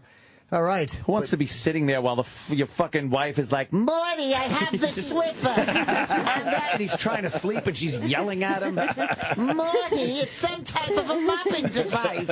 Oh, yeah, it's like a time machine. You crazy old broad. These commercials have taken the romance out of it. Yeah. I would never get married again. I talk about marriage like Quinn talks about that shark attack on the Indianapolis. I'll never put on a life jacket again. Nope, I'll never put on a wedding ring again. She went to the divorce lawyer. Her eyes rolled back white. Lifeless eyes like a doll's eyes. The idea of getting married and the next day being like, oh shit, I fucked up sounds insane. It was terrible. But thank God we didn't have any kids. Yeah. We had no real assets. And you only fucked up a decade of your life. And it was a decade of my life. Now the only responsibility I have is a kitten. And my girl turns 19 on the 11th. Yeah, and they've been dating for 10 years. I don't know if you're talking about your daughter or your girlfriend. Oh, I don't have a daughter. she's like this. Me? Oh, there's so no judgment. Oh my God, don't worry. Why bother? Listen, smoke if you got him. Like if you can smoke if you got him. If you can get a college student, I guess go for it. Whatever. That's what I like. Not here to judge. Yeah. All right, we got to get out of here. You look bored on your phone. Oh, no, not at all. I like this a lot. I hope I didn't give that Are impression. you tweeting? Yeah, I'm reading tweets. They like you. Yeah. Oh, good. You're fun. Thanks, You're everybody. fun. Thanks for having me on. Let's plug the show. I didn't know much properly. about you. I thought I was thinking wrongly that you were going to be a little stuffy. Really? Stuffy? Yeah, I thought she was going to be a little like, man. like a little watch what you say around her, maybe. I like that. Nah, You're one of the guys. I think I said drowning in pussy on this Yes, show, so you I think we're did. fine. I'm also really happy to know that you listen to my interviews. That's cool. It was probably one of the days I was staying in the city and not driving it's on home. YouTube. I'm not going to search out your goddamn interviews. Holy fuck! If the I'll radio listen happens on to the be way on, home. maybe I'll listen. You know, right? Do you just hate Winds him? isn't doing a fucking weather forecast. I wouldn't listen to your interview if I was the guy you were talking to. Oh, she does like you, Sam. I do like him. Yeah. His interview. I'm telling you, got a little. I've been interviewed thousands of times. He's a good interviewer. Wow. And like I said, but you will get stronger because you could have gotten a lot more. Like I said, man. I would have dished a lot more. But you blew it, Sam, and now it's gone. Sam. Yeah, but I'm awesome and have potential to get even better. Uh-huh. But you've been at it for 10 years already. Let's be honest. I'm young, You're though. hitting the ceiling. I'm very young. Yeah, you're young, We're but just talking that about voice ain't changing, my friend. It's not about the voice. And you know, well, apparently I like it his is. voice. Thank Over you, at Megan. Entertainment Weekly. I think you're smitten with this fucking whatever he is. See? I like your. I mean, I guess you have to have a nice voice to be in radio. That's but- right, you do. Apparently, but not good enough for Entertainment Weekly. Entertainment Weekly told him he couldn't have the job because of his they voice. like him. They said they like him. They like what he talks about. She's laughing at you. It's not with sorry. you. No, it's okay. They said your voice sucks. They literally said that my demo was better than anybody else, but they could not get over the sound of my voice. Yeah. Which is why I'm still here. Yep. Enjoying. They could have put some processing on your mic. They could have kind of They fixed could have just that. gotten over it. Whatever. Oh, they You don't can't have change that processing either. That's for not that. something you can change. No. Yeah. No, the Yeah, least Sam destructive Falcone. Yes. You look at Denny. That's your future. No, it's not. Oh, God. Weak voiced No, it's idiot. not. I'd hang myself now if that was my future. I can't believe Denny. you thought she'd be stuffy or whatever, man. I didn't know. didn't think that I at didn't all. know. I just It's assume most people that are around. Republican Right. senators' No, daughters, man. don't Right. worry. Exactly. I You like think that you're you gonna. know Maybe like I it should is. be stuffier. Maybe Maybe. I'm in this conflict right now that I'm like, maybe I should have been very proper and. Although No. daughters of more conservative people are usually pretty goddamn wild. I remember No. there was this religious family that lived around the neighborhood, and they had like But three is that or like a four preacher's daughters. daughter thing? 'Cause No, that's he was a different. doctor, but they were staunch. And oh boy, those girls! Wow, Did you date one of them? 2 of them. My brother Two? dated one. Well done. Yeah, it was, and then one of my friends dated the 4th one. It's because repression breeds obsession. 'Cause if you're repressed your whole life, you're just gonna want to go buck Ran through wild. that family like locust. You were just drowning in pussy. I'm drowning in pussy. That is gonna be my mother's favorite thing from this Oh morning. yeah. Oh, boy. Yeah. Does she listen to all your interviews? She listens to a lot of them, and I kind of, I apologize. talk like a trucker. I gotta get over it. That's the thing with this show Sorry. too. Everyone's like, she has the filthiest mouth, and I was like, I know, maybe I should button it up and whatever. No, it's good. It's is good good. because you don't want to be typical. Like you don't want to you want to be yourself. You don't want to be a typical like, oh, this is what the Republican daughter said or should. Because then no one listens. But people listen when you sound different and like yourself. Just be Then people yourself. find Yeah, of course. It's interesting. Thanks. Much more interesting. Jim. I saw that Chelsea Clinton on what the hell was she on? Might have been Daily Show, but wow, she doesn't look like she curses at all. No, she's more of a she seems more like a kind of a goody. She's got it. I Right? like but Chelsea yeah. Clinton. Yeah? But I think she's obviously the other end of the spectrum. Oh yeah. Very proper and Very prim. proper, very. I part of me is like envious of that. I'm like, oh, I should be such a proper lady. But instead, no. I'm going on the Opie and Anthony show saying pussy. Opie. No, but don't forget, her dad also had a weird. It's almost like she went the opposite direction because of the scandal that happened. Maybe all of a sudden she went. Yeah, her dad was proper. actually president. So. No, Yeah. but I mean, he had look at the scandal he had was so not prim and proper at all. Yeah. Like, and then she goes in this other direction, and your father gets a tremendous amount Do you of interview a respect. lot of politicians on this show? They won't come on. They won't really come on. We've had. I think they're under the impression that we're just gonna. Let's give her the list. Fuck around. We've had Rumsfeld, and Louis C.K. blew that one. Yeah, Louis did ruin it. Why did Louis C.K. Well, he wanted to know if he was a lizard, and he wouldn't get off that. He just kept asking him if he was. Which, by the way, I thought an was alien awesome. lizard. I thought it was What hilarious. did Donald Rumsfeld say? He just kept denying he was a lizard. He never denied it. Right, he refused to He answer. refused to answer. You know what? That's right. Which only You're got right. Louis You're right. going even more. Yeah, so Louis you're would not let up on denying it. that Was you he might be a co-hosting the lizard. show, or was he on the Louis show? used to do our show a lot. Yeah, he was here. He Louis was C.K. here. used to do your show a lot. Oh yeah. I would say Right on a regular on. basis, anyway, right? Yeah. Yeah. You know, he's a And then little they busy go these famous, days. and then what happens? They go famous, He still and comes then on though. Yeah. he'll be back. Yeah. You know He put who, us on his show, which was nice. And then you know Gave who us we a don't little see, something. who we don't see around as much anymore either. Amy Schumer. Yep. Oh, yeah. you know, She Judd used to do Apatow our movie. show. Oh, I love Amy Schumer. Amy Yeah, I Schumer love show. her Who too. doesn't? She's America's so funny. sweetheart. We love and her. now She's we won't filthy. see her. She's a pig. Talk about Oh, yeah, yeah, filthy. yeah. Oh my gosh, I heard her on Howard Stern, and She's I a was dirty like, birdie. I was like, Lord, you're making me blush, and I'm Yeah. not. That ain't easy to do. Yeah, she's a dirtbag. You ever see her tell her? Ask I'm her. gonna say that with. She's a dirtbag. Oh yeah, she is. Trust me, she's No, that one was of my a- best friends. She's that was a completely. compliment. I love Amy. Ask her to tell you the cab story where she had a That's the one I cab was driver thinking of. diddle That her. she like slept with her cab driver. or Cab driver something? slept with. That would even be reasonable. She had the cab driver diddle her while they were driving. Oh my Uptown. god. Uptown, yeah. Uptown. Oh Lord. What other politicians? I'm trying to think. That might be it. Jesse the Body Ventura. Oh, Jesse the Body Ventura used to come on our show. He got in a fight with you. Yes. Right? Yeah. What was he was like trying to threaten you or something? No. It was just an unpleasant argument that got blown out of proportion. He was just being an ass. And no, I didn't feel physically threatened until the very end when he walked out. I thought he was going to throw his water bottle at me. My favorite thing is he was wearing a fanny pack in the video I saw. nice. He Like, was. he was sitting down. I was like, what the hell? Why is he wearing a fanny pack? And when Jimmy said, get out of here with your riffraff hairdo. Oh, that was perfect. Yeah, he got none too pleased. He got hammered by intelligence that day, and he got so frustrated that he wanted to be an alpha male about it. Never fight with He a got his comedian, ass kicked. ever. But it wasn't about that. Just talking about 9/11 and simple fucking questions to him. He had no real answer, and he He's was like getting a truther, right? Why was the fire department told to stand down? He just wanted us to accept what That's a he. really good impression. Oh, thank you. He just wanted us to accept what he was saying that day, and we just kept challenging him with more and more questions. And his brain, we saw it just blew up. He was. He's a maniac. He was He's a in way crazy over his person. head, and then he got frustrated and started that alpha male He's a shit. And then baby, Jimmy didn't, back down, which I fucking loved. But I Realize he was never the would have governor. spoken that way to him. I would have debated him, but I never would have been that rude to him if he hadn't been an asshole to me first.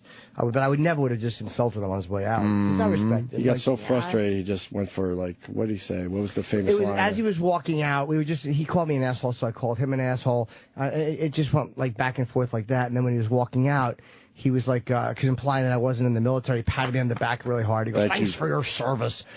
Oh my god. Which I didn't care about, but it was like for me to. It was a hard pat. That. But but he wasn't being menacing. He was just being a dick. But I would have had to stand up and pat him, and I'm like, I'm not gonna touch him. So that's why I said something nasty. Should have popped him What's right in the face. worst interview you guys ever did? Paris Hilton. This one. Paris Hilton? Jesus. Paris. Paris Hilton was came terrible. on this show? She was Yeah. horrendous. She was, she was Why? promoting She needed us that her day, dumb too. album. Her No, reality. a reality show. A reality show, which we were This is more. like back in the day, right? It was No, the one not long ago. after her successful reality the show. recentish Just one? about 2 years ago. The one that was a complete Yeah. failure. Got canceled. Why We was had- it so bad? Was he in Well, there was something in the news we asked her about, and she got all. She wouldn't. Answer Well, the she had question. the one with Lionel Richie's daughter there. Nicole. Nicole was a great Richie. show. I She had actually that, enjoyed and that. And Yes, it worked. Good Life. And then they didn't. They broke up as friends, and then she tried to come up with another reality show where it was kind of just her, and it was just terrible. And she I came can on, imagine. and she wouldn't talk about anything. It's like, yeah, okay. No, I don't want to talk She about thinks she's that. God's gift. You have to watch the show. It was Yeah, horrible. so what happened? And she kept looking at her publicist to save her and stuff, and we weren't even asking crazy questions. stunk. We How long was hated it? her. 15 minutes maybe. Tops. Yeah. We pretty much man. kicked her out. She was And terrible. she canceled the rest of her interviews after that. Yeah, she's a She went fucking. home. Did? She went home like a little baby. But again, her show Yeah. got canceled, and nobody gives And a shit Megan, about her. we didn't go all in. we were actually pretty nice to her. We got a little frustrated, but it wasn't anything crazy. Yeah, and I wasn't vicious to her because she wasn't being mean. She was just being herself, which is just sucky and valueless. She's a dullard. She has nothing of substance to say. What's crazy to me is she's like 32 or 33. Yeah. She's not a kid anymore. No. She introduced the world to Kim Kardashian, and she's never gotten over that because Kim took all her fame, and that's why she was trying to come back with that show. It was a bomb. It was horrible. But a reality show, and then in the interviews, she's not forthcoming at all. Like you, you almost were the first daughter of the country, and yet you talk more openly about yourself than this fucking fake spoiled brat. She's a hell of a lot more famous than me. But you know what I'm saying though? But who cares? I think you can't. She was terrible. You can't be in this industry if you can't like play ball a little bit. You got to give it up for or just be open and fun. Like not even we didn't care about talking about sex or any of that. She was just a shit interview, and she was just snotty and she didn't want to be there. It was like, well then go home, dummy. Your reality show's awful. I didn't say that to her, but do you have a second worst? Second worst interview. I didn't love. He was not one of the worst. Ludacris I didn't like because he was very defensive and because he thought we were trying to throw him under the bus talking about, but we weren't. We were just trying to. It's a 25-minute interview, so we were asking him a lot of questions. But he. What about Terrell Owens? Terrell Owens was boring. He kept he was boring. Correcting us because he wanted to be called Terrell. Screech was terrible. Screech was Screech on Yeah. Well, I mean, if you want the worst interview ever, it was Balloon Guy. We all know that. What's Balloon Guy? He came in and made balloon animals for us. And you interviewed him about making balloons. Did you book that, Sam? I did not. Sam was in diapers when we did that. That's how old we are. Was it like the beginning of the show? It has to be. It could be 14 years ago. Oh my God! Something like that. NW? Yeah, I forgot why he was on some show. I forgot what a reality show, and he came in, and also we're like, oh my God, all he could do is make balloon animals on the radio. He was. All you heard through the whole interview was that. Right? Oh God, that's right. I wish I was there. And they weren't even good balloon animals, really. But remember, all we heard was the noise. That's it. We're like, oh, it's a dog. Terrible radio. For everybody that can't see it. Yeah. It's a snake. Oh, look. Okay, and then play-by-play. All right, he's blowing up one of those long balloons, and he's tying it off. Right now, and then again. That was terrible. The worst interview ever. Yep, Oh, that was a bad one. But as far as big celebrities, I'm trying to think. Most of them are pretty good. Terrell Owens sucked. He wasn't great at all. Floyd Mayweather was not great. He was just right. tired with his sunglasses on. It was like, come on, man. He was all right, though. Yeah, he wasn't terrible. The listeners would help us out, I'm sure. There's been a few ones we probably forgot about. I'm looking down trying to see if they know. Guys who are like, I'll tell you the most uncomfortable one of them was George Wendt. We had him in. I don't even know who that is. And he was on Cheers. The fat guy Norm on Cheers. Okay. It was me and Jimmy that day. I forgot about George. Yeah, I wasn't in. He wrote a book. What a great interview that was. He wrote a book about beer. About beer. He wrote a book about his favorite beers. Right on. So I was asking him alcohol questions. It's like, your book's about it. No, but Jim started asking him questions about like whether or not he questions if he's an alcoholic or not.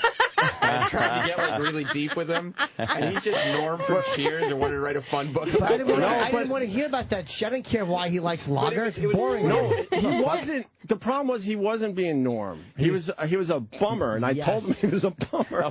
He was all red-faced, and he came across like he was indeed an alcoholic. Yes. Struggling with this issue. So we Jim was putting in his face. I love a train wreck interview. There's very few things I love more than a fucking just off the rails train wreck.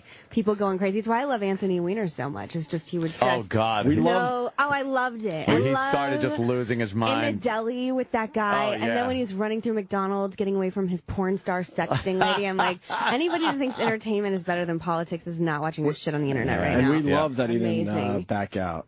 Oh, me too. Because most of the time those guys go, oh, fuck, I got to back the fuck out. But he was still in there, which I loved. As more time went on, he realized his chances were slimmer and slimmer of actually being, and he got more and more angry you see with the Lawrence interview. O'Donnell when that freak out interview? Oh yeah, that was great. I was like, what in the... My favorite thing is they're screaming at each other, and they're like, and we're going to a commercial break, and we'll be right back. And then they came back from the commercial and screamed again. I'm like, somebody's screaming in my face like that. I'd be like, I'm fucking out of here. Yeah, like, I'm not going to sit through the commercial break. Both of them just just love hearing themselves talk. Oh, so hell much yeah. But to all the Exactly. Americans who say you want a guy who represents the average, how come we don't have power? You had a chance. You're never going to get a man that represents men better Wiener? than Anthony him. Wiener? No, man, he Because of blew what his he did. second chance, though. That was our whole It is point. not the sexting. It is not the sex. Thank you. I am not judgmental on things like that. People have issues, whatever. It is the lying.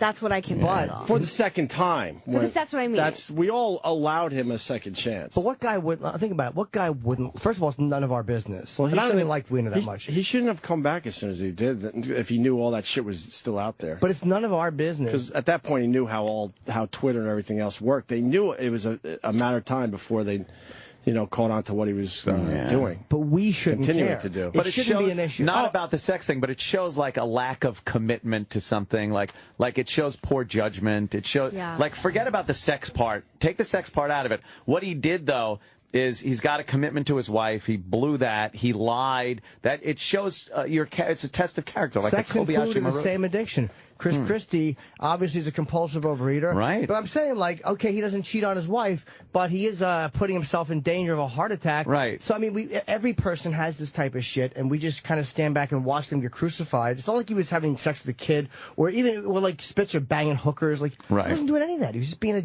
dope and talking to who cares? It's not an issue. That said, I wouldn't have voted for him anyway. I think New York's screwed with de Blasio. It's the lying. I'm with Megan on that. But if he told the truth, people would have still let him be crucified. Like if he would have come right out and said, "I'm going to keep doing the very first time I have a problem, this is a sex addiction or whatever, whatever it is, between me and my wife, she's okay with it. You guys are going to have to deal with it. I think America appreciates that. Everyone accepted just that. Be a fucking man. Right. Yeah. I've got an issue. It's not going to have anything to do with how I govern. Move on. And we accepted that because his poll numbers were really good for a while. Until he the had second a real scandal. shot at it. Yeah. And then the second scandal hit. We're like, what? You never stopped? What It's the fuck? he You made told his us. wife come out too, and as a woman, just seeing her, How close is she to Hillary? She's like Hillary's Best friend second, or like something, the right-hand woman. I know. Yeah, and she is a cool freaking lady. She seems it. I've met her numerous times, and she's a cool chick, and he's a fucking idiot. He is, but look what Bill did. I mean, Bill did was far, and I don't mind it. I could care less, but it's far more of an offense than what Wiener did. And we don't care anymore. Look at Larry Clegg. He's trying to blow people in a men's room. And he pleads guilty and goes, I meant to say not guilty. That's what politics is. Jimmy's just putting examples of good and bad. Yeah, these are the people I would vote for. Wide stance, Larry. The wide stance. I have a wide stance. Do you remember his interview with the policeman that leaked out? And the policeman, he was like, you represent people. And he's like, now hold on. He's trying to defend himself and just digging the hole digging deeper. a deeper hole, And we forgave Clinton. We don't give a fuck. Yeah, we don't care. I think Americans will forgive. You just have to be honest. We do. You have an issue, and I think especially when it comes to sex-related stuff, I think we live in a much different time than we once did. We also shouldn't feel entitled to an answer on that stuff, though. Like, we forgive, but we are in no position to forgive because it's not our business. Yeah, it has nothing about Only stealing or taking funds or misusing public funds. You don't think an explain intern yourself. blowing the president in the Oval Office is a bit more than just none of our business? In a weird way, unless you look at the harassment issue of a workplace thing. But as far as what he does in his personal life, I don't care. Just because I know what JFK did and I know how revered he is and loved in this country, and I know him Mimi Beardsley. Yeah, and him and Bobby were both banging Marilyn Monroe, and Bobby was a great attorney general and a great man. And who cares? It means nothing to me. As long as they're not fucking with kids or as long as they're not hurting anybody. Like, you know what I mean? Then I don't care. I think there's 2 points here, though. I kind of agree with what Jimmy's saying, but the guy kind of just lied. When we asked him, are you done with this? Because if you're done with this, we're cool, too.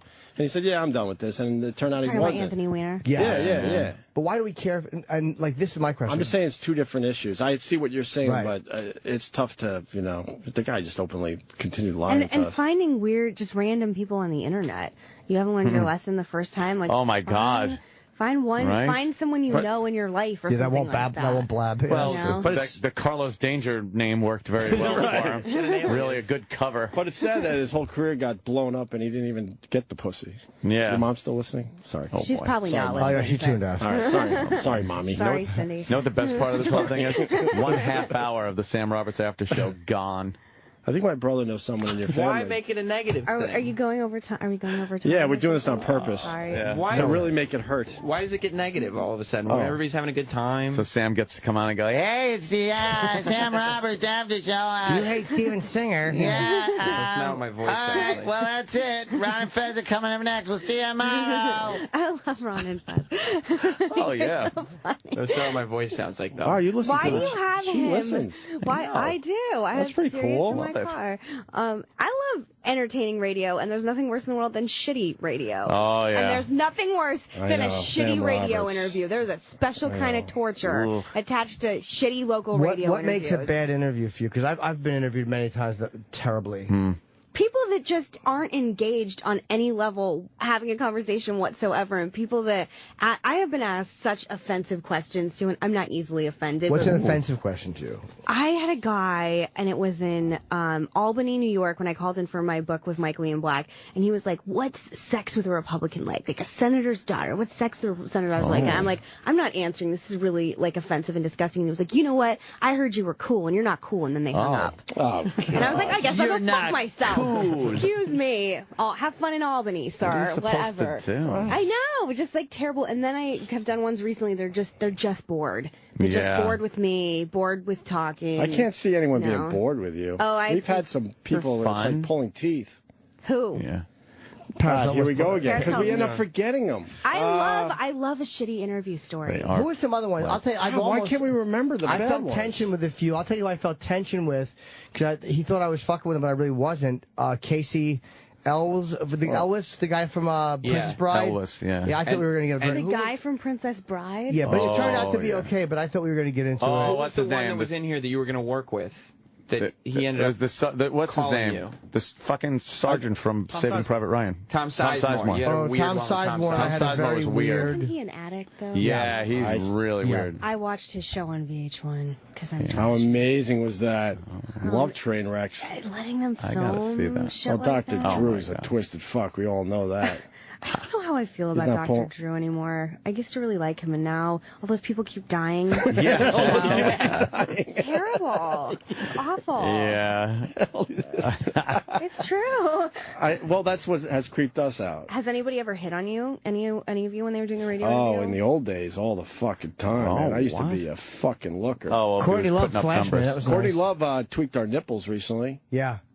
Like through your shirt? Or Yeah, through my shirt. Yeah, I don't like. I don't. I love my like nipples. it? I love Jimmy my loves nipple yeah. play. I don't like nipple play. Yeah. You love nipple play? Yeah, I not think it just harsh, looks weird. Lightly touched. I'm very jaded, Megan. There's very few parts of my body that I haven't beaten to death. My nipples are still uncharted waters. I think it just looks weird when you're tweaking someone's nipples. It just looks stupid. Heidi Klum gave him a tweak one time too, which made me really like it. Did you ask her to? Star-studded. And me and Anthony could have went home with Veruca Salt. That's right. Oh God. I don't know who that is.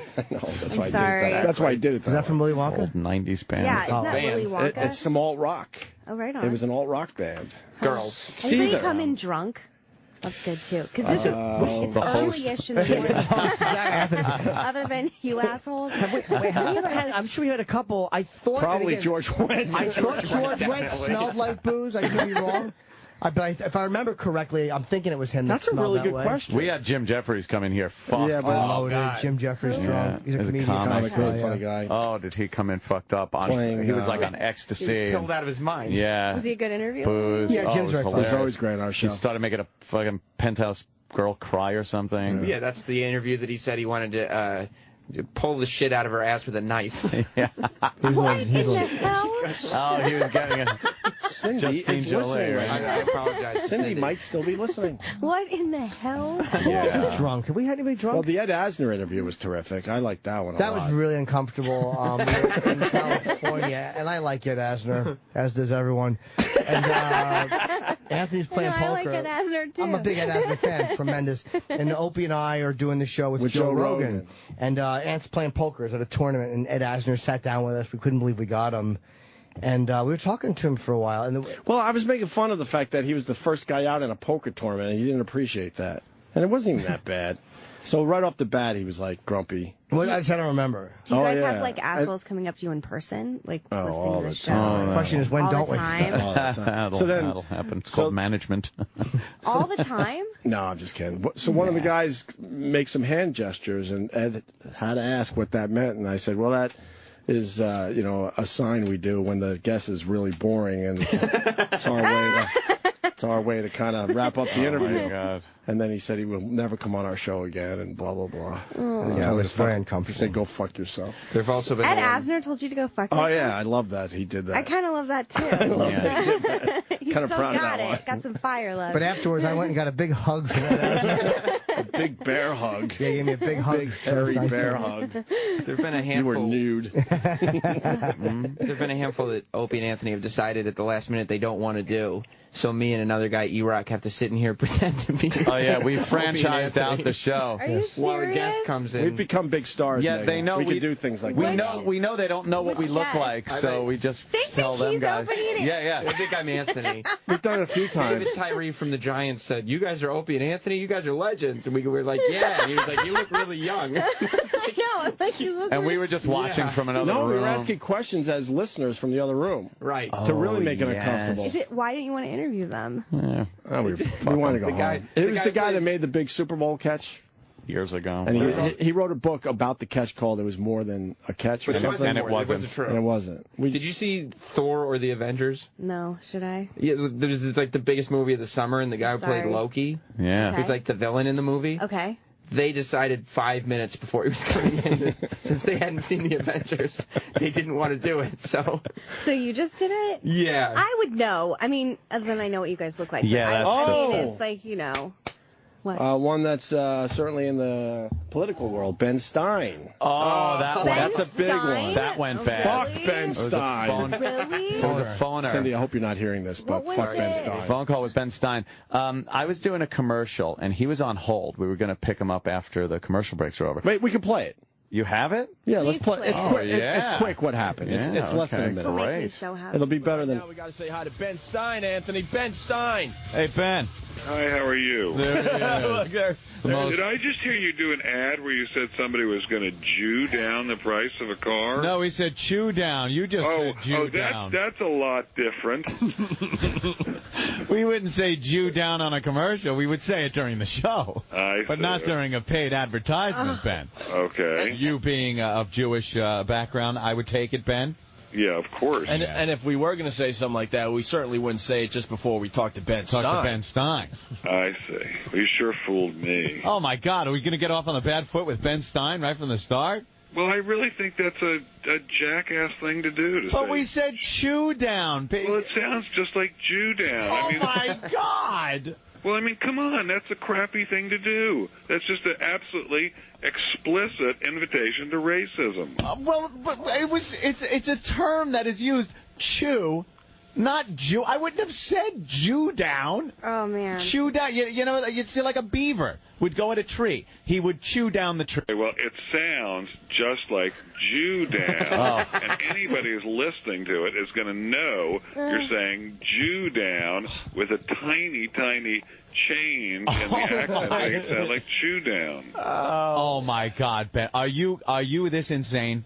Are you actually this insanely crazy that you're arguing over chew or Jew down? Hello, Ben. I think he just hung up. Ben Stein just hung up. Oh, shit, He man. was pissed. What a friggin' lunatic. Oh, man. That's a stretch. Tommy Lee interview? Oh, Tommy Lee went bad, too. I just remember what I think the most awkward interview was. Wow. I think it was Kristen Bell on the phone. Really? Oh, Kristen Bell, too. What? Can we play that for? I don't know. Do we have time to play the entire thing? Oh, God. We It might. makes me so happy. You want to hear a bad interview? I want to hear every bad awkward. Yeah. And I would blame the hosts on this one. All For right. Oh, being a yeah? bad interview. This is That quick. one's pretty. I mean, that was a good one. The This Ben is Stein a one's quick pretty one. bad. This is a quick one, Okay. man. Really quick. I know. We got to interrupt this news story. We got a big star on the phone. Kristen Bell, the star of Forgetting Sarah Marshall. Kristen. Yes, Congratulations on the new movie. Are you excited? I'm so excited. Awesome. All right. Wait, why did that happen? Opie didn't want to interview her. Because we were in the middle of a lot of You hung up important on stuff. her? Yes, Opie hung up on her. You hung up on Kristen Bell. She's like a huge movie star. Yeah, that's what's great about that. Awesome. You should have seen Roland panicking after He lost his You can't mind. hang up on someone that's sort of a movie star. If you're going to do it, you got to do it, right? That was she great. pissed? Oh, we never heard from her again. Never heard from her And again. actually, we like her, of course, and she was great in that movie and blah, blah, blah. But it was just one of those things. Linda Blair, too. Yeah, go on. Yeah. We called up. Wow, Linda she's Blair got called us thinking here. Yeah. Meghan McCain. I like Linda it. Blair, we just recited. We we just yelled into the phone, "The power of Christ compels you." And she's like, "All right, guys, all right, guys." But we didn't stop. It went on for 5 minutes. We just wouldn't stop. She eventually just hung up, right? She hung up, and then our guy there at the Comic-Con that she was at took a while to talk her back into calling back in, saying they'll be cool. They were just fucking around. She called up. She goes, "Hello, the power of God." We wouldn't stop. She was very angry. And Travis is reminding me of Amanda Peet. I forgot. Amanda Peet? You guys were looking at photos of her online. As she Oh, was on the Opie phone. said something about what? Were you like gross?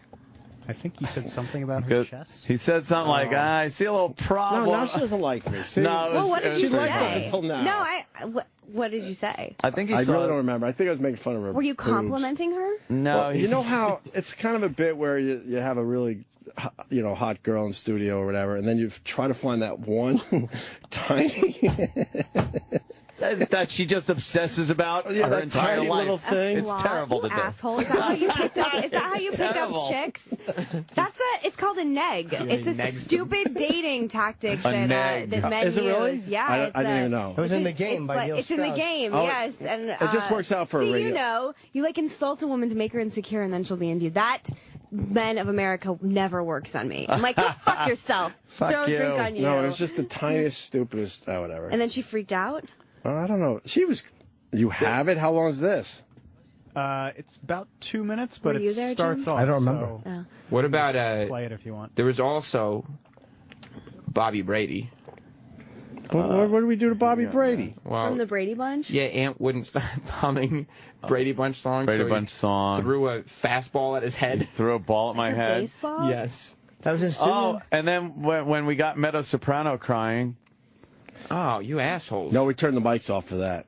She cried. I forgot why. Yeah. That one was not our fault, and we did No, the right thing that day. And I actually got I forget now. It was probably an email from her father thanking us for being cool. Good. Because she wasn't a huge star yet. Oh, it was early Did you on in make The fun of her Sopranos. and she... No, we weren't didn't. I making fun of her. swear. It was in the I forgot news. what it was. There was something in the news about some eating disorder stuff with her. So we brought it up without goofing on her or anything. Not to make her, we thought she was ready to talk about it. And I guess she was not ready, and She she wasn't just over started it. crying. Has anybody else ever cried? Oh man, we almost had Sugar Ray Leonard cry. Almost. But then Anthony couldn't handle the emotional moment we were having, and Anthony fucking bailed him blew out. it up. That's okay, you're fine, man. Me and Jimmy looked at each other wide-eyed like, oh my God, we're going to have this ex-champion fucking crying in a minute. We had a midget stripper girl. All right, cry. we got to stop this.